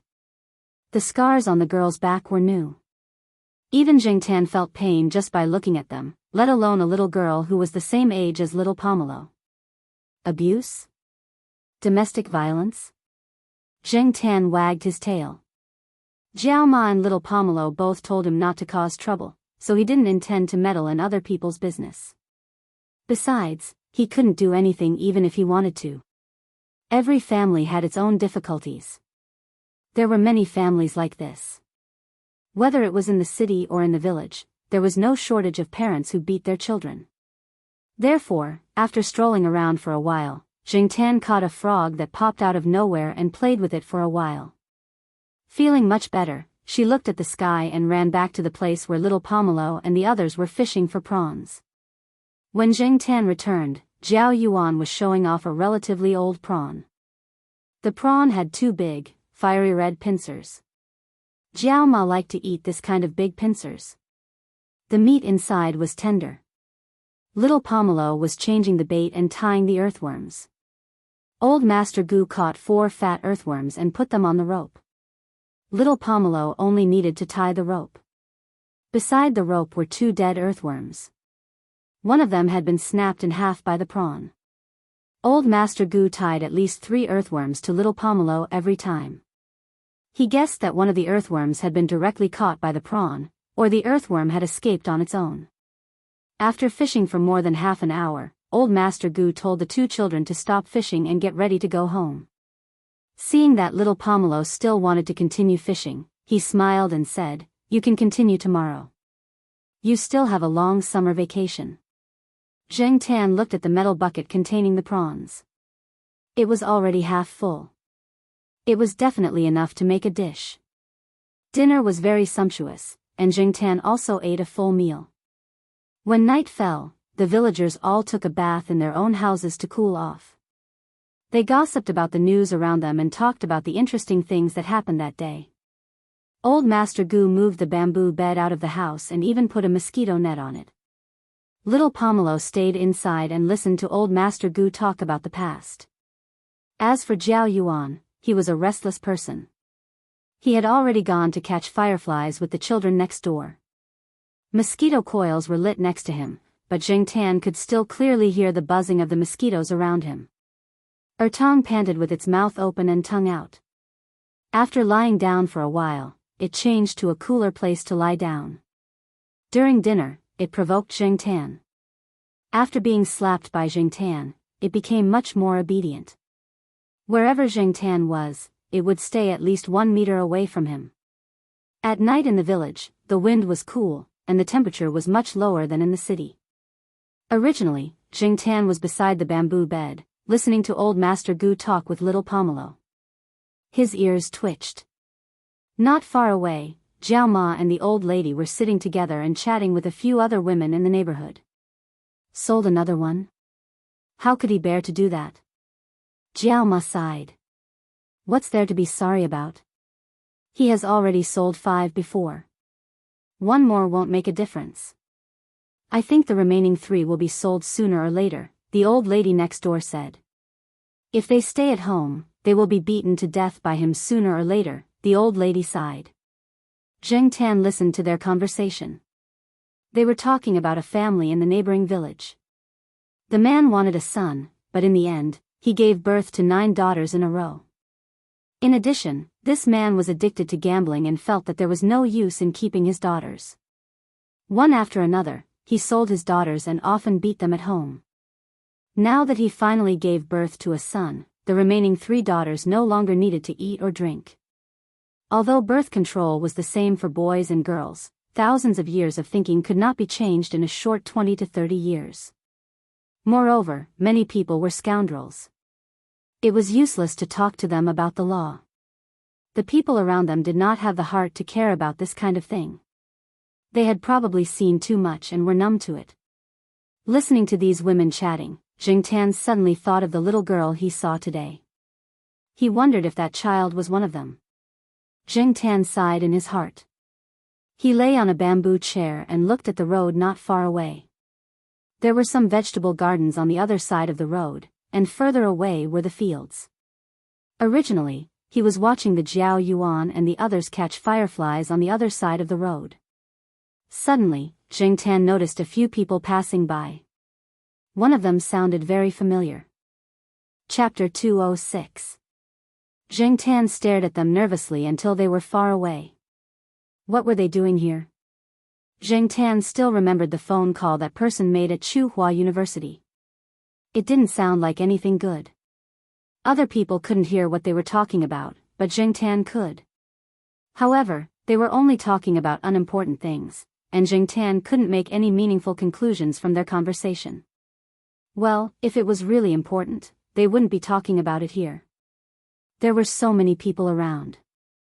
Regardless, Zheng Tan's nerves were tense again. Even if those people were far away, Zheng Tan was still worried. He decided to follow little Pomelo and the others closely for the next few days. Even if those people's target wasn't little Pomelo, Zheng Tan didn't dare to let his guard down. There were many perverts in this world, and it was always better to be on guard. Who knew if these people would suddenly come up with some perverted idea? Thus, Zheng Tan couldn't sleep that night. Even if Jiao Yuan caught some fireflies, they couldn't divert Zheng Tan's attention. Looking at the ignorant children, Zheng Tan felt depressed. It wasn't good to know too much. Early the next morning, Jiao Yuan and little Pomelo were still sleeping in. Jiao Ma didn't disturb them. It wasn't easy to get a good night's sleep in summer. Zheng Tan jumped onto the roof and looked into the distance. Most of the people in the village woke up early to do more work before the temperature rose. The Gu family's house was still a tiled house with a pointed roof, but the residents next door had built a 3-story building. It looked pretty good. There was a kitten on the second-floor balcony next door. It was about 2 months old and was happily playing with a walnut. Zheng Tan jumped onto the railing of the second-floor balcony next door. The kitten was startled, but soon began to play with itself again. The window of the room on the second floor near the balcony was open. Zheng Tan could see the situation in the room from the railing. It seemed to be a boy's room. There were some toys like robots and artillery.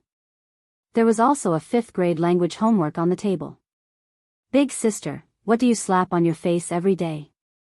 A boy's voice came from another room in the house. It was the boy who caught fireflies with Jiao Yuan yesterday. "Country bumpkin, this is called toner," the female voice said. At the same time, there were also slapping sounds. After a while, the boy walked into the room with a conflicted expression. He didn't have much of a reaction when he saw the black cat standing on the railing. He sat in front of his desk and flipped open his summer homework. He had homework assignments every day, and he was not allowed to go out to play until he finished them. Therefore, every morning after breakfast, he would immediately stay in his room to do his homework. In less than 5 minutes, the boy farted and ran out of the room holding his stomach. He probably went to the toilet. Zheng Tan was rather curious about what these children wrote in their diary and essays in their homework. Whenever he had nothing to do, he would flip through the diary and essays in front of little Pomelo. After all, it was not something private, and they were all about their daily lives. Jumping in through the window, Zheng Tan saw the place where the homework was opened. The boy was writing in the diary at the end of the day's homework. There, he wrote today's diary with a crooked pen. "Every morning when I wake up, I can see my big sister slapping herself in the mirror." Zheng Tan couldn't help but laugh. This child was really funny. He raised his paw and flipped through the diary in front of him. If he hadn't flipped through it, he wouldn't have known that this naughty boy was quite diligent in writing his diary. He even recorded some of his past misdeeds. For example, on which day he dug a trap in the village, on which day he dug another one, on which day he dug another one, on which day some of the traps had already fallen into, and on which places no one had gone and had been left there. Zheng Tan didn't expect to find such a reward. He noted down the places where no one had fallen into the traps. He didn't want little Pomelo and the others to fall into the traps when they went there. Although it was a child's prank and didn't cause much harm, falling into a trap was not a good feeling. When he heard footsteps coming over, Zheng Tan flipped the homework back to its original place. He jumped out of the window and returned to the Gu family's roof. When he heard Jiao Ma calling him, he quickly went down to eat breakfast. Because the 2 children didn't have enough fun yesterday, Old Master Gu took them to dig some earthworms today. In the afternoon, they went to the wild pond to fish for prawns. Zheng Tan stood to the side and watched for a while, then ran to other places to take a walk. Since Zheng Tan's performance yesterday was not bad, little Pomelo and the others didn't say anything. Actually, Zheng Tan didn't go for a walk because he was bored today. He wanted to see if the little girl from yesterday was still there. When he arrived at the place where he met the child yesterday, Zheng Tan didn't see her and was a little disappointed. Just as he was about to leave, he saw a figure walking over from afar. It was the little girl from yesterday. She was carrying the broken bucket from yesterday and carrying the broken scythe on her other shoulder as she walked over. However, when she got closer, Zheng Tan noticed that there were some new scars on the child's body. They were too obvious and couldn't be ignored even if he wanted to. No wonder she looked like she was having a hard time walking today. When the little girl saw Zheng Tan, she didn't have the same murderous intent and hostility as yesterday. Instead, she looked surprised and strange. She paused on the spot, then continued to walk forward. When she came to the place where she fished for prawns yesterday, she took out a wooden pole, tied the earthworms to it, and placed it in 3 places. Zheng Tan was curious why the little girl's attitude towards him had changed. He didn't get closer. Sensing the movement of the pole not far away, he looked at the little girl who was squatting there, thinking about something. He glanced around, bent his claws, picked up a small piece of soil, and threw it in that direction. The little girl, who was thinking about something, looked over when she sensed the movement. She saw the black cat that she thought was very strange. She saw the black cat look at the place where the pole was placed, then get up and walk over there. Zheng Tan retreated a few meters and watched the little girl guard the pole for a few seconds, then pick up a small prawn. After putting down the pole again, the little girl looked at Zheng Tan with a complicated expression, then walked over to the other pole. Zheng Tan saw that the little girl didn't have any resistance. Anyway, he had nothing to do. Seeing that she was pitiful, he helped to keep an eye on the other 2 poles, so that the little girl wouldn't keep walking. Didn't the scars on her legs hurt? So, gradually, the man and the cat formed a tacit understanding. The little girl guarded the pole on the far side, and Zheng Tan helped to keep an eye on the other 2 poles. Anyway, the distance between the 2 poles wasn't far, so it wasn't difficult for Zheng Tan. Once there was movement, Zheng Tan would pick up a small stone or a small piece of soil and throw it over, indicating that there was a prawn on her side that was about to take the bait.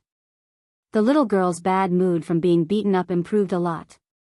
She looked down and saw an old prawn approaching the earthworms. The corners of her mouth curled up. This old prawn looked meaty, and there was meat in the big pincers. She was lucky. Just as she thought of this, a piece of soil was thrown over and hit the little girl lightly. Then, it rolled down the slope of the shore and fell into the water with a splash.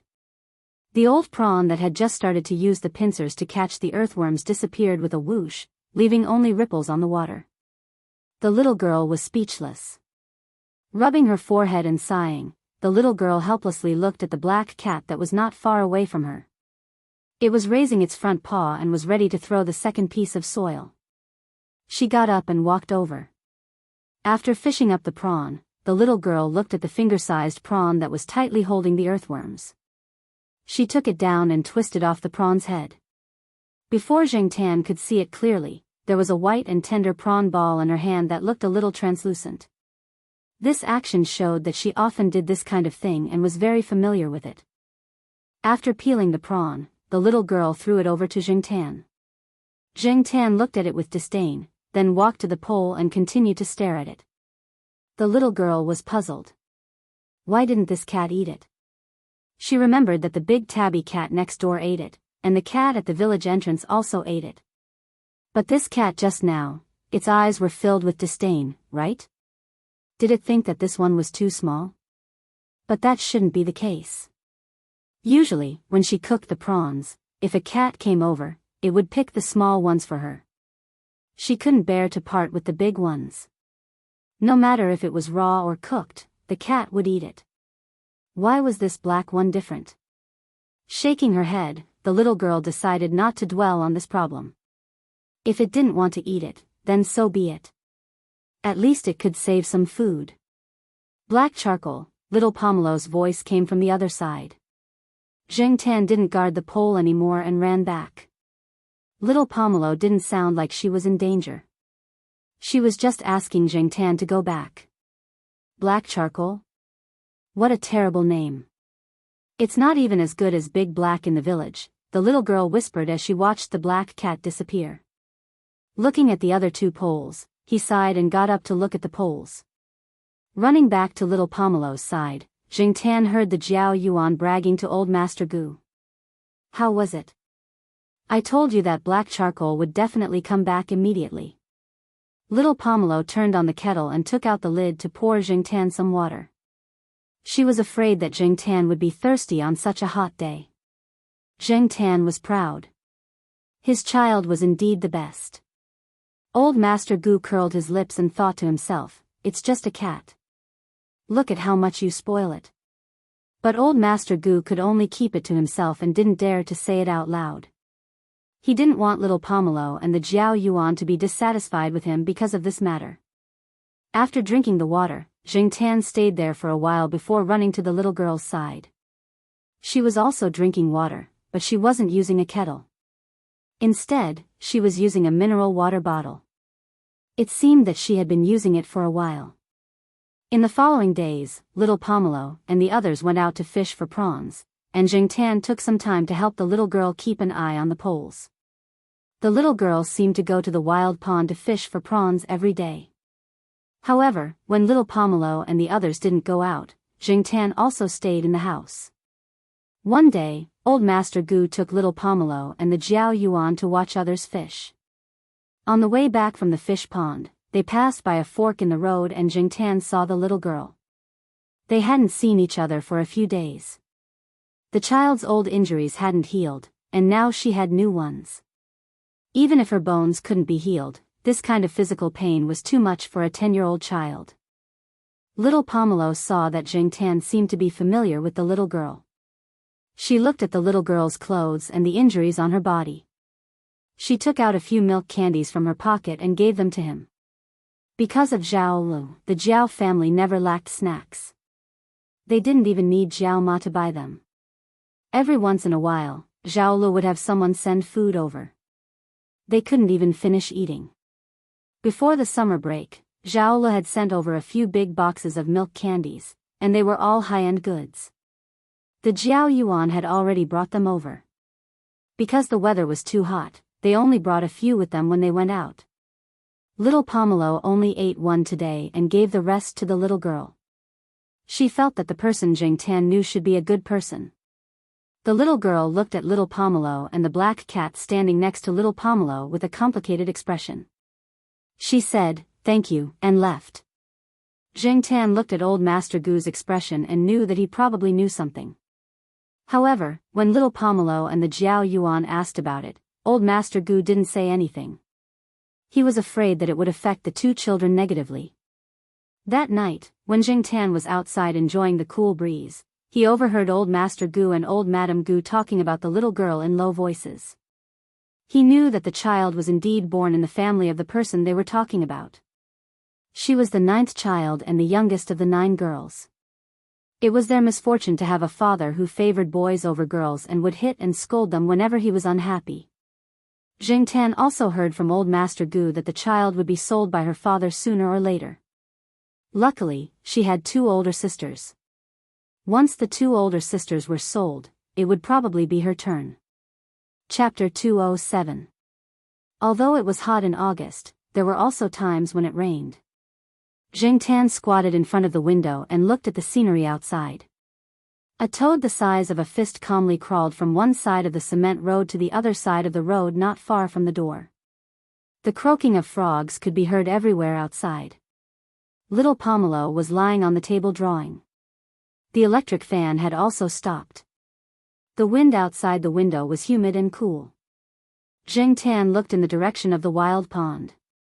He didn't know where the little girl would go today. Recently, little Pomelo and the others only went there to fish for prawns every few days. They didn't run to the wild pond every day. However, Jing Tan went there to help the little girl when he had time. On sunny days, the little girl would fish for prawns at the wild pond. On rainy days, she might be catching frogs. The little girl looked thin and weak. 2 days ago, Jing Tan saw her use a broken part of her sickle to kill a snake as thick as a finger. At that time, the child didn't show any fear. Her expression didn't even change much during the whole process. To be honest, there was a little excitement in her eyes. Snakes were also meat. Jing Tan looked at her. The little girl was probably used to it. Who knew how many snakes she had killed with that sickle? She was brave enough to be stronger than the average child. After the rain stopped, Jing Tan went to the wild pond the next day. After waiting for a while, he saw the little girl walking over with the equipment. Seeing Jing Tan waiting there, the little girl's frown eased and she quickly walked over. Although it had just rained yesterday, the temperature quickly rose once the rain stopped. In addition to the sun in the morning, many places were not so wet. In another day or two, some of the dirt roads that people often walked on would be as dry as they were a few days ago. They tied the earthworms, set the rod, and then divided the work. After 2 or 3 hours, they could still catch some. However, the wild pond was only so big. After fishing for so long, the harvest was not as good as when they first started. The little girl left the wild pond at 6:00 in the evening every day. Zheng Tan couldn't do it. He had to go back around 5 o'clock. Otherwise, he would have to listen to Jiao Ma's nagging again. Zheng Tan didn't need a watch. He could estimate the approximate time by looking at the sun above his head. The little girl also knew that the black cat would have to return every afternoon at a certain time. But today was different. Zheng Tan was looking at the rod, staring at the string. When there were prawns, the string would tighten, and the larger prawns would even pull on the rod. Seeing a shrimp clamping an earthworm, Zheng Tan motioned for the little girl to come over. After hooking up the prawn, the little girl didn't put the rod down again. Instead, she put the fish away. So early today? Zheng Tan was puzzled. After tidying up, the little girl asked Zheng Tan to follow her. Although he didn't quite understand what the little girl wanted to do, it was still early. Zheng Tan followed her. Walking to a small forest area nearby, the little girl hid the wooden rod to prevent other children from taking it away. Then she quickly disposed of the prawns in the bucket, leaving only the prawns and some big clamps. The rest was thrown away. This way, she could save a lot of energy. In the forest, Zheng Tan saw that person again. There were 3 people walking by together. Zheng Tan hid in the grass and stared in that direction. He also pulled the little girl who was cleaning up the prawns, indicating that she should hide. Seeing the black cat so vigilant, the little girl thought that something dangerous had happened. She didn't care about the prawns and immediately hid behind the bushes. She lay on the ground and looked in that direction through the gaps in the bushes. After the 3 people left, Zheng Tan's tense muscles relaxed. Who are they? Did they beat you? The little girl looked at Zheng Tan in confusion. Huh? The little girl didn't know them? Previously, Zheng Tan thought that the little girl's sisters had been sold to these people by their father. But now it seemed that it was different from what he had imagined. If they were sold to these people, the little girl shouldn't not know any of them, right? For a moment, Zheng Tan really couldn't think of a reason. After leaving the place where the wooden rod was hidden, the little girl took Zheng Tan a little further away and stopped near an orchard. There was a metal net around the orchard, so it was probably heavily guarded. There was a small stone bridge here, but the original stream under the stone bridge had been dried up for many years and was overgrown with weeds. Moreover, it seemed that people didn't often come here. The little girl slid down the slope and parted the grass. There was a hole inside. Zheng Tan watched as she took out some things one after another, including a small aluminum pot. There were some green bricks near the edge of the stone bridge. There were burn marks on the bricks. Zheng Tan watched as she placed the bricks in an N shape. Then, she placed a small aluminum pot on top of the bricks. She placed some hay and firewood in the crack at the bottom. She lit the firewood and began to cook the prawns. It was very simple boiled prawns. Zheng Tan didn't have any appetite, but the little girl seemed to be staring at something delicious. After cooking, the little girl handed Zheng Tan a prawn ball. Zheng Tan didn't eat it, so she finished it all. After eating, she put everything back in its original place. The little girl told Zheng Tan that this was her secret base. She would come here most of the time when it was time to eat and would only go home to sleep at night. When she mentioned going home, there was disgust in her eyes. It was almost dark, so Zheng Tan couldn't stay here all the time. After Zheng Tan had left, the little girl walked to another spot and parted the bushes. There was a wide-mouthed glass can inside, and the candies that little Pomelo had given her were stored inside the glass can. She had already eaten 3 candies. Looking at the remaining 2 candies, she sighed. After hesitating for a while, she picked up one of the candies and carefully tore open the wrapping paper. After taking out the candies, she tidied up the plastic wrapping paper and placed it inside the can. There were already 4 wrapping papers stacked inside. With the candies in her mouth, the little girl leaned against the slope and lay down. The milky and sweet smell of the candies made her like it so much that her eyes narrowed. At night, Jiangtan was in a bad mood and couldn't sleep, so he went outside to pee. He wasn't used to using the toilet, but seeing that many children here directly found a place to pee, Jiangtan also went to a place where there was no one to pee secretly. Jiangtan jumped out of the window and ran out of the backyard. He didn't want to go near it. Anyway, he couldn't sleep now, so he ran further away to pee. Jiangtan didn't find it very quiet at night in the village. The sounds of insects and frogs were constant, and occasionally, dogs barked. In the night, Jiangtan's movements were not blocked. Sometimes, he would run into cats raised by other people in the village. Some of them provoked him, but Jiangtan wasn't in the mood to pay attention to them. Enjoying the night breeze, he walked for a while and then found a place to pee. As Jiangtan was peeing, his ears twitched. Someone was coming this way. Originally, he didn't want to pay attention to it and go back after peeing, but the sound made Jiangtan stop in his tracks. It was really fate. He met this guy once during the day, and now he met this guy again at night.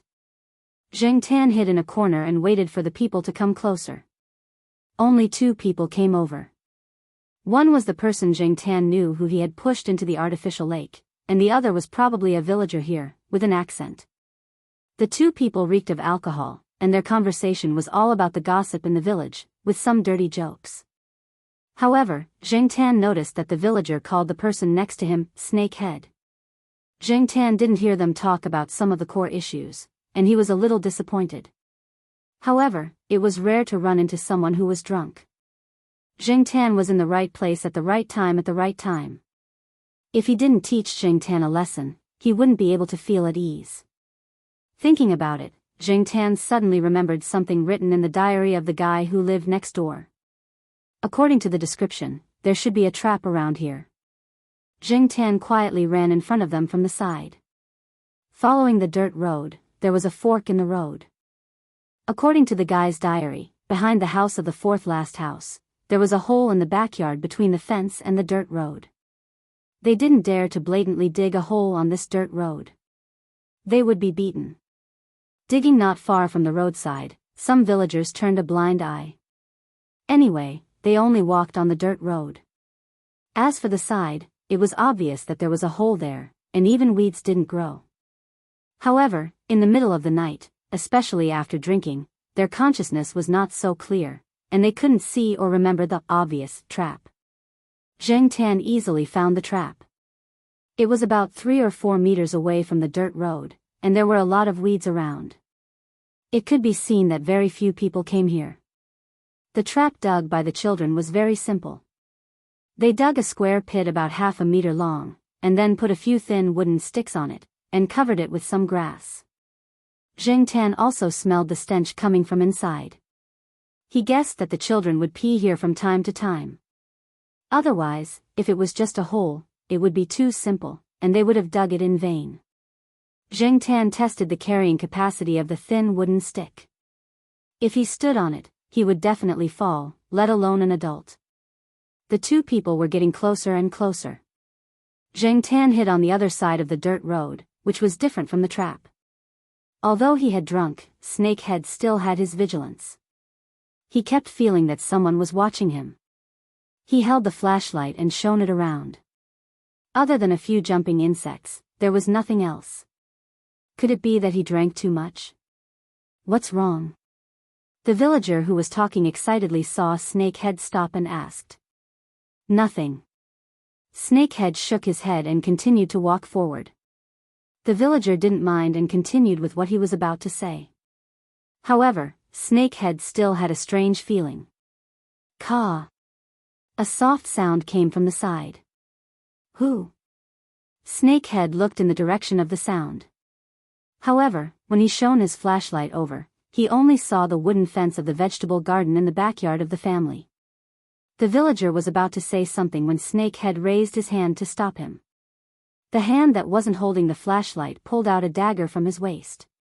He first looked in the direction opposite the wooden fence to make sure that no one would sneak and attack from behind.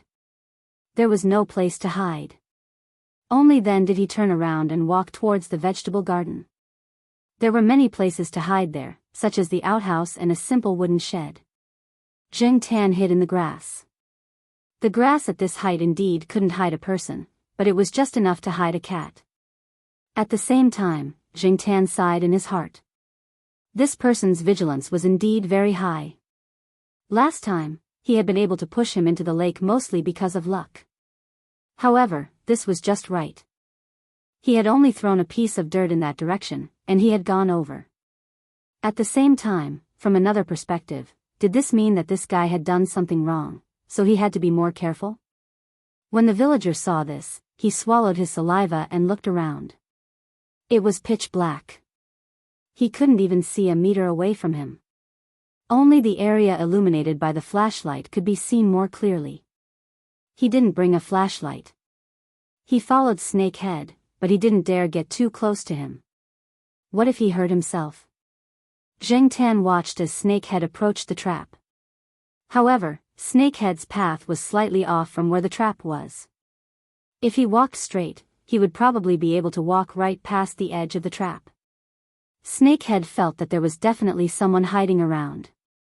The feeling of being watched wasn't an illusion. No matter what, it was better to be vigilant. Pooh! There was a slight sound from the wooden shed. Snakehead tightened his grip on the dagger in his hand and walked a few steps in that direction. He deviated from his original path and said to the wooden shed, "Come out." "I see you." Before he could finish the word, "you," Snakehead felt a strong force coming from the back of his waist. This time, Snakehead wasn't directly pushed down. He only moved 2 steps to the side to dodge out of reflex. Under normal circumstances, he would have been able to stand firm. Unfortunately, the place where his feet landed made a few cracking sounds. His feet sank, and his entire body fell to the side. Snakehead knew that the villager was standing not far behind him. He had also confirmed that there was no one else in the area behind him, so Snakehead didn't pay too much attention to his back. However, such a situation still happened. When he fell, Snakehead was still cursing in his heart. F***ck, this is the second time. Other than that time when he was pushed into the lake for no reason at Tsinghua University, this is the second time he's been hit for no reason at all. What the hell is going on? Chapter 208. Snakehead had sprained his ankle. Because it was summer, he was wearing cropped underwear. When his foot sank in, it was cut by a few broken tree branches. The trap was not deep. Snakehead had only sunk up to his knees, but there were all kinds of filth inside. There was rotten melon pulp, other household trash, and the smell of urine. Snakehead's anger soared, but now was not the time to flip out. He did not care about the injury on his foot. He held the flashlight steady and held the dagger, trying to find out who was going against him. The villager standing not far behind Snakehead felt that something had brushed past him. Goosebumps rose on his body, especially when he heard Snakehead say that he was possessed. He felt a chill run down his back. "I really didn't see anything just now. I just felt a little cold." The villager shivered. He actually believed in ghosts and gods, and he had done some bad things for Snakehead. Now that he thought about it, he felt guilty. He felt that he had been targeted by some dirty thing. Snakehead had made a lot of noise when he stepped into the trap. This family had a dog at home, and it was barking. Zheng Tan decided to add fuel to the fire. After he pushed Snakehead, he quickly ran into the vegetable garden. The distance between the fence was just enough for him to cross, so he did not need to jump. He found a stone from the surroundings, and before Snakehead noticed him, he threw it fiercely at the family's window. "Paw!" The sound of glass shattering rang out. The dog inside barked even louder, and the lights in the house lit up. The back door creaked open, and a big, sturdy dog rushed out. It easily jumped over the fence and bit at Snakehead. It bit the arm that was holding the knife. The dagger fell to the ground. Ah! A scream disturbed the silence of the night. Zheng Tan was hiding beside the wooden shed. He wagged his tail. It was painful to listen to. Damn it. The dog must have had similar experience in catching thieves. It was too fast when it charged over.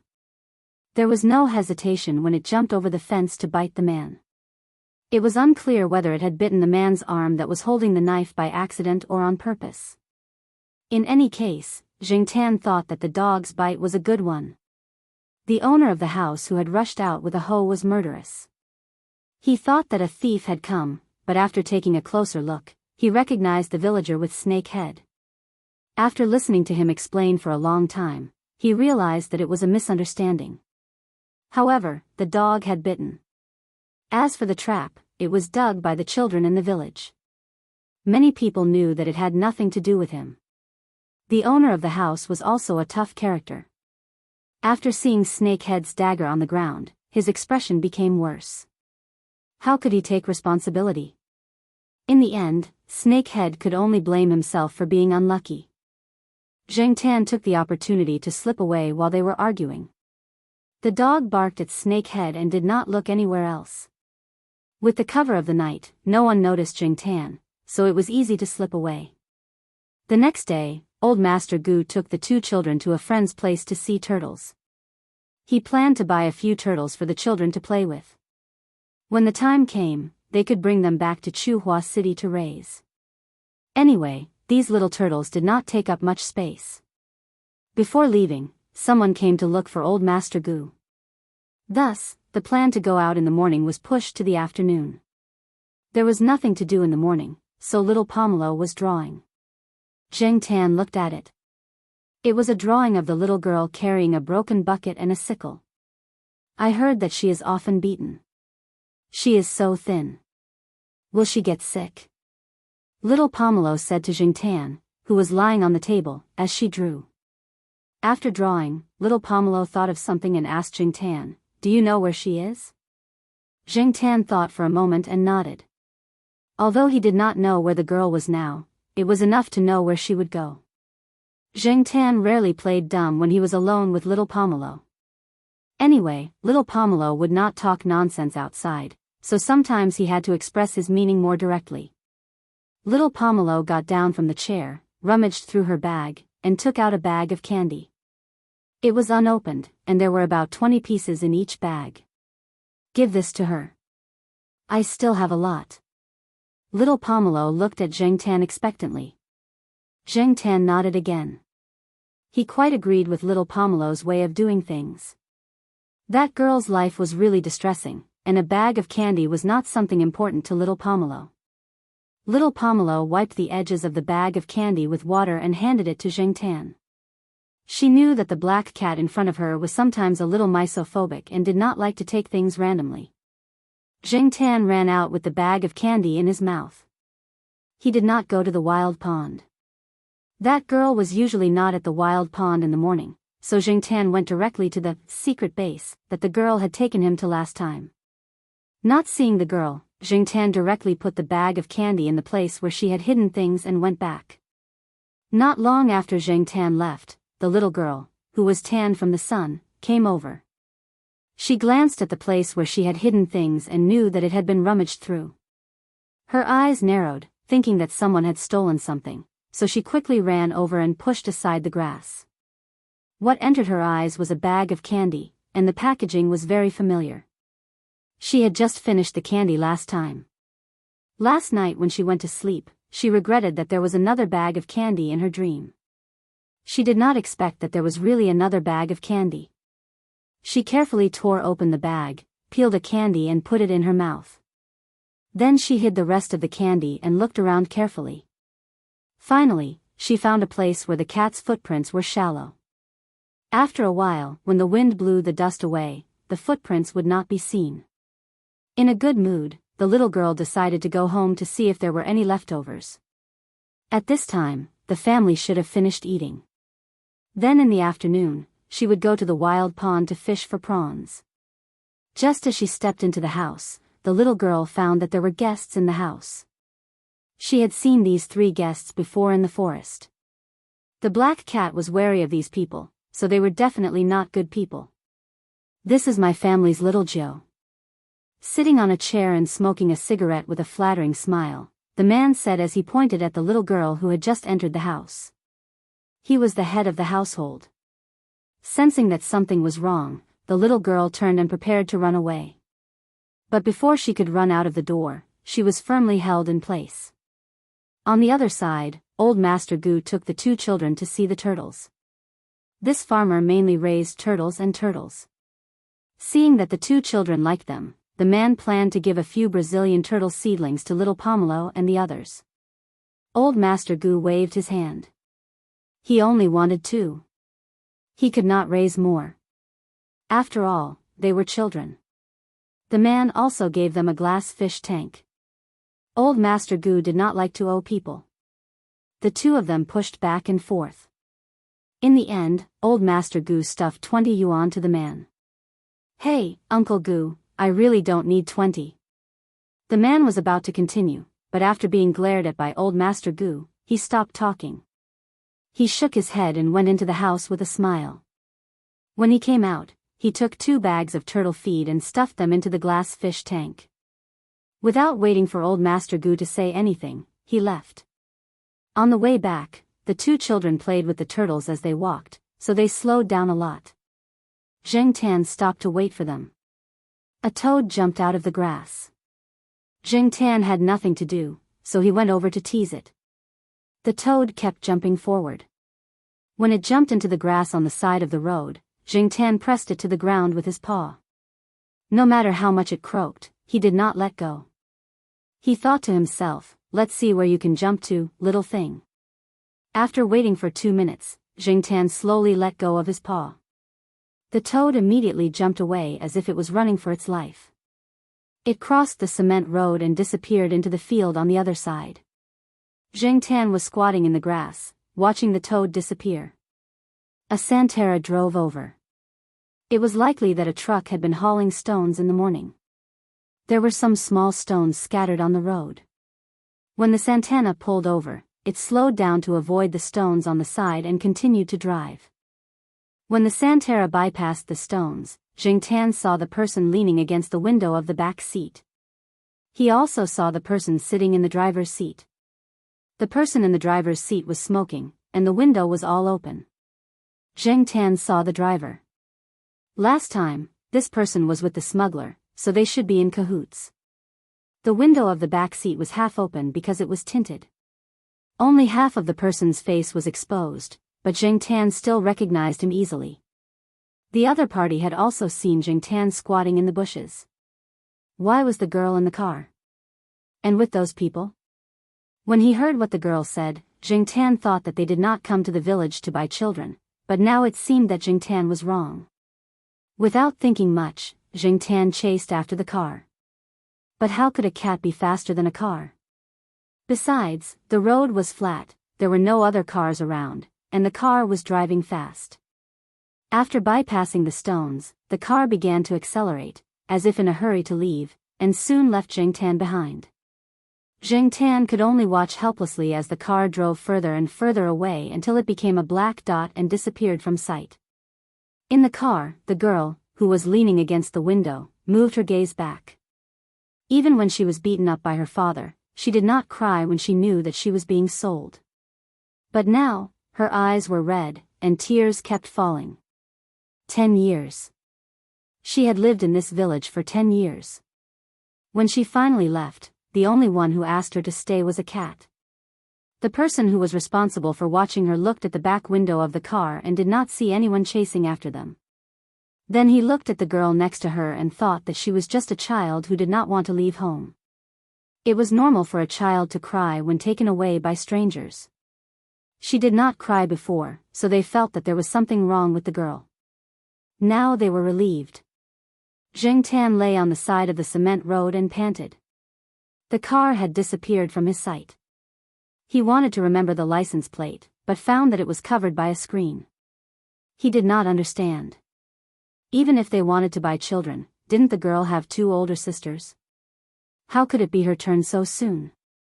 When he returned listlessly, little Pomelo was calling Zheng Tan's cat name. From her voice, he could tell that she was very anxious. Seeing that Jing Tan had returned, little Pomelo was about to say something, but she found that Jing Tan's condition was not right, so she did not scold him. In the next few days, everyone noticed that something was wrong with Jing Tan. He was usually so energetic, but now he was listless, as if he was not interested in anything. After going out once, he became even more listless and his appetite decreased. Old Master Goose said that he must have missed the female cats. He even specially borrowed 2 strong female cats from someone else's house. In the end, when the 2 cats saw Jing Tan, they stayed far away from her. No matter what, they wouldn't get close to her. Even if they got a female cat in heat, they wouldn't get close to Jing Tan. Jiao Ma wanted to take him to the vet, but Jing Tan did not go. In order to reassure Jiao Ma and the others, Jing Tan's appetite returned to normal, but he did not look as energetic as before. These few days, after Jing Tan returned, he went to the girl's secret base a few times to make sure that she did not return. One night, when he was outside enjoying the cool breeze, he heard people talking about it. They sold another one so soon. I heard that they sold Little 9 this time. Little 7 and Little 8 are still around. Why did they choose Little 9? Who knows? Maybe they saw that Little 9 was the youngest and decided to buy it. Sigh, that child didn't even finish first grade, but I heard that her grades were good in school. That Little 9's temper is very fierce. She is completely different from her sisters. How could they sell her? A young voice sounded. What nonsense are you talking about? If you don't know, then shut up. An old man next to him scolded. Sigh, what a sin. Jing Tan went to the neighboring village to find the girl's house, but he heard that her father had fallen into a fish pond the night before when he was drunk. He was rescued and sent to the hospital in town. His life was not in danger, but he had to stay in the hospital for a while. Jing Tan did not hear any other useful information. The people in the village, including the girl's family, only knew that Little 9 had been sold. As for why she was sold to those people, they did not know.